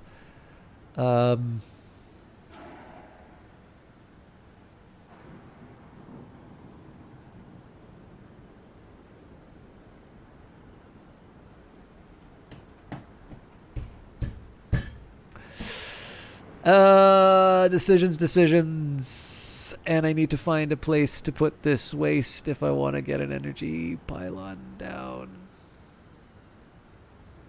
Okay.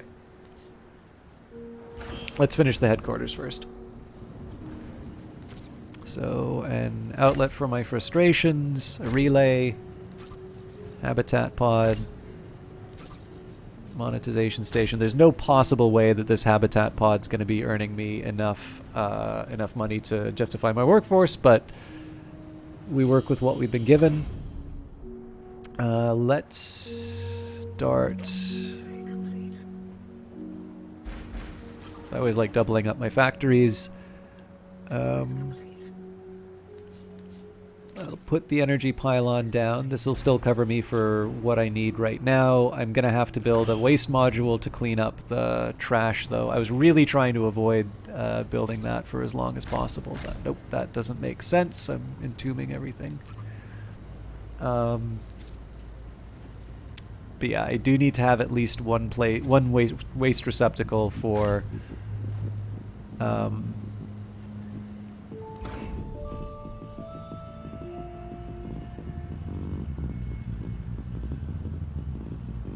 now the difference I'm going to make, though, is I'm going to say that I straight up ignore I'm going to straight up ignore I'm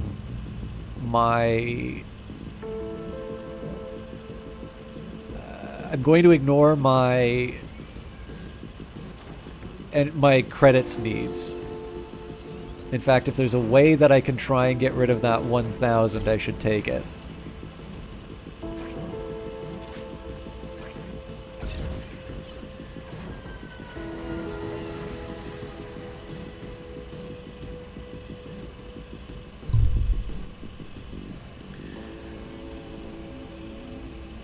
But yeah, so the aim is going to be, this factory I'm going to dedicate towards refining isotopes. So you may wonder why refine isotopes over minerals. And the reason I want to do that is so that I can add a second layer to the factory. And that way I can get a second floor, which is refining minerals. So in the meantime, though, let's try and pillage our ruins for goodies.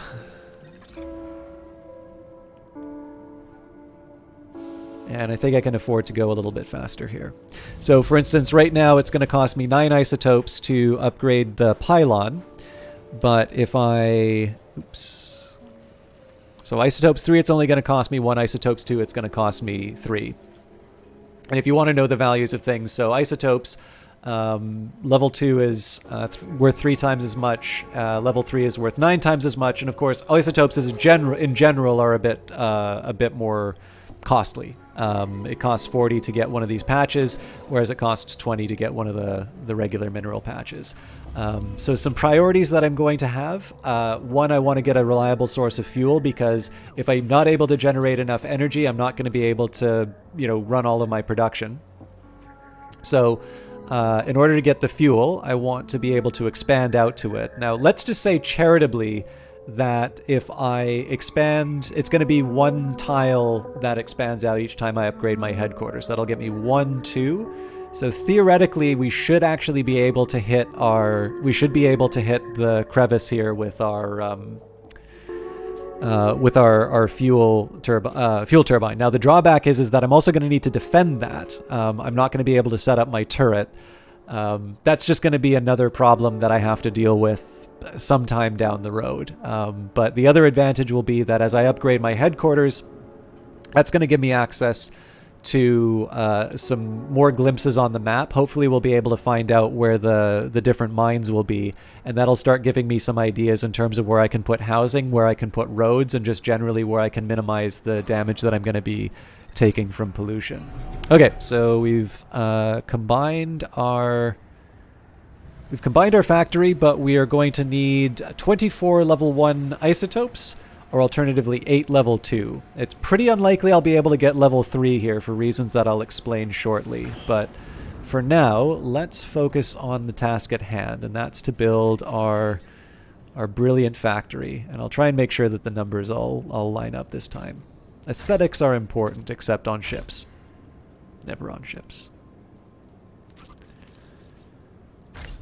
If I ever get any kind of claim to fame for this game, I want it to be for having the most uniquely repulsive ships ever produced in the game.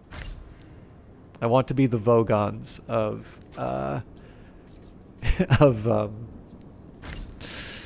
Industries of Titan. And if you don't know who the Vogons are, shame on you. Okay, so as you can see, we're already getting a little short on minerals. Now, there are going to be people who are cleaning up what I've left down below. But let's try and... Oop, can't fill our coffers yet. Yeah, we can get 2. So you're already kind of seeing the limits in terms of my ability to, to build, to get my refining capacity for isotopes in. I'm still going to wind up building out. I'd love to get 2 of these things online, assuming I've got the energy for it. Let's just double check that actually. So 1, 2, 3, 4. Yes, I just have enough. No, I don't, because I'm going to have to... No, I don't. I'm actually 1 short. Curses. Okay. Well, with that in mind then... Yeah, that's going to cause me some problems when... Okay, slight change of plans. So new container here. We'll throw a couple of waste receptacles. So again, this is going to be dedicated to isotopes. I think I'm just going to worry about making floor 2 for this, and then I can basically just turn on one of the modules or the other one depending on what my needs are.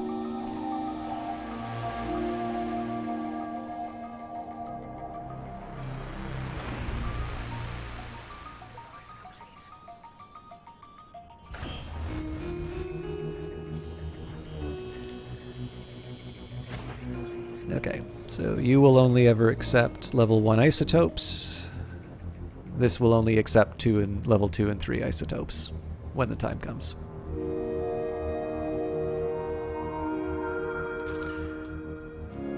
So I'm sort of playing with fire during this, but...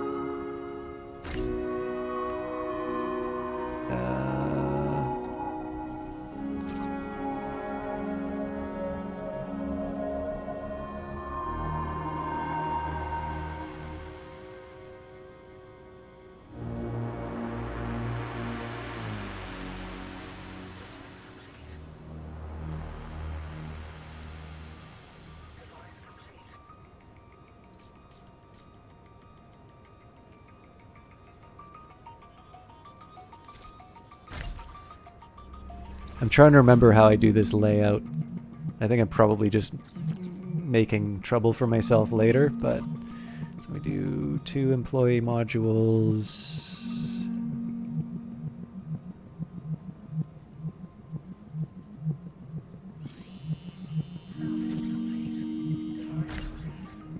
No, that doesn't make sense.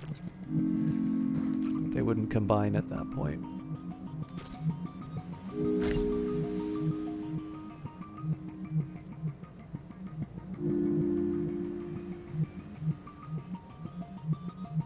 I guess it doesn't really matter where I put it.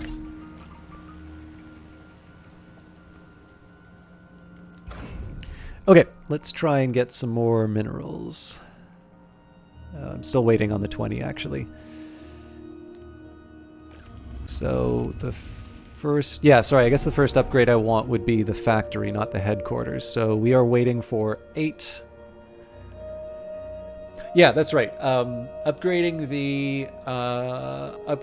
the factory allows me to build the mineral refinery. The other thing that I didn't really take into account is the fact that I'm going to have a lot of idle workers. So I should probably start taking these... resources, I probably should stop using my influence to grab other sources of minerals and isotopes. I should actually make sure that I've got people working these rich tiles. So 56 minerals, 58, 49. Okay, so this is the higher priority patch. Now I've got a body that I can just constantly work. I would like to do that with the isotopes as well, but I've got enough to get me to that level.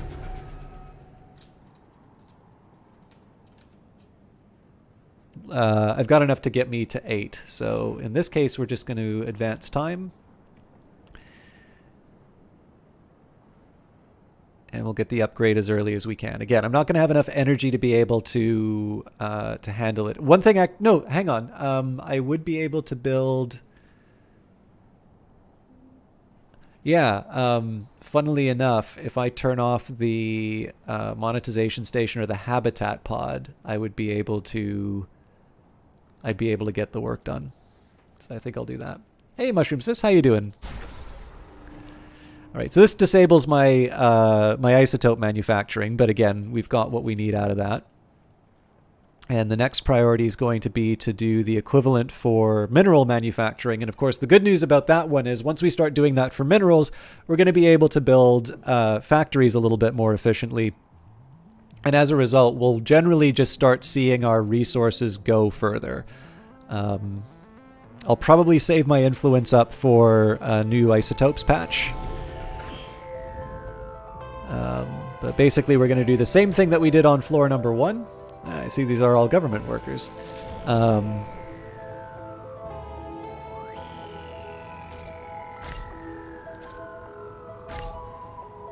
this is going to be the thing that's going to allow me to build sort of the level 2 processors and such. Assuming I have enough, I might have actually spent a little too much on my upgrades. Yup. Alright, well that's a pity, but we should be able to...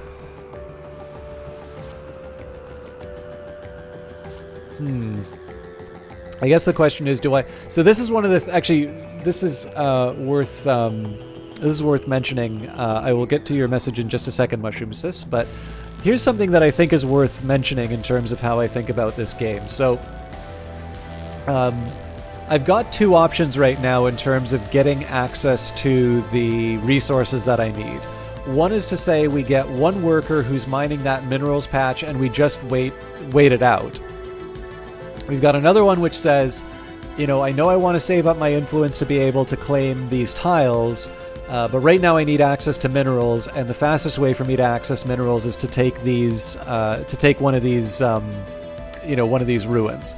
And so you have a choice. Why would you choose one over the other? This is something that I tend to ask myself in a lot of games, particularly strategy ones, because I tend to find answering these questions start revealing certain things about the way the game works that then lets me sort of make more interesting decisions on the margin as time goes by. So one of the things that's most interesting is the idea of the rebel camps. You can ask yourself the question, what do I lose if I just sit and wait? for most city builders, what you lose is time. And I mean, you're playing a game, you probably have already decided your time isn't worth very much. I feel so bad saying that because games are wonderful and I love playing games. But like, to give you an idea, I've probably got about 3 really interesting data analysis projects that I'm a little bit behind on. Well, really behind on by my own standards, but the people who I'm doing them for are really, really nice. And I feel bad that that's getting held up. Not important right now. And on top of that, I've got other stuff that's maybe not streaming that I could do instead. But, you know, what all that I'm trying to say is, you know, generally in a city builder, time is sort of a luxury that you have. In some cases, you'll maybe have like a resource that you're running out of, like maybe money. So if you're in a debt spiral, you might need to handle it. But generally, it kind of lets you do whatever you want. The rebels, on the other hand, create a really interesting problem where if I spend too much time digging up resources, I wind up, I potentially wind up not being able to defend myself. Now, as it is, I've spent so much time explaining all of this that I've probably been able to get my my resources as it is, but there are a lot of situations where I can imagine me making the other decision and saying, you know what, it's worth giving up those resources in order to be able to get this job done quickly. All right, so Mushroom Sisters just made the 2 a.m. decision to make a Mipha cosplay from Legend of Zelda: Breath of the Wild. Your love of that game continues to be a constant and like, I feel certain in the world knowing that you continue to have a deep love of that game. I kind of want to, like, if I was a type of person who could just go out and get a Switch, I'd be tempted to, just so I can finally try the game. I'm really glad that you're still getting stuff from it. You're able to share those updates. I've enjoyed them. All right. Sorry, I just like admiring the art. How much do we have? 24, so we're eventually going to need to get rid of that. You get 21 resources, 20, while also generating a lot of waste. This I might be willing to give up instead of... Actually, this is really attractive because it doesn't create waste as well. Yeah, we're doing that one.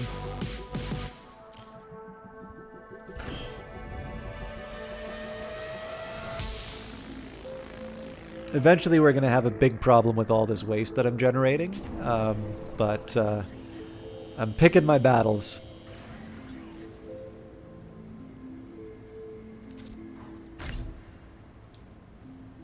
Okay, so we've got a battery drain right now. Now, as far as I'm concerned, we are not generating enough money to sort of cover our costs. So what I'm going to do here is turn off the habitat pod. I want to see if somebody will still work this. I don't believe they will if I turn off the habitat pod, but that'll be useful information to know whether or not they keep going at the job. If they do, I'll keep it on. And if they don't, then I can turn it off and get the extra power. But the important thing here is what's going to happen now is that all subsequent buildings that I construct can now be constructed with level 2 minerals. That's going to be a fairly big deal for me moving forward. Although, oh no, that'll still be managed.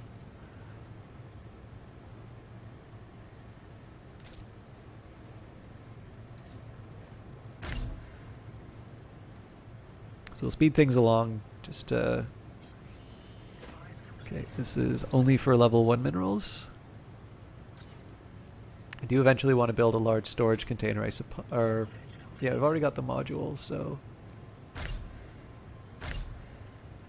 See, the more I do that, the more I'm denying myself level 2 resources, so I should probably knock it off.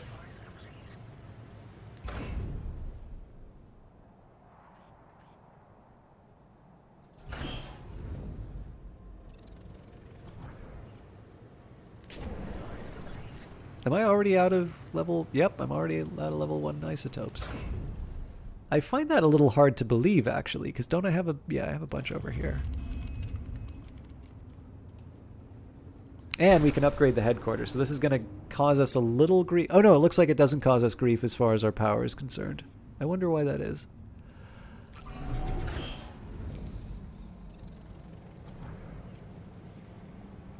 Anyway, what I want to start doing is getting level 2 mineral production as soon as possible. So we'll put down the input node. There's the power problems.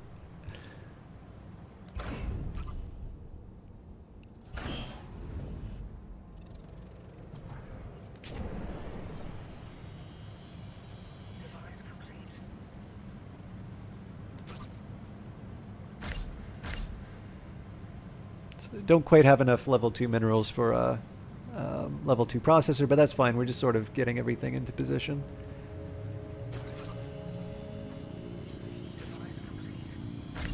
Now I am going to have to knock it off as far as power is concerned right now, because that's going to be draining my batteries.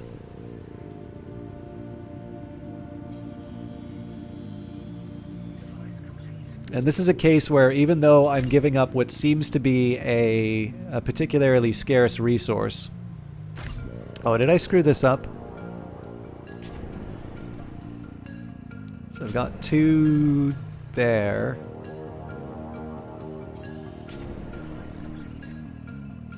Alright, you know what? I'm going to dismantle these. It probably makes sense to build them with level 2 anyway.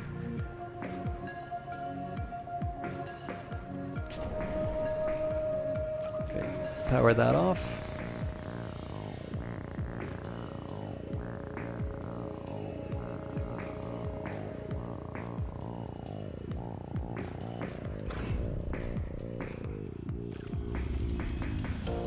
And I need to be a little mindful of the fact that I now have a bunch of ruins that I can investigate.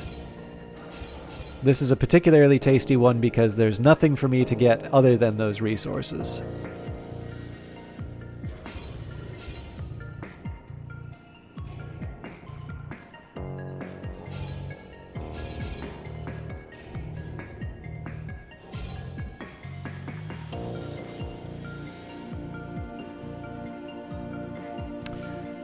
Okay, I do have enough to be able to get that isotope patch now, so I might as well start working on one of them. I also think I just mined out one of those mineral patches, so let's grab one of those as well. That's, again, long-term extraction as opposed to some of the... as opposed to, you know, grabbing something out of here, but it probably doesn't hurt for me to make better use of my labor right now. So, 24 level 2 isotopes seems really expensive. I don't like that. So what we're going to do is... Oh yeah, I really do need to make my new folder, so we will do a manufacturing...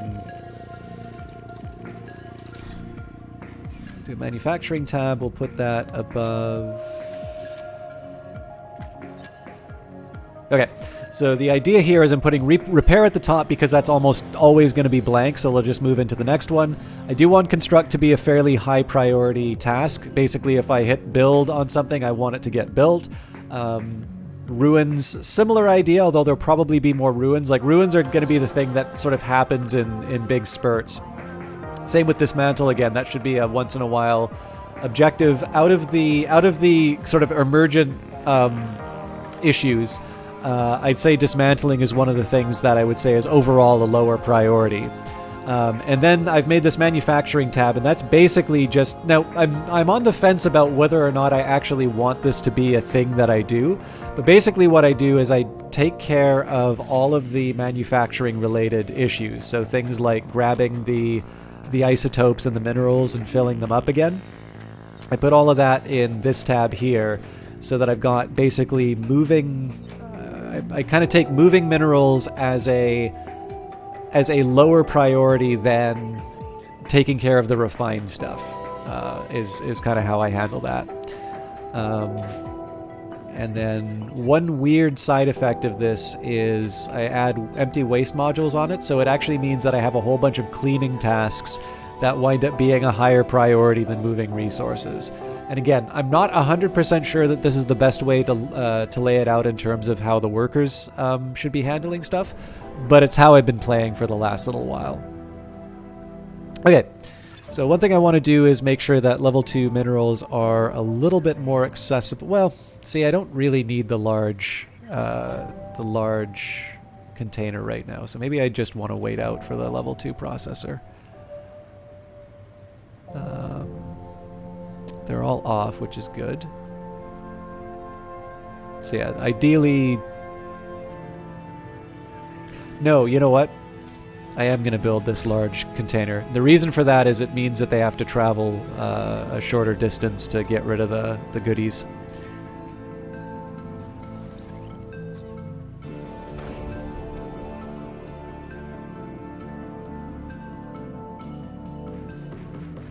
Alright.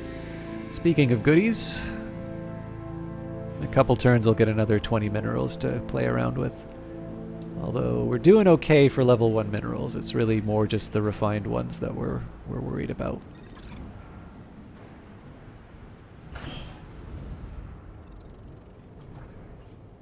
Okay, so eventually they'll tidy those up.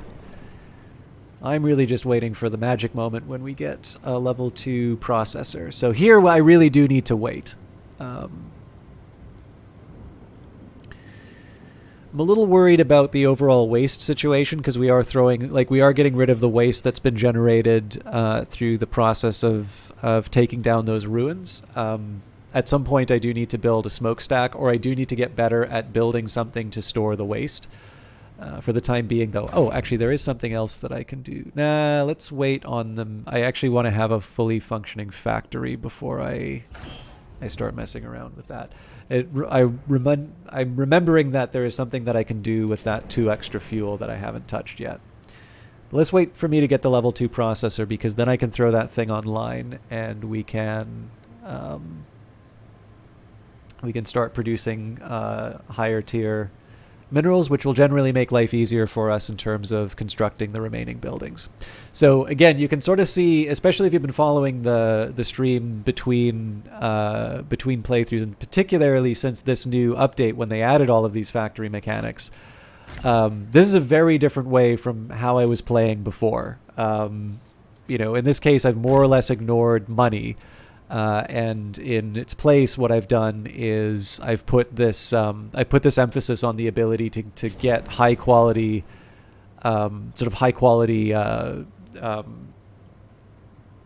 production. Oh, you know what I didn't check? I didn't see if I was... Okay, so it's projecting I'm earning nothing, so I'm gonna say that the monetization station doesn't do anything if I don't have habitat. So we're just gonna turn that thing off.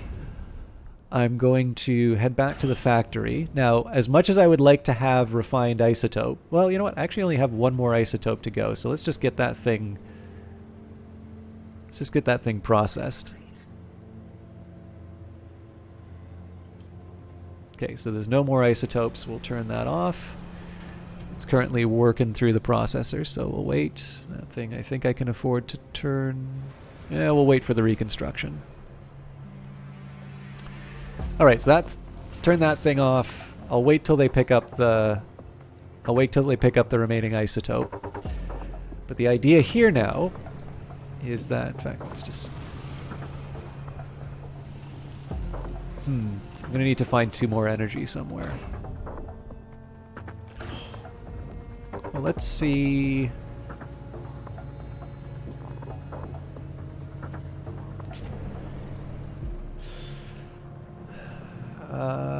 Yes. This will do what I need.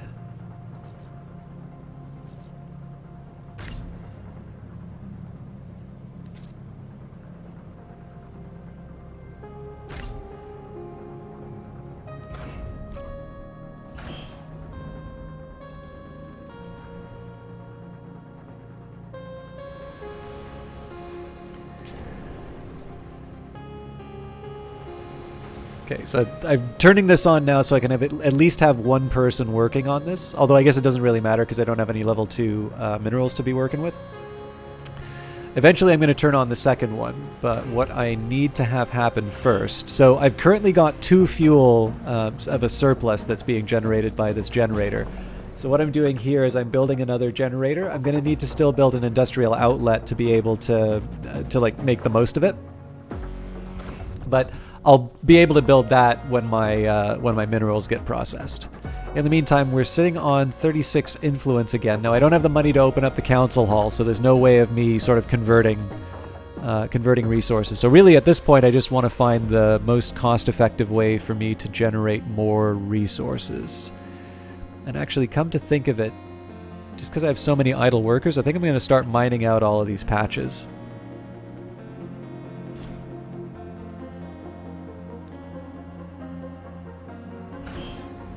At some point, I'm going to wind up doing sort of doing an equivalent on floor 1 in this factory. But right now, I'm a little bit more worried about just getting everything up and running on this machine. I wonder why this keeps going away. So didn't they just pick up a level 2? Oh, it's because they made it a level 3 one. All right, I'm going to have to be a little careful about that, actually. I'm going to hit pause here just so that I can ninja the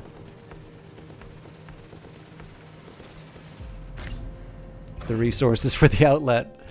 It's great that we're getting so many level 3 resources right away, but I do actually need to remember, like, I do need to keep this all in perspective as far as what I need to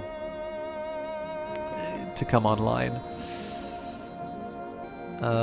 I'm also debating as to whether or not I want to try and build a higher tier. So, like, I could build a second mineral processor, but I'm not really sure that's the best use of my resources right now. I think I should probably build that level 3 isotopes first. Okay, so 1, 2, 3, 4.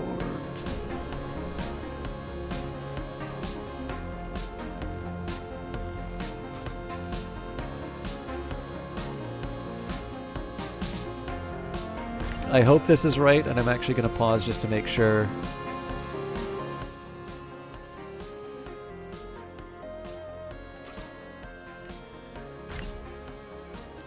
So 1 here, 1 here. Yeah, we're good. So I'm not actually going to put the I'm not going to put that module in that place for the simple reason that it's kind of a waste. However, this level 1 processor I'm willing to stick in the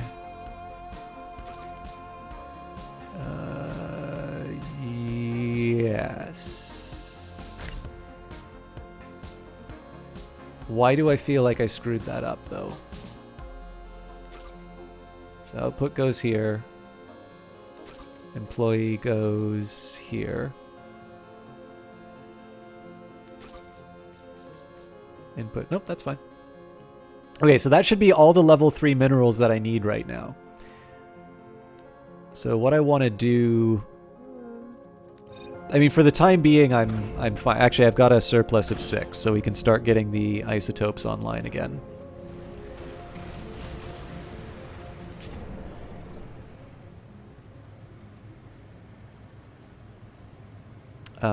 I am, however, going to turn off the this level 3 processor. And the reason I'm doing that, it's not actually that I don't want to have level 3 minerals. It just so happens that the stuff that I want to build is fine as a level 2 mineral. And turning this thing off gives me access to, to building the remaining components of this, this module. And again, the level 3 isotopes are going to be what allows me to upgrade my headquarters and just generally get a little bit more done. Upgrading the headquarters is going to be what gives me access to the ability to run the fuel turbine. Running the fuel turbine is going to be what allows me to get more energy. So there's a very specific chain in terms of a very specific chain of dependencies that I'm trying to deal with my some of these decisions that I'm making here.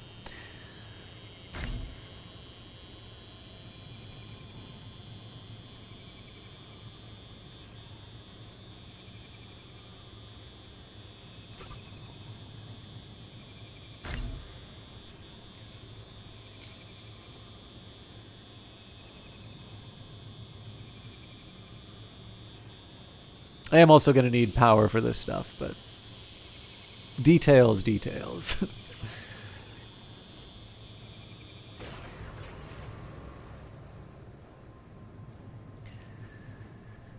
So again, we're kind of waiting on the office up above. Sorry, I really should be focusing on these patches.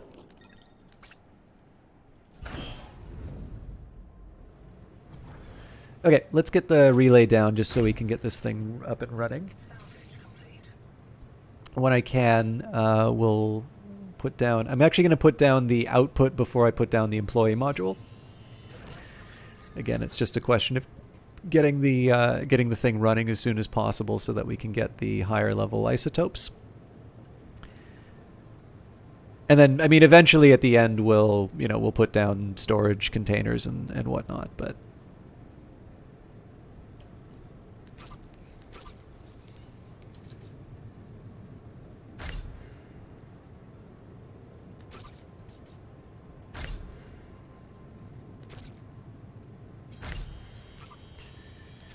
Okay. So I'm going to pay a little bit of the debt that I incurred resource-wise. So I'm going to finish things like the waste modules for the various buildings. But we are where we want to be as far as the isotopes are concerned. So now we're going to be looking at tier 3 isotopes. We want to get this up to level 8. And that will hopefully give us the reach that we need to get to the crevice. I am a little worried about the fact that this ruins hasn't been touched yet. So let's just watch my people move around. All right, so that's still listed as not having been explored. So it's possible that this fella right here is actually assigned to do the ruins. I wonder if there will ever be a feature where you can sort of like click on a worker and see what they're currently doing. That probably will actually just generate more frustration than anything, but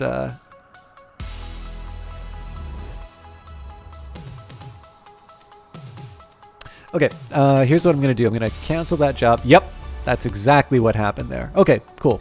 So this gives me... Oh, what am I doing? That was really foolish. Okay, well, we'll survey it.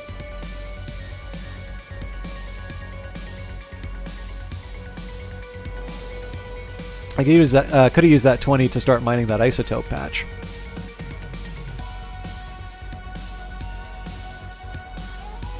Okay, cool. So when I see people running in place, that just means that I need to find a way of canceling whatever job I had them doing. That's going to be frustrating to deal with, but it's going to be... Like, at the very least, I kind of know how to undo that. Again, I think in the quality of life improvements, they're probably going to do something that's a little bit more elegant, but... good to know nonetheless. Alright, there's a device that needs to be constructed. I wonder if it's the same story. Nowhere to store blocking resources. Oh, I wasn't even thinking about... Oh, it's the waste. Okay, well that's manageable.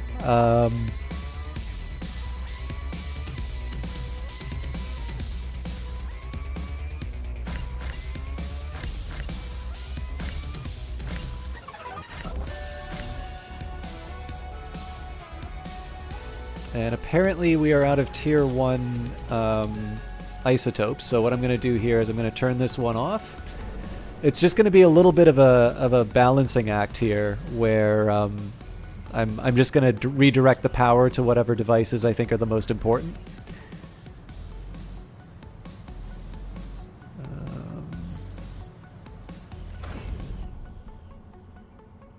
We're almost ready to go with our isotopes. Nope, we are ready to go with our isotopes.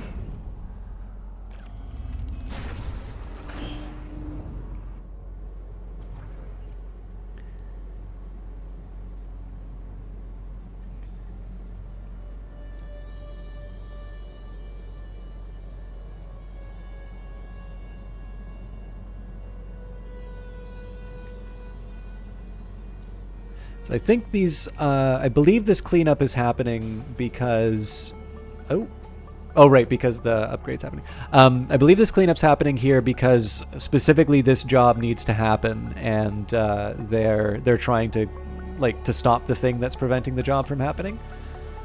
I'm also trying to think about how I can use that to sort of manipulate the AI into taking on certain jobs that I want them to do. Okay, that was actually probably pretty dumb of me because I want them to be focusing on this job.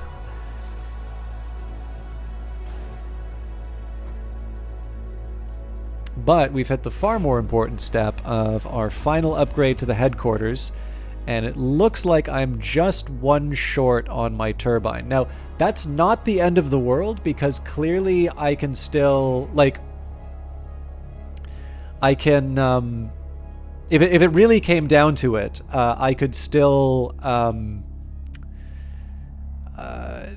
like, sorry, I'm trying to think of the right way to put it, like, if it was a worry, I would be able to build a turbine around here, and we'd do okay. Like, if you take a look at the Zethane, sort of adjacent is still pretty good. But I don't want pretty good. Like, if I'm going to build a fuel turbine, and I want it to be the right one. So what I'm going to do here is I'm going to build a command center sort of right at the edge. Now, again, I'm making a pretty hard commitment in terms of, setting myself up over here. However, through the expansion of the headquarters, I now see that I've got a mineral node here and an isotope node over here. And so what I'm ultimately going to do is all of my manufacturing, all of the stuff that's going to be polluting, all of the stuff that's going to be, just generally hazardous to the health of my employees, this is going to be sort of the limit in terms of where I can put the pollution generating stuff. There's sort of like a line right over here. And what I'm going to wind up doing is I'm going to, in fact, maybe I want to put my command center here, because then that's just going to give me access to these resources a little bit faster. That's an even smarter move. So this is why I wanted to put all that effort into upgrading my headquarters. It gives you much needed insight in terms of where your resources are. Sometimes you get lucky and you also see where the rebel bases are. And sometimes for that you just need to look really close at the edges. But I'm willing to guess that they're a bit further off. But I'll confess, like, these are pretty close together, and this works really well as far as the fuel turbine's concerned. So I'll maybe make this one or this one a bit of a priority in terms of where I place the next. Actually, you know what? Let's prioritize those two. But yeah, I'll build a command center. There's going to be a little bit of a game that I have to play as far as getting the power out to the command center there, but that's not a major consideration. As long as I get it all built before I need to have a defense turret up, we should be okay. Okay, moving right along. Let's see where we're sitting for other resources.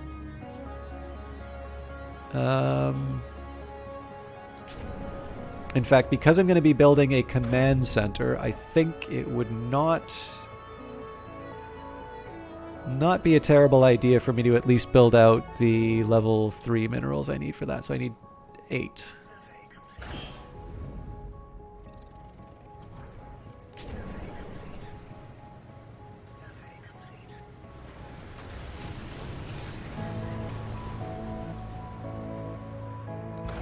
So in this case here, I'm not really going to be building anything else except that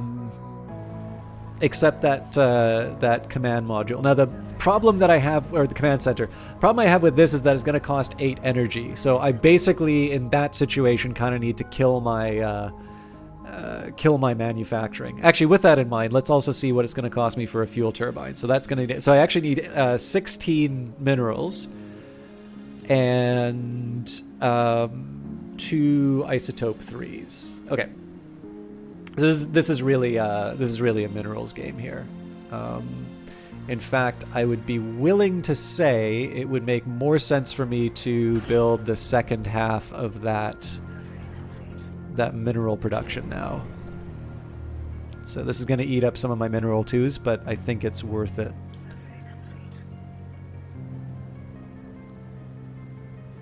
Okay, so output module here.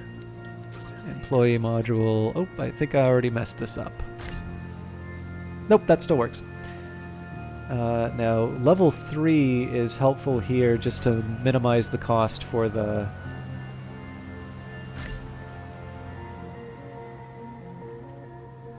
And we give them a mineral input. At some point I'm going to have to pay for the... At some point I'm going to have to pay for like the relays and whatnot, but...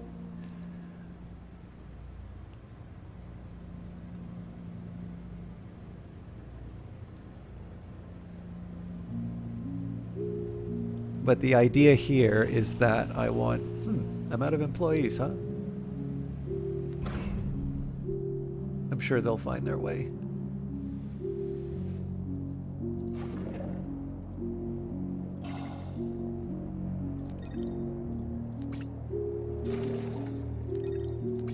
I actually probably don't need so many people working these mineral patches, but... There's actually quite a bit that these guys need to be doing. Tell you what, instead of going crazy, because it's not like we really need more minerals right now. I'll keep one working here. Let's just make sure that we've got people working the tiles that they need to be working. Do we have...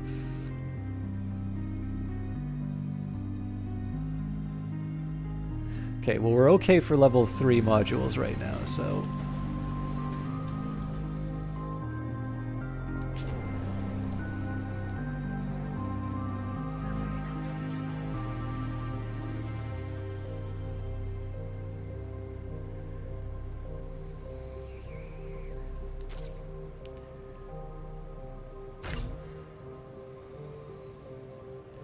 And then the last little bit of this design is to get some storage containers down.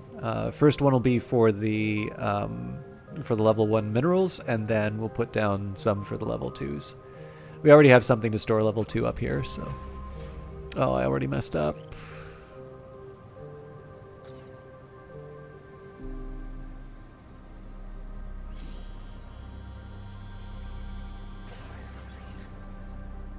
Okay.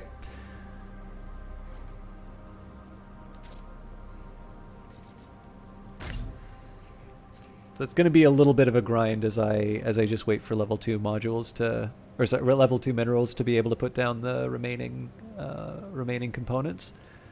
But we will be producing level 3 minerals as quickly as we can with this design.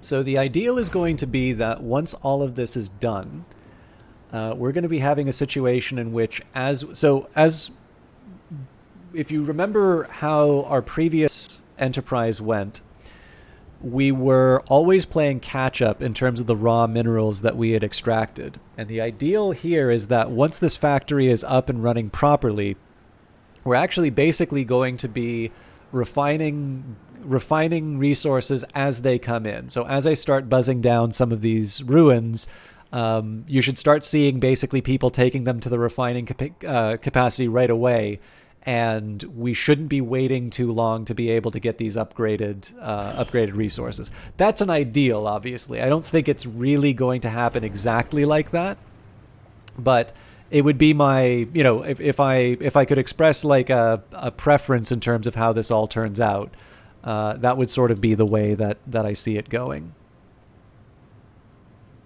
So I'm just going to wait to ninja out the level 2 resources when I can.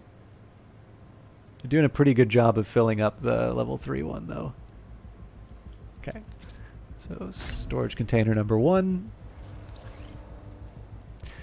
And then off the back of that, because we should be drowning in high quality resources, what happens after that step is it should be, so the choice that I am making, the strategy that I'm employing, is that I'm going to have lots of high quality building materials. Based off of those high quality building materials, I will then be able to rapidly build all of the infrastructure I require to be able to support an economy. More importantly, because I've already identified the sources of my raw materials, I'm going to be in a better position to sort of place my my income generating buildings away from the things that will create risk, i.e., kill my employees. So again, no guarantees that it's going to work, but that's the general idea behind how this run is going to go. And right now I'm sort of hobbling my ability to get this level 3 stuff, but I want to get the infrastructure in place so that I already know I have a whole bunch of resources lying around. So if I can get level 1 minerals near the level 1 processors, level 2 minerals near the level 2 processors, if I can get those little efficiencies built into the system right off the top, it means that once we actually start fighting for storage space, we should be in better shape. My big worry right now is waste, because I don't have a good way to handle that right now. But again, the hope here and the way that I've built this is that I kind of intend to turn it into something that again, I have a fast answer to, because I'm able to generate power and income-producing buildings so quickly. And of course, I'll keep the road networks away from the places where my workers are working. So hopefully, I won't be paying the influence costs of replacing them.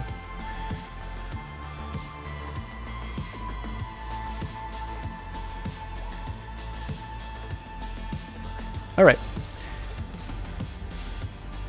So there's mineral 2. All right, all good there. It's a little wasteful, but I will get this waste module done.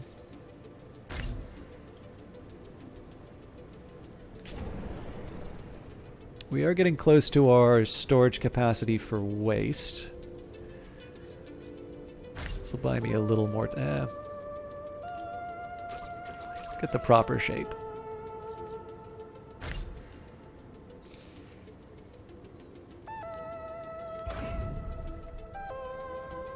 All right, I think we said I wanted 16. I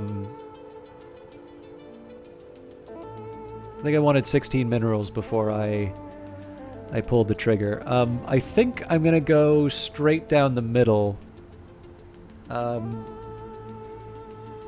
probably would have a easier, overall, I think I would have an easier time if I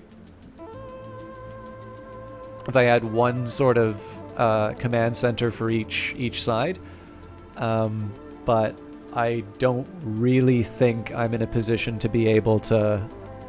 I don't really think I'm in a position to be able to maintain that. So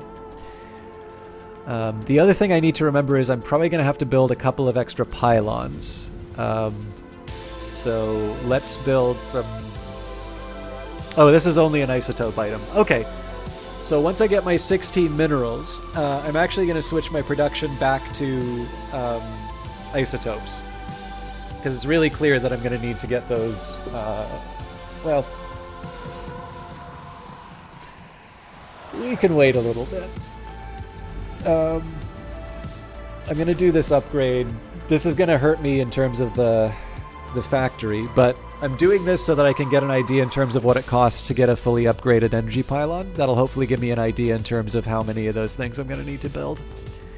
If I can minimize the number, great, but I don't want to skimp on this proper infrastructure.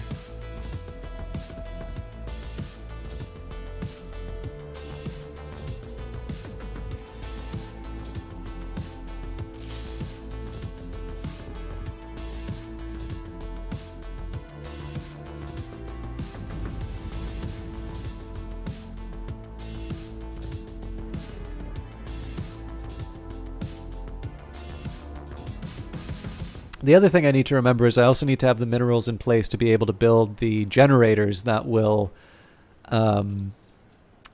power based off of the extra fuel. So I'm not quite out of the woods yet. Okay, so this is going to need 4. Okay, so I need 5 isotopes for a fully upgraded energy pipe. Okay, so I need 6 isotopes plus the 2, so I need to go up to 8 level 3 isotopes. Good to know. I have no leftover level 2s, so here's what we're going to do. We're going to go to floor 2. We're going to say, we really appreciate the work that you did, number 3, but you're just a little too powerful for us. So I'm going to keep the level 2s running for now. I just want to make the most out of my power usage if I can. Now, we already have level 2s to convert, so I'm going to turn this one on first. I'm a little disappointed that they're not making the most of this opportunity, and I will go as far as I can. Nope, we're already at level 2. Okay, so hopefully we'll be generating enough level 2 material to carry us through the day. I'm not going to put too much... I'll work with whatever... I'll work with whatever level... This really pains me because I know this is going to pick up some waste, but...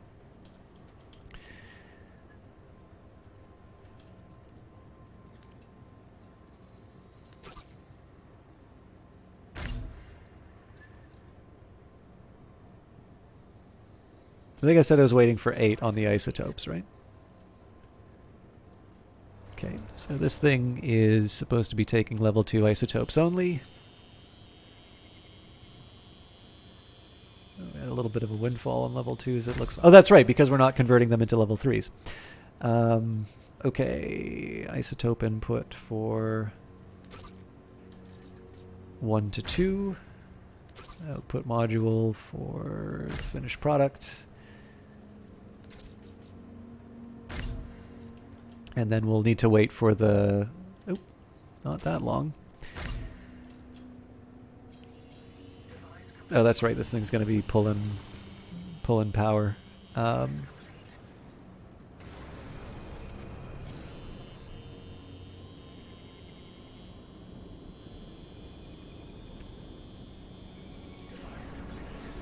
think...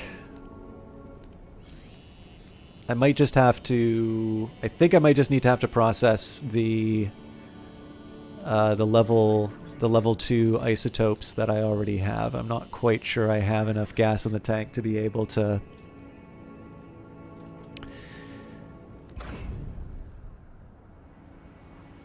to go any further. All right.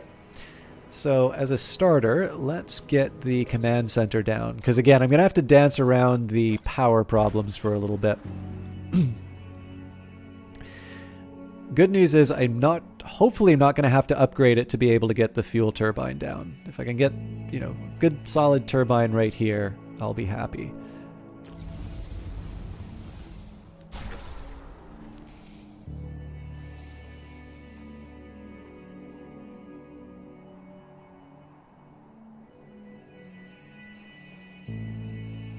I suppose one bit of good news here is that I'm going to have full batteries.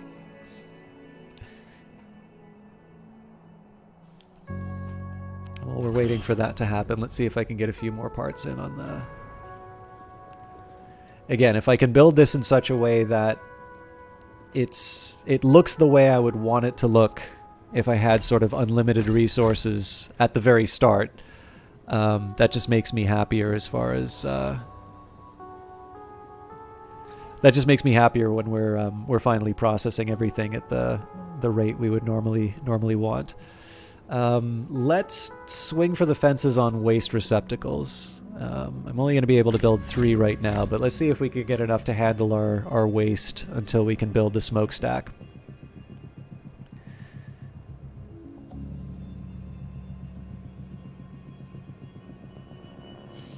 So I think the plan is going to be once all this upgrading happens, the power in headquarters is going to keep the factory running so that everything can be running at the right level.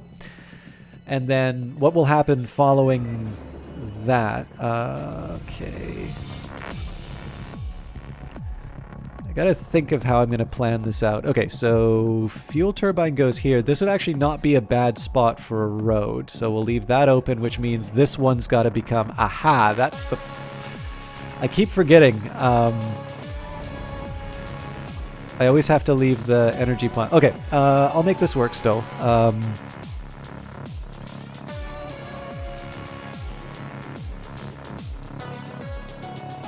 I always keep thinking I can put my energy pylons elsewhere, but the fact of the matter is until the command center has power, it doesn't really matter what my plans were.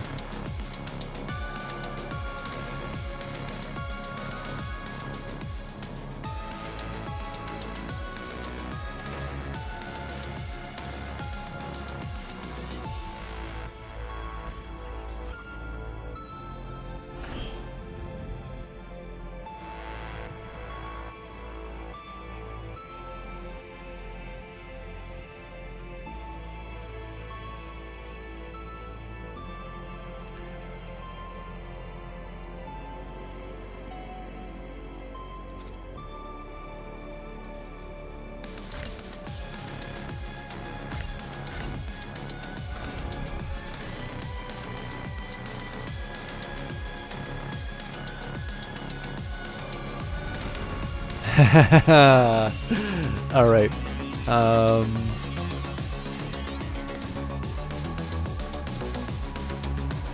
I don't believe them when they say nowhere to store the blocking resources, though.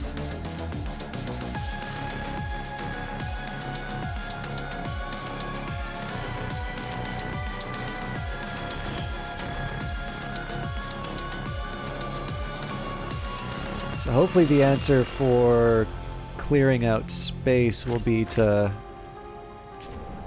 just upgrade them to higher quality goods.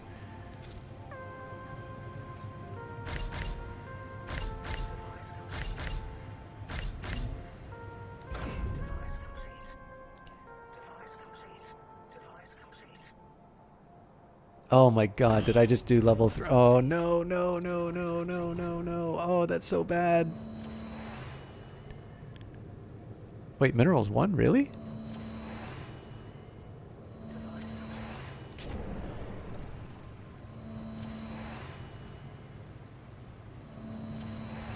Well, they're lost now. Oh, that's so bad, though. I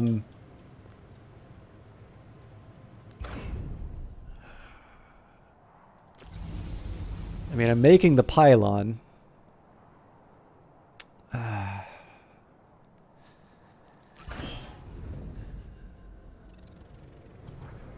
I gotta wait for this to get to the right number. Oh, that's so frustrating. I did that to myself.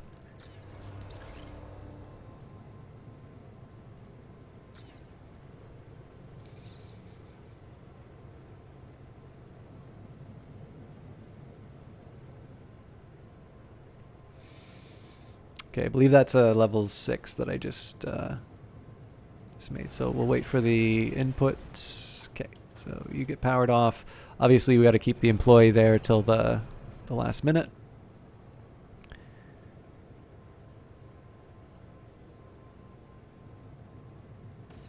Oh, no, we got to keep the processor going to the very end.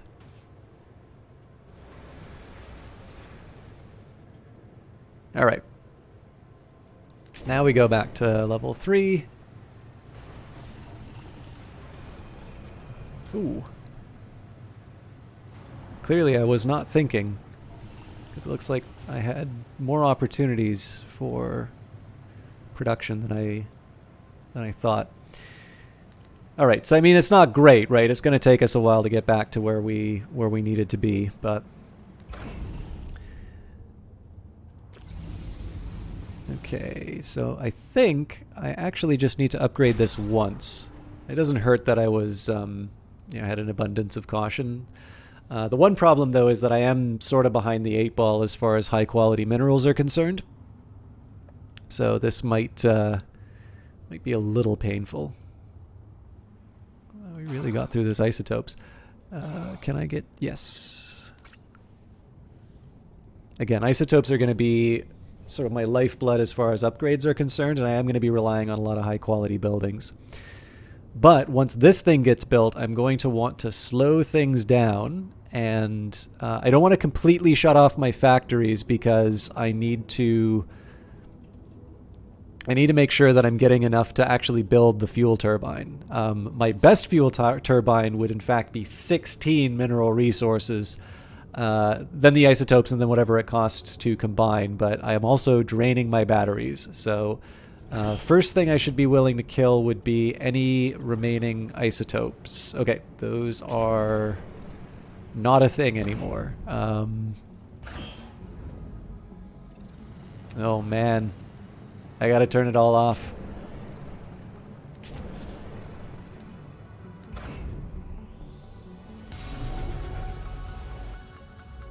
Alright, well, it's not great, but clearly we know what our priorities are.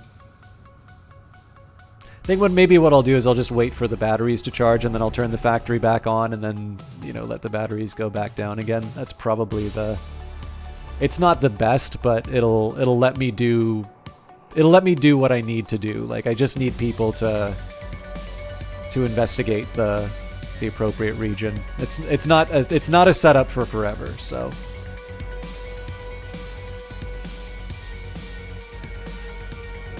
Okay, you are good for resources, and you are good for artifacts.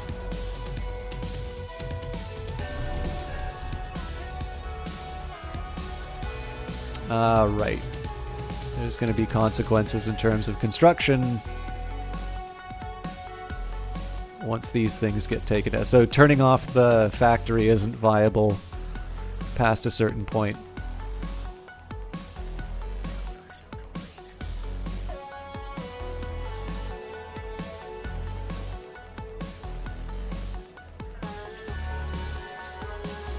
Okay, so one way I can get around that is I can build at least one. I can build a fuel turbine in the area where I don't have the resource concerns.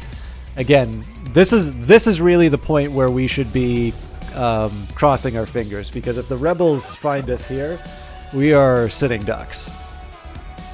Once this fuel turbine goes online, though, everything else falls into place, and we're laughing.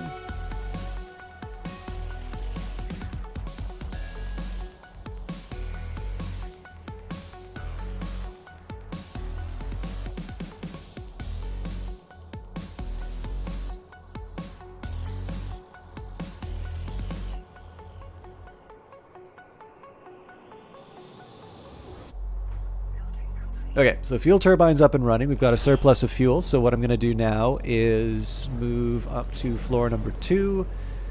Whatever remaining level 2... Oh, actually, we've got a fair amount of level 2, so good news there. Oh, but it's better if I can use level 3. That pains me to do it, but...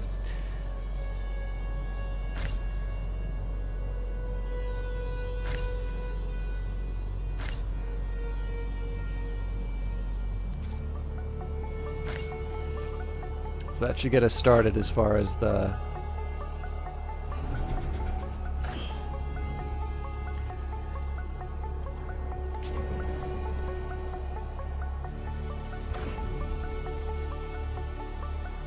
As far as the power goes, that should get us up and running.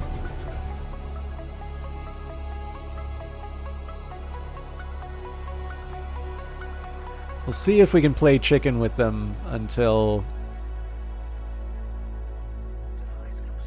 Alright, still might... Perfect. Alright, we're up and running there. So now we just really need to wait for the remaining power for the... remaining level 3 for the... excuse me, for the remaining fuel turbine.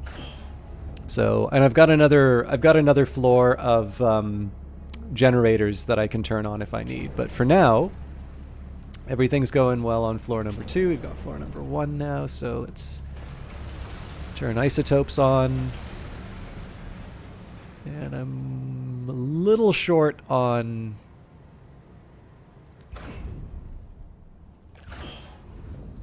for the remainder. I'm going to switch to level 2. I should probably finish this. I never did finish this floor, so we'll do medium battery here, and then I'll put a couple of fuel storage items when the time comes. Also, I usually stick a battery here and here. Now, traditionally, I've put waste, sort of waste material here. I might actually switch to, batteries, or maybe fuel.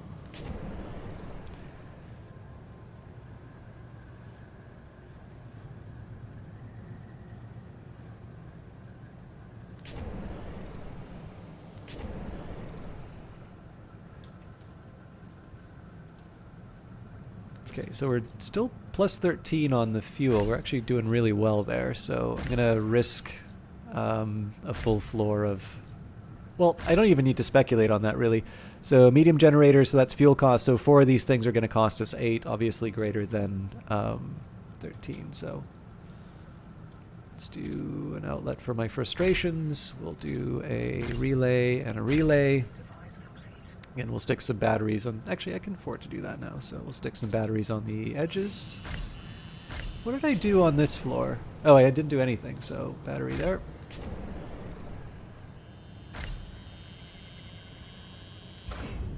And basically what this is going to mean is that I'm going to be able to turn on my other buildings.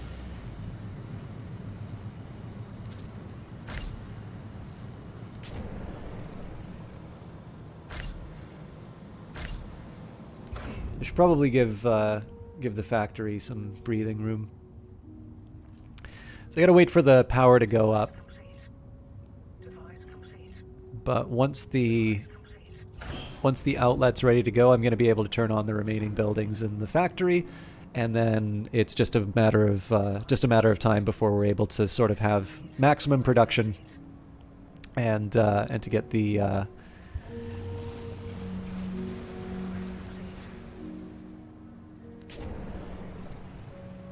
yeah. So at this point now, we're going to be converting all of our existing resources, sort of our low-level resources. So right now we've got 119 minerals. I've got the largest number of workers that I can currently assign to that, to turning those into level 3 items. That's going to be all that they're focusing on. I might make an exception at some point to upgrade it to a factory level 3, although that is fairly expensive. So I'm on the fence about it, if I'm completely honest. And my next priority now really should be around getting that, and I'm going to need 2 turrets now, and then I'm going to need an energy generator. And of course, because I want to build an energy generator, that's going to mean that I want to upgrade my fuel turbine and such. So let's just get an idea in terms of what those costs are going to be. The fuel turbine is going to cost us 8.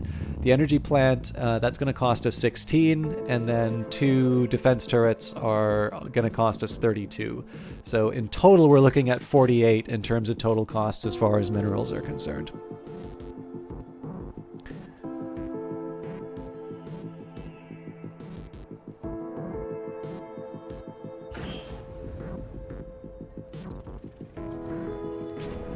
And then, of course, at some point we build a smokestack too. But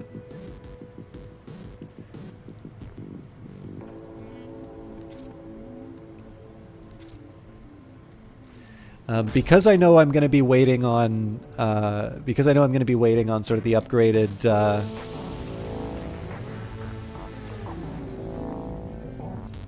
I'm going to be waiting on the upgraded. Resources. I'm just going to build the remaining waste receptacles, and that should give any idle employees something to do as far as cleanup is concerned. Again, we're a little bit in a race against time in terms of trying to get that smokestack built. And then, of course, I'm not really doing myself any favors by building the smokestack. So the one problem that's going to happen here is that eventually we're going to have all this production, we're going to be storing all this waste, but we're not going to have trucks to bring the waste to the smokestack. And so the eventual destiny for this factory is going to actually be to completely replace it with specialized factories over on the other side of the map, where the waste will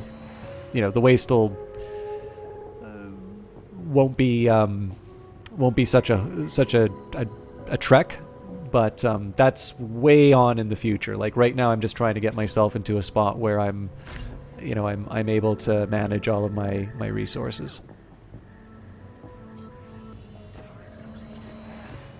How are we doing? Still waiting a bit on the.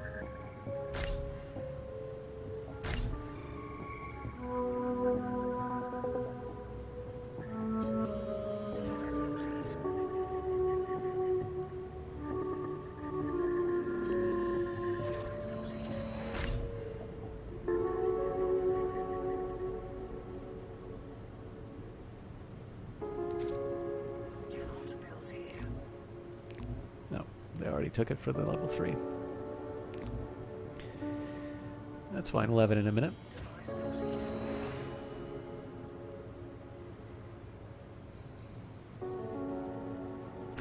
Okay.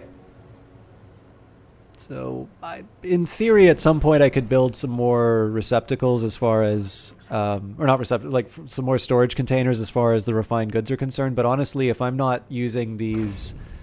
If I'm not using all of this stuff that I'm generating into, to just making the colony more effective, like if I'm not building fuel turbines and power generators out of this stuff, like what am I doing at that point? I think I'm gonna build the turret sort of on this side, and then there'll be a turret sort of on this side to assist. Actually, also, because I'm sort of just coming up with things for my workers to do, let's examine these ruins. The good news is I'm actually going to be able to build a mine right over, more or less here. I guess I need to upgrade the command center at some point, but we're actually in range to be... This command center has given me enough reach to be able to build what I need, both in the mine and the isotopes, without having to build any additional command centers. I'm still going to wind up building the command centers for other reasons, but... Oh my goodness, is it storming out?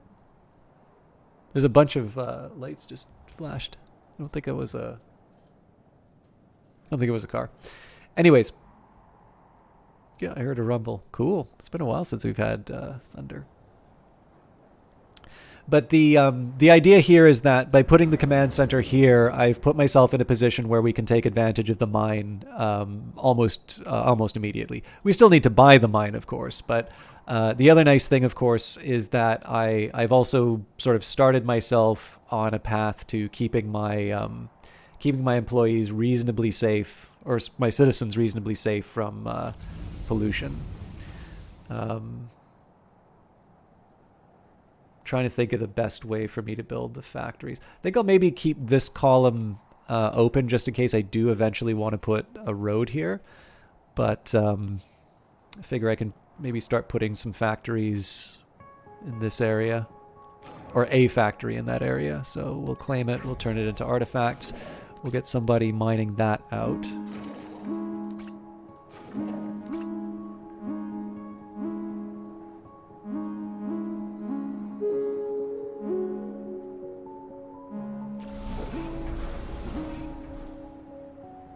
Again, I don't believe them when they say that I don't have enough space.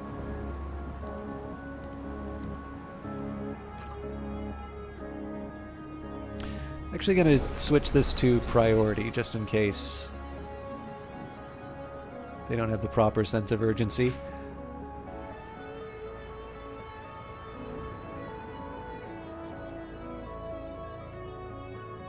I guess a lot of my workforce is currently working in that factory right now, but I don't actually think that's a bad state of affairs. The real questions that I have at the moment are, it's all well and good for me to talk about being able to build a turret to sort of defend everything, but like, where am I going to put the turret? Do I put it, here by the command center? Do I try and move it a little aggressively forward? I still need to make sure that I keep a roadway open. So I guess I'd have to put the turret maybe here. I suspect that probably at a level 3 it's not going to fully cover everything that I need. So again, do I want to be a little more aggressive in my placement and put it like right beside one of the The two things I want to defend. I think I'll just keep it simple, like a turret to defend the command center, and if I need to defend my mines, I will do that separately. But, you know, little side considerations that come up. I'm also sort of thinking it may not be a terrible idea for me to speed up. Well, no. See, the other thing I haven't really been thinking about is it's all well and good for me to talk about making this factory for cash. But if I make a factory over here, what's going to defend it?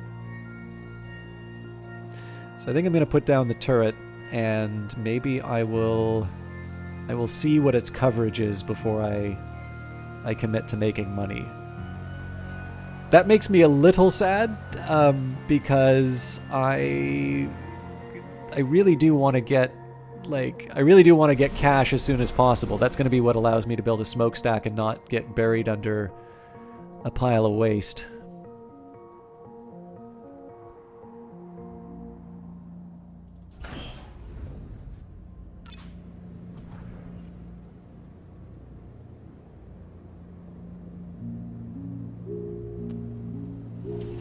Well, this would explain my isotope situation.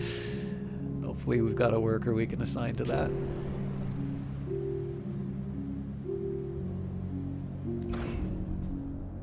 And I think I'm also going to pull out some workers.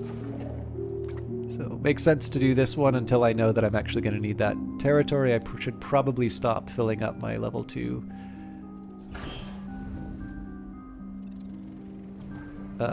Sorry, my level 1 storage. Okay, no employees forthcoming. That's a little concerning. I'm also a little curious why these ones are just sort of hanging out. I guess it's because I turned off the building, and so they probably just dropped it because the task was gone.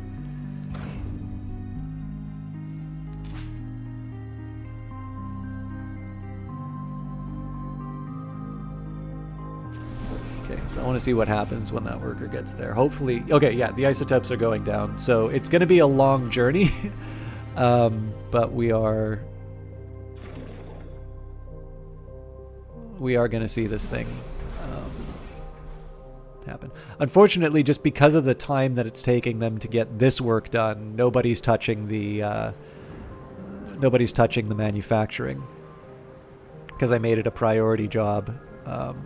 There's 4 people who are dedicated to it, nobody dedicated to any of the other material, which means that my production has been impacted.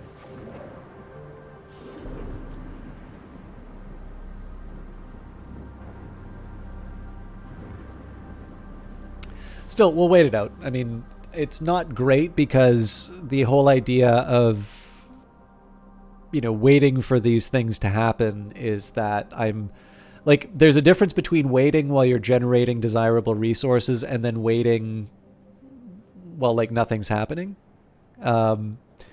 Unfortunately, I'm sort of stuck. Until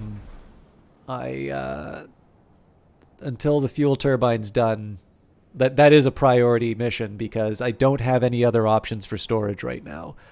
Once that fuel turbine's done, then I'm going to be able to consider alternatives in terms of how I handle energy, how I handle defense turrets, so on and so forth. So at this point here, I'm just going to get rid of that bottleneck. Some of the employees will be freed up to do factory work again, and we'll be in a better position to decide where the defenses go. Although I will mention that I'm now 90 minutes past when I was planning on wrapping up. It is getting close to midnight, so this maybe not right now, but in the next little while I'll probably think about wrapping it up. But overall, I mean, this isn't a terrible spot to be finishing, right? As a recap in terms of what we did, we haven't had our first rebel attack. We've actually already got started on our secondary base. We've got a reasonably good pipeline as far as manufacturing is concerned. It's really just the fact that we haven't cleared out the resources. If I was a bit smarter, I probably should have just turned it into the artifacts, because even though it's very desirable in terms of the raw resources it has, it just takes so long to clear out. That's maybe another thing I'll keep in mind for future playthroughs. So the good news is we have a much better situation so far as long-term planning is concerned. I've got I've got my factories in places that are not going to be affected by by pollution. I may be a little bit worried that I've spread out too far. I can definitely support 2 turrets, one here and one here. If I do actually have my way and wind up building a factory over on this end, that might be stretching things a little bit. Then again, I do think a turret should be able to reach that area. I am going to have some beautification problems as far as just the placement of the crevices. Like, I am going to want to build some fuel turbines, but I know if there's houses nearby, they're going to complain about that. But again, you can see on the map here that the distance between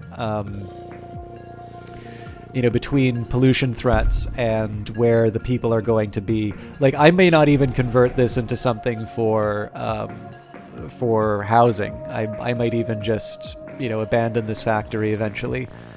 Because I don't want to build a road to it. And this is just going to be my whole manufacturing center over on the other end.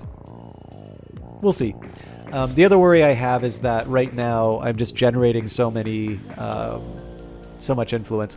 I'm gonna wait until it's closer to 300 before I pull the trigger. But I am possibly going to need to pick up some of these ruins to, just to make sure that I'm not wasting resources. Okay, 2 minerals, and then we should have people back on production. One thing I will avoid doing until I have the turrets in place is I will not combine the fuel turbine. That was the original plan, but clearly I have the option of burying it. Like, in the worst case scenario, I lose a level 1 command center, but I have the means of being able to reconstruct it. If I lose a headquarters, if I lose the fuel turbine, that is definitely lightning out there.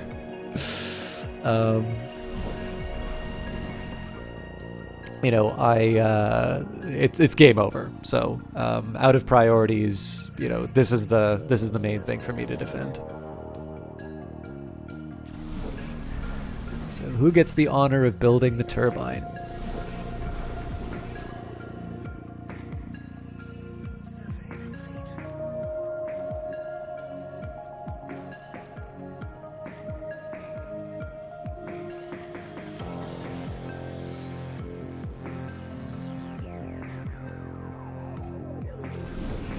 Alright, so it's 1 isotope to combine. Well, that's really interesting. So it seems like the factor in range goes down? Huh. I'm still gonna do it, just... it's interesting how they report that to you.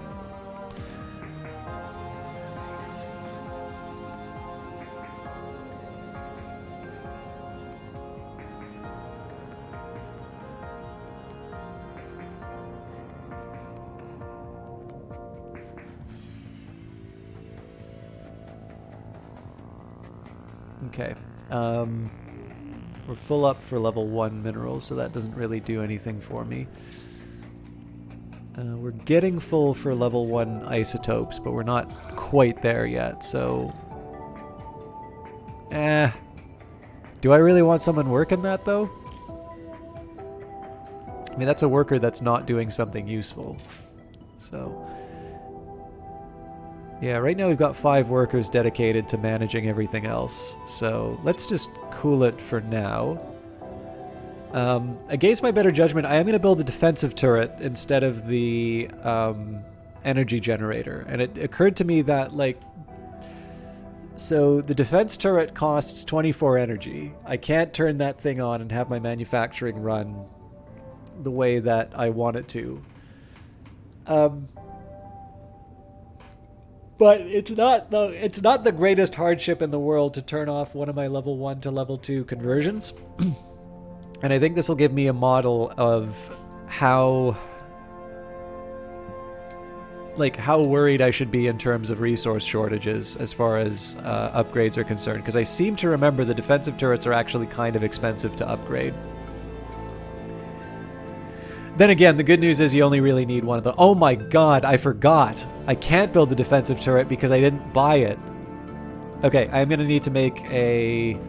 This is a little bit of a Hail Mary here. I completely forgot that I didn't buy the turret. It was staring at me the whole time. Okay, this will be exciting. So all of this depends on us getting enough money. I really should have built that stuff ahead of time, though. That's fine. We'll be fine. Nobody's panicking!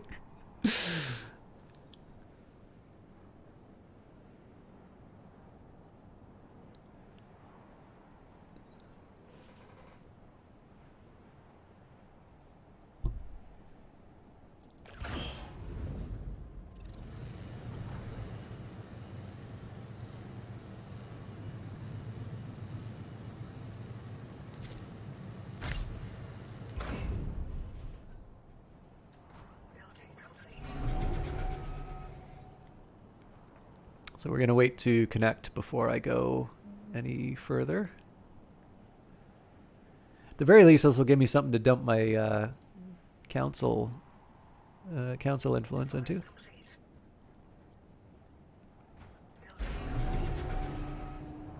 So the reason I was so adamant about connecting, in addition to just generally making sure that everything was working the way that it should, I kind of needed to... I needed it because of the range of the energy pylon.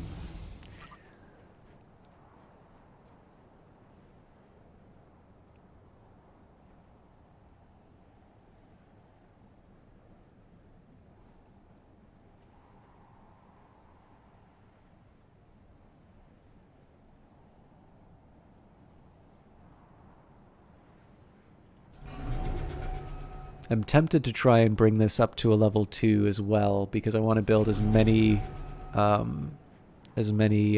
income generating. Yeah. I'm going to do something a little counterintuitive for the start here. And I'm actually going to turn off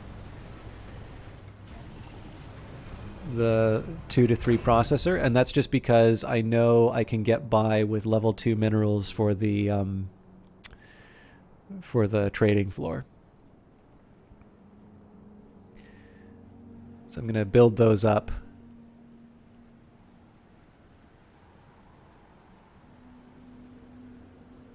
In a pinch, I can actually just go for the level 1 resources, but I really want to be strict on that so that I have a nice reserve of high value materials. Excuse me. Okay. So, very familiar pattern here.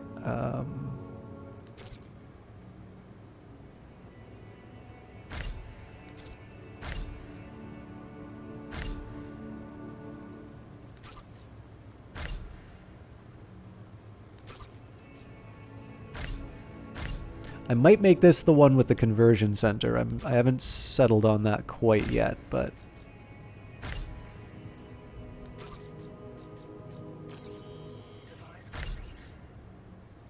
Well, I already messed this up. Gotta wait for that relay to get built.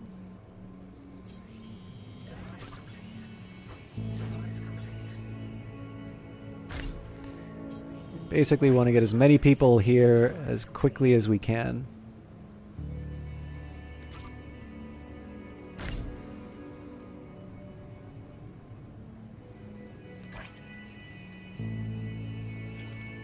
Again, this works a little bit better if I have the resources to pull it off, but we'll just build as we can.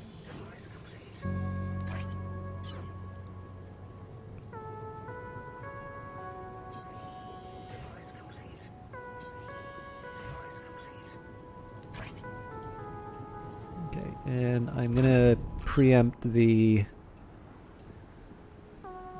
cap.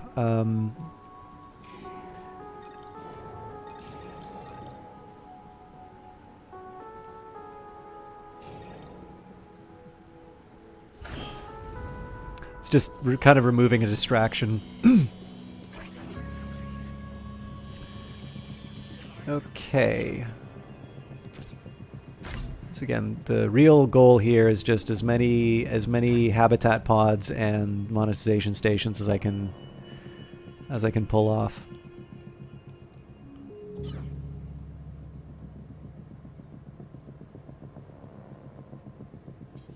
And again, if memory serves, I believe I have one left over monetization station. But I'll work that out kind of closer to the end of the pattern. We've got all this and all this available to us.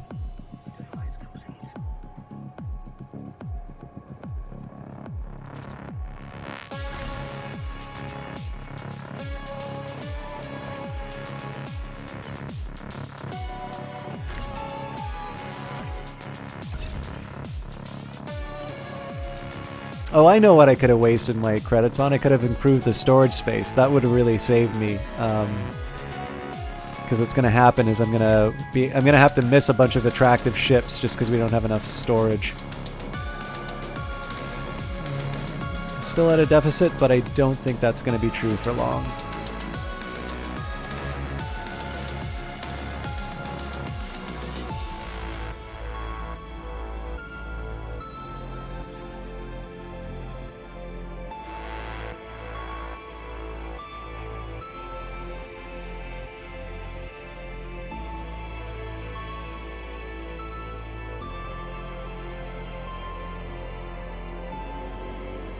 Something's getting in the way of progress. Okay, I'm gonna leave the rest of this open until I've sorted out the rest of the floor plan. I'm also building a few too many habitat pods, I suspect, but I'll live with what I got. As it's all in construction anyway, like it's hard to get a real read on how bad I'm messing up.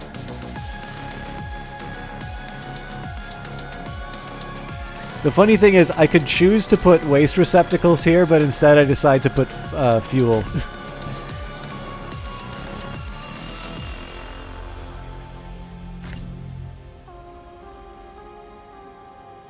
The fumes help put you to sleep.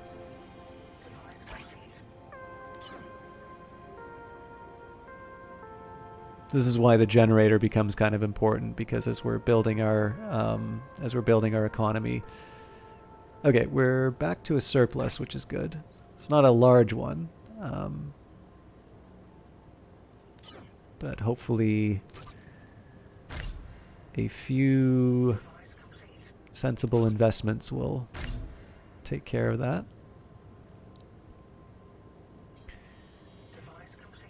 Again, I'm sort of at the mercy of the speed at which my workers take level 2 minerals off the line. So 14 living space and 12 total jobs. Eventually 13.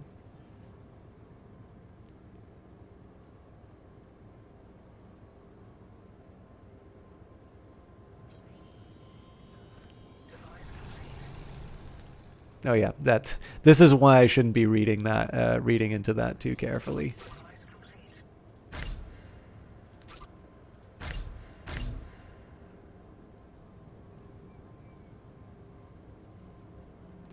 Okay, so these would cancel each other out. So based on what we have here, 16 living space, 13 total jobs. That's really interesting. Okay, so I build 2... what?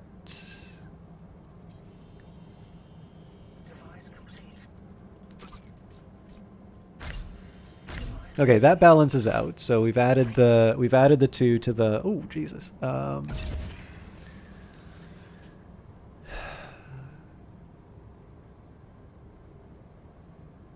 Okay, so we're looking at the 15 total jobs once these are marked down. Nope, that still doesn't work. No, we're still fine. Okay, 15 total jobs. Wow, how did I get that so twisted.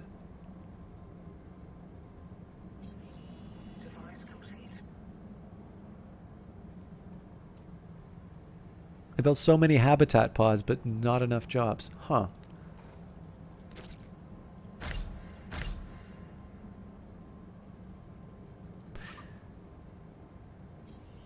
Device complete. I'm actually going to wait for these things to get built. I think probably what I'm going to wind up doing is... Oops. Well, now I know what F... I think that was the F button I hit. Now I know what that does. I guess I probably fill this with as many monetization positions as I can. Okay, so now if I look at these numbers, 17 jobs. Oh wait, so I made one too many now? Does that make sense? I think it does actually. Okay, so we cancel that.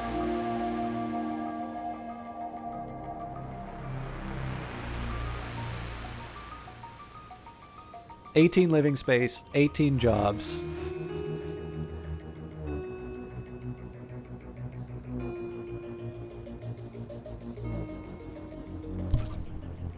It makes sense, but it also doesn't make sense. So, something like that.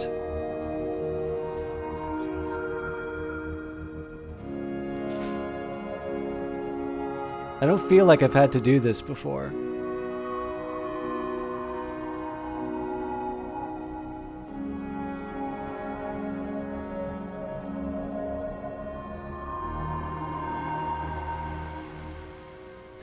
I guess I can alter it when the time comes. Oh, and yeah, I'm draining batteries, so that's not the done thing. Okay.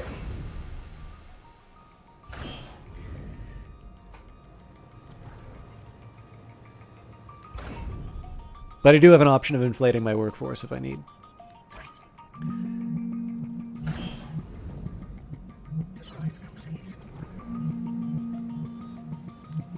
Yeah, well, we knew that was going to happen.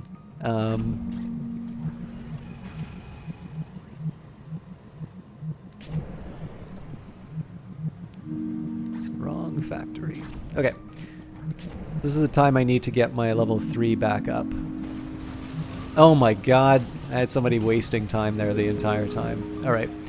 That's a pity, but let's work with what we have now.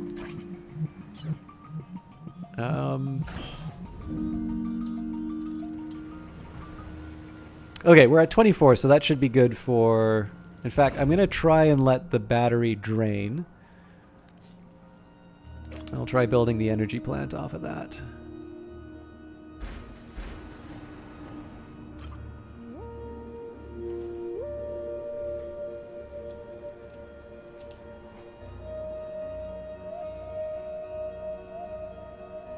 And the hope is that the time it takes we'll be building up our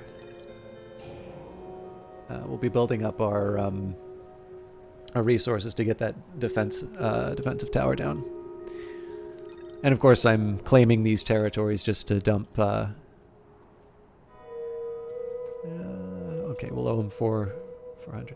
It would kind of make sense to unlock the council hall if I could, but right now I just want to get the the defensive turret.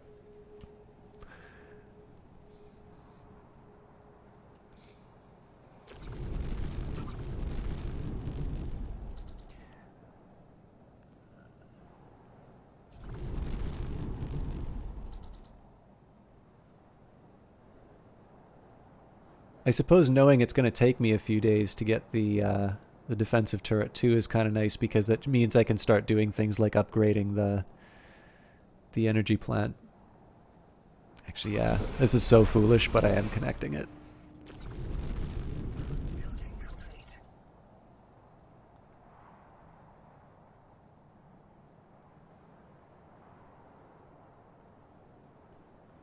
I figures now's the time to have the drain happen.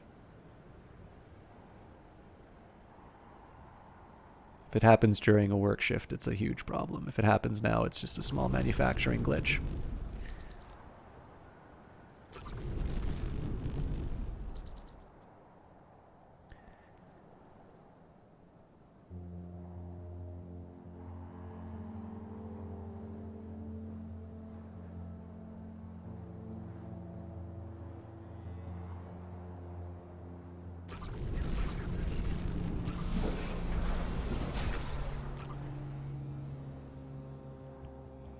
Again, here I'm just purely tempting fate, but I'm assuming that within the next few hours we're going to be able to get to 6 hours specifically.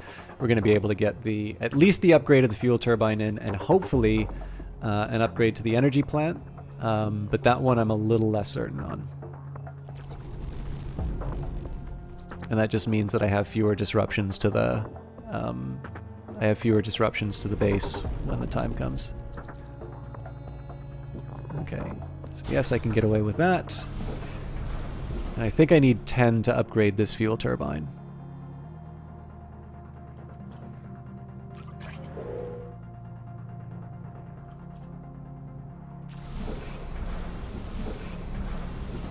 Yep. So that was never going to get upgraded. We've got 4 hours before the workday starts, only one more isotope to bring in, so generally doing okay.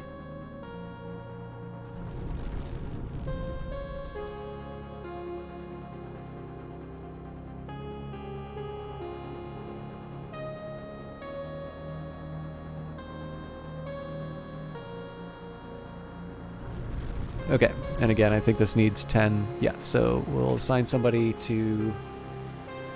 I don't think that number's true, by the way. Or I think it might be taking the fuel, but I think all of this will balance itself out in a little bit. And finally, let's make sure... Yeah, so I did turn everything back on.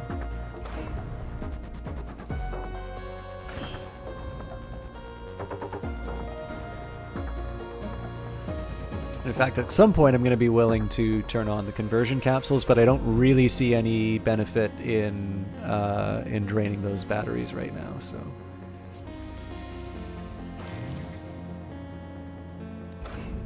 yeah, 157 energy ought to do it. Okay, so I obviously need to worry about payday still. If I can find a ship with 4 people, great. Perhaps... Yeah, perhaps once I have what I need as far as the level 3 minerals are concerned, I might turn that off so I can build another layer to the factory. I do want to make sure... I am actually going to set myself aside not just the... at this point I want to set myself the third... Well, do I want to set myself... No, you know what? Screw it. The faster I build the faster I build those resources, the faster I get access to their goodies. So we're going to turn off this machine. I'm going to take all that delicious level 2 mineral, and we are going to make another factory floor, or another trading floor. I say trading, but we know they're just watching ads.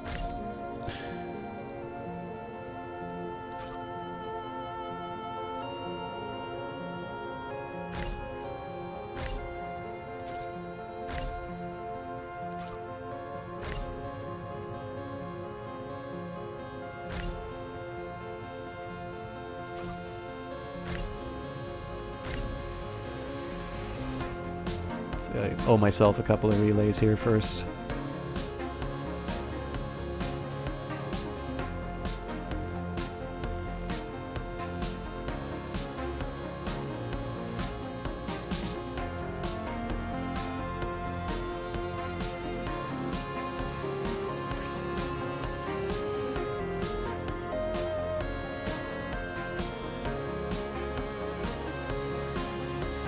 I'm a little worried that this number hasn't gone up in a bit, but it might be because of the construction.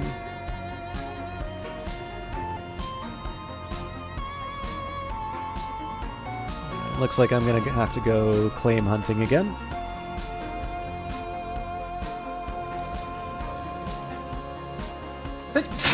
Excuse me.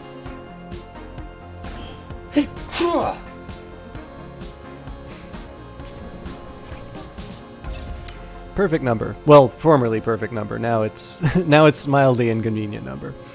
But it's still more people. It's still more money. And this is basically going to be probably the rest of the stream is just me working out the rest of this factory. Although it's certainly something that I can set aside for next stream. I'm just kind of I'm not in a terrible place for that. right now. So, okay, we've got people in manufacturing. I should probably just make it so that I need to have 5. So I need 5 basically to do the 2 relays and the 2 relays, the habitat pod, and the 2 monetization stations. But I'll live with what I'm given. I don't need to be too obsessive about it. I was going to try and do some writing tonight, but I have a feeling that it's going to be a little more. It's probably going to be a very short session if I do wind up doing it. Okay. Device complete. Device complete.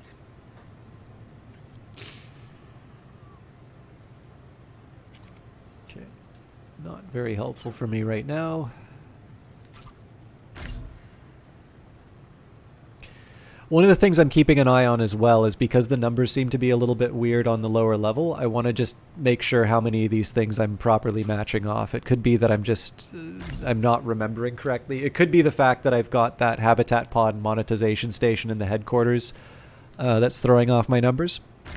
But overall, I just kind of want to make sure that I'm not overbuilding monetization stations, because I can still add another floor to this building. And so if I'm making an obvious mistake that I can correct, that's obviously easier for me to do now while I still have another floor, rather than just completely redesigning everything.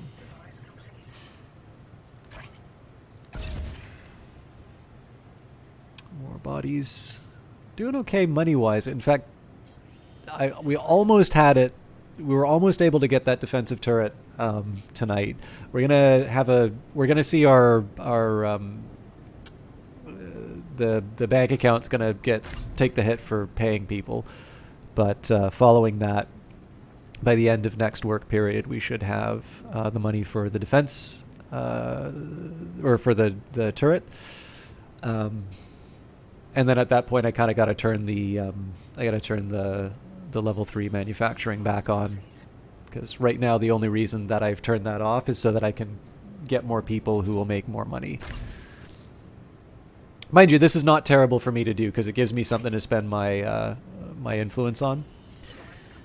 Just generally putting myself in a better financial position is never a particularly bad choice in this game, and the rebels haven't shown up yet. So long as I get that turret up and running. By the time that in fact, I can probably even give myself a bit of time after the message comes up. But when the message comes up, like, I need to be really serious about getting that stuff built. The other bit of good news is that when I by building the center first, I'm able to take advantage of all these relays I built in the middle. So at this point here, it's really just a matter of waiting for the factory to produce tier 2 minerals. We are really getting to the edge of our waste capacity. I'm a bit worried about that. The smokestack should be the higher priority, so it's not terrible. If I'm totally honest, it's actually not a terrible thing that we're investing so much into getting people working, because it's pretty clear what the next building's going to be.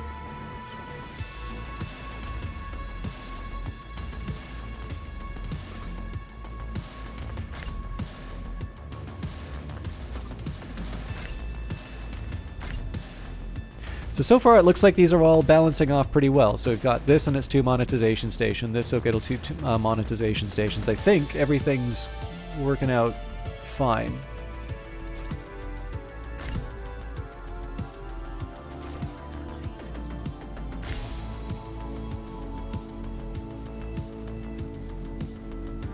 So it should be 10. 1, 2, 3, 4, 5, 6, 7.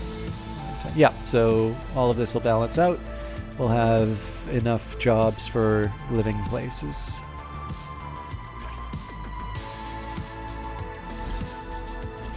Again, I don't want to unlock the council because I've got a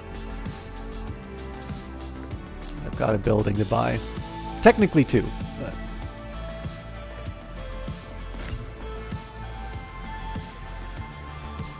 I might be willing to unlock the council following the purchase of the turret, because that will then give me access. So if you think about the trade-off, you get 250 credits and 5 tickets. So you get 5 tickets to buy 250 credits with influence. And so technically you can cover the as long as you're going to be converting your influence into money, you can actually, as long as you have 2,000 credits, you can cover the cost and then make a profit trading with the council. But the condition is that you need the 2,000.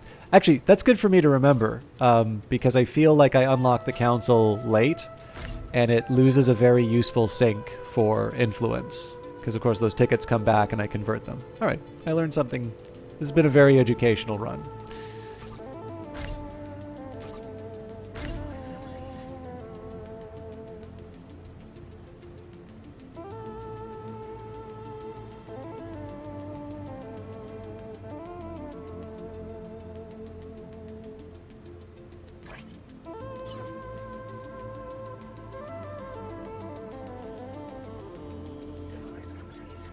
So we're now at the cap in terms of our citizens. Anytime we find a ship with 10 or fewer, we'll be able to bring them in.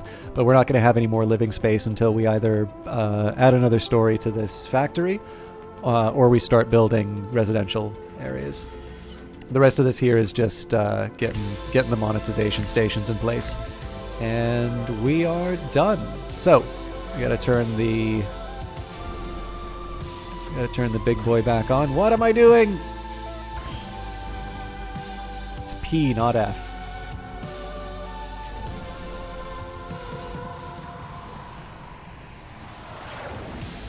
And this thing was always on for some reason. Alright, God help us if we ever actually clean the floors.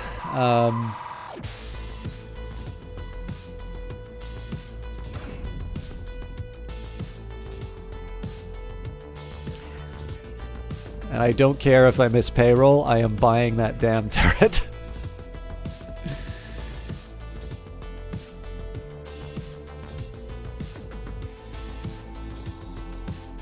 No, I'm not.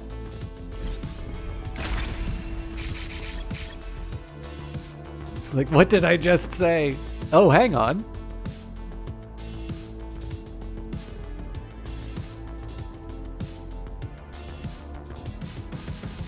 I don't know how to do math. Oh my god, I'm such an idiot.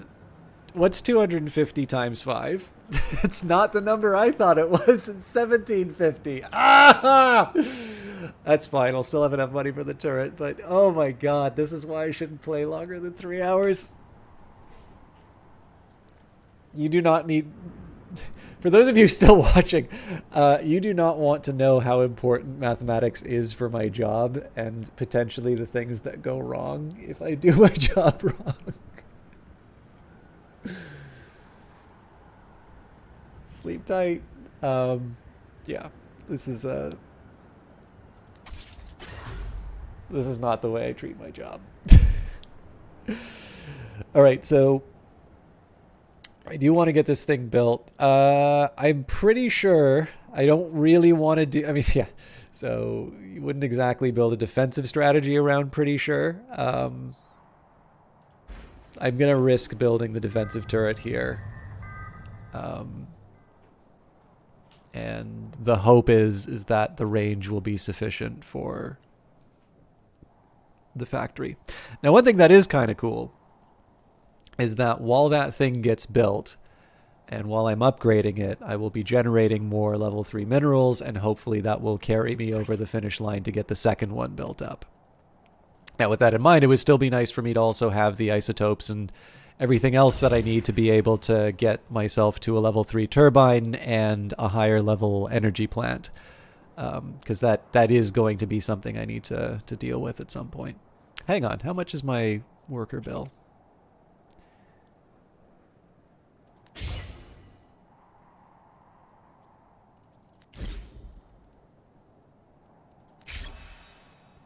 trying to make the most of my trying to make the most of my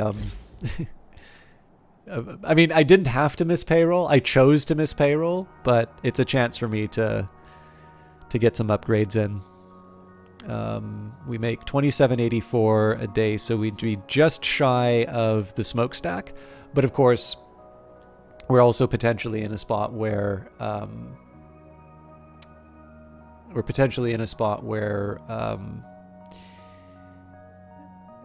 sorry, it just the day's catching up with me.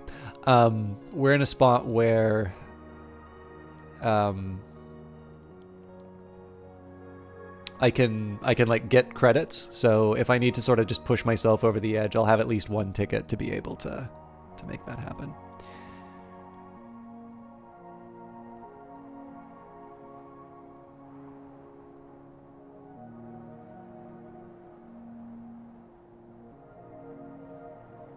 I will confess, it is taking me a little bit longer to build these than I thought it would. Okay, so we'll turn that off by default. Okay, so it takes us 4 to do the first upgrade. I'm going to assume it's going to be something like 16 for the next one.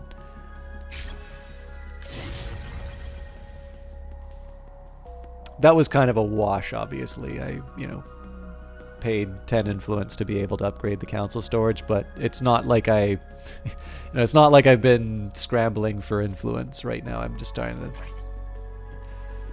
to make all the pieces fit. We're not doing so bad as far as the minerals are concerned. I really do want to see what the level 3 one's going to cost me. For the first attack, it's not that big of a deal. I'm going to be able to survive it, but wouldn't hurt to have a little bit of an insurance policy, especially because the range improves. So that thing's gonna, yeah, that's 16. So we're gonna be waiting a bit for that. One thing I would like to do before I buy the smokestack is actually get this thing up to level 3. And the reason for that is that gives me a little bit more reach as far as the command center is concerned. And as a result, it means that I'm potentially able to push the smokestack even further away. There is also a mild appeal in building a smokestack near the fuel turbine because it's very unlikely that I'm going to, like, the funny thing about it is that pollution and fuel are tied together in this game, but not in the way you would think. It's the idea that Zethane, the things that affect Zethane also affect pollution and vice versa. Well, I guess it's not, I mean, it's the same statement. Sorry, like I said, I'm tired. Oh, well, that was a waste. No, that's not exactly a waste because we'll still, I guess now we'll just make payroll. And no, we're one short. That is the worst thing I could have done because I lose the money and I lose the influence. For the one credit, I actually put myself in a worse position. Oh, well. What I was trying to say, I'm very unlikely to want to try and put the stuff that messes with Zethane near my turbine, and so putting a smokestack near the Zethane producing sources just makes me a little less likely to mess with stuff that I shouldn't be. It's a weird little bit of psychology on my part, but I know what I'm like, so I try to acknowledge my limits as a human being, and yeah, so I'm thinking if I put a turret here, I'd just be able to tickle a smokestack that was put on this edge. So the question is, do I really want to? I really do want to save those isotopes for my upgrades. You know what? We'll see how I think about it next stream, because I am well over time. I'm now 2 hours over. Probably a pretty standard thing for me on Industries of Titan, but all good things must come to an end. So I really appreciate you guys hanging out and sharing this game with me. It's a little bit of a drag that Plato Solutions met with an untimely end, but I will be sure to dutifully put off or send off the notes, and I'll be able to to talk a little bit about what might have gone wrong, and I'm not going to delete the save or anything like that. So I would be nice. I've got a big backlog of YouTube videos to upload, so I'm not sure. Well, you'll be able to see the Twitch VOD for 2 weeks, so that shouldn't be too much of a problem. Anyways, for those of you who like my stuff, next stream is Friday. We've been going through Hollow Knight. I feel like I'm getting close to the end, but I also don't feel like I'm going to be in a point where I can finish the game in a session quite yet. I think I've got another 12% or so to go for the game. Probably 13. But yeah, with that in mind, I'm really enjoying Hollow Knight. I am getting to that point where the game is starting to, because there's only so many things that I need to find. I think I'm getting to the point where it's becoming a little bit of a grind to find those last few bits, but I did get a map which will hopefully help out with that. For those of you who are here for the wonderful Brace Yourself games, bless your heart. Monday has been pretty consistently Phantom Brigade for the last little while, and then Wednesday, traditionally, we do Industries of Titan. Hey, Matt Donatelli. I believe, let me see if I get this right. Producer?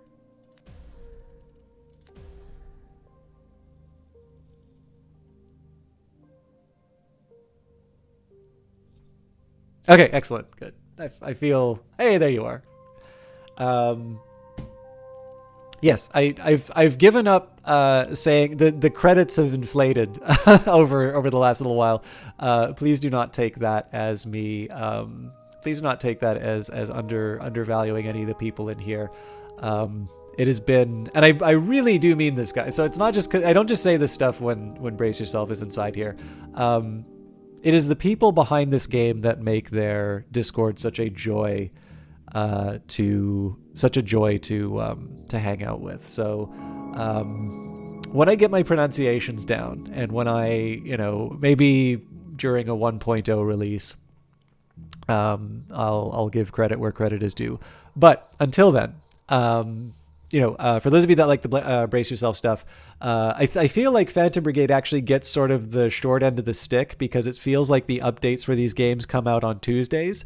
So when the update for Industries of Titan comes out, the very next day I'm ready to give it a go with the new patch. Whereas for Phantom Brigade, they wind up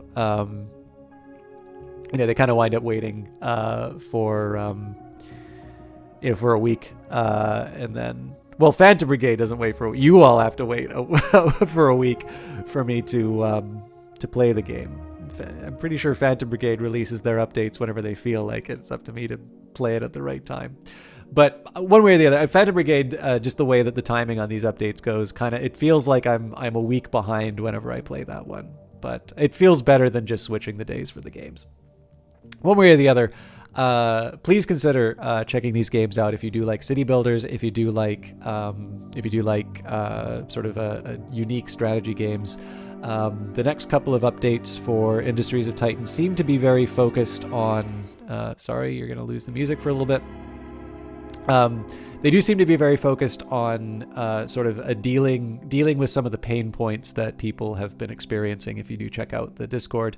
But hopefully, these broadcasts have given you an idea of how much fun you can still extract out of the game. You will notice that I did not shout at my computer when I felt I was at a point that I could not move forward, because starting again in Industries of Titan is like starting with a fresh piece of paper. It's very frightening, but it's very enjoyable to fill up. I'm going to stop talking and find somebody to host. Regrettably, when I lose focus on the game, that means that the music's not playing anymore, but the trade-off is I will try and find you someone very good to watch. So before I go too much further, is there somebody playing Industries of Titan? No, shame on you all. So, if you're a streamer and you are interested in streaming Industries of Titan, I tend to find that I don't have somebody to host in the evenings. Now, admittedly, I'm going a little bit later than I normally do, but a thought. If you're looking for somebody to host and you're a nice person, my Wednesday evenings, I am looking for people to host this game with. Plus, it's just really fun to play this game. But Night Valian is streaming tonight, so I mentioned him a little bit earlier. He is currently playing Yakuza 5 Remastered. I have not seen any of the Yakuza games except for Night Valian playing them, but he is a Brazilian streamer with a soft voice. I know some of you like that, and generally he's nice to hang out with. So I will leave you all in his capable hands. I'd love it if you'd hang around and show him a little support. If it's not your thing, obviously, you can find whatever else is on here on Twitch for you. But I always tend to find that broadcasters love to at least have the opportunity to entertain you. So have a wonderful evening. I will see some of you on Friday. Some of you Brace Yourself fans on Monday, and the Industries of Titan fans I will see next week. Have a good one.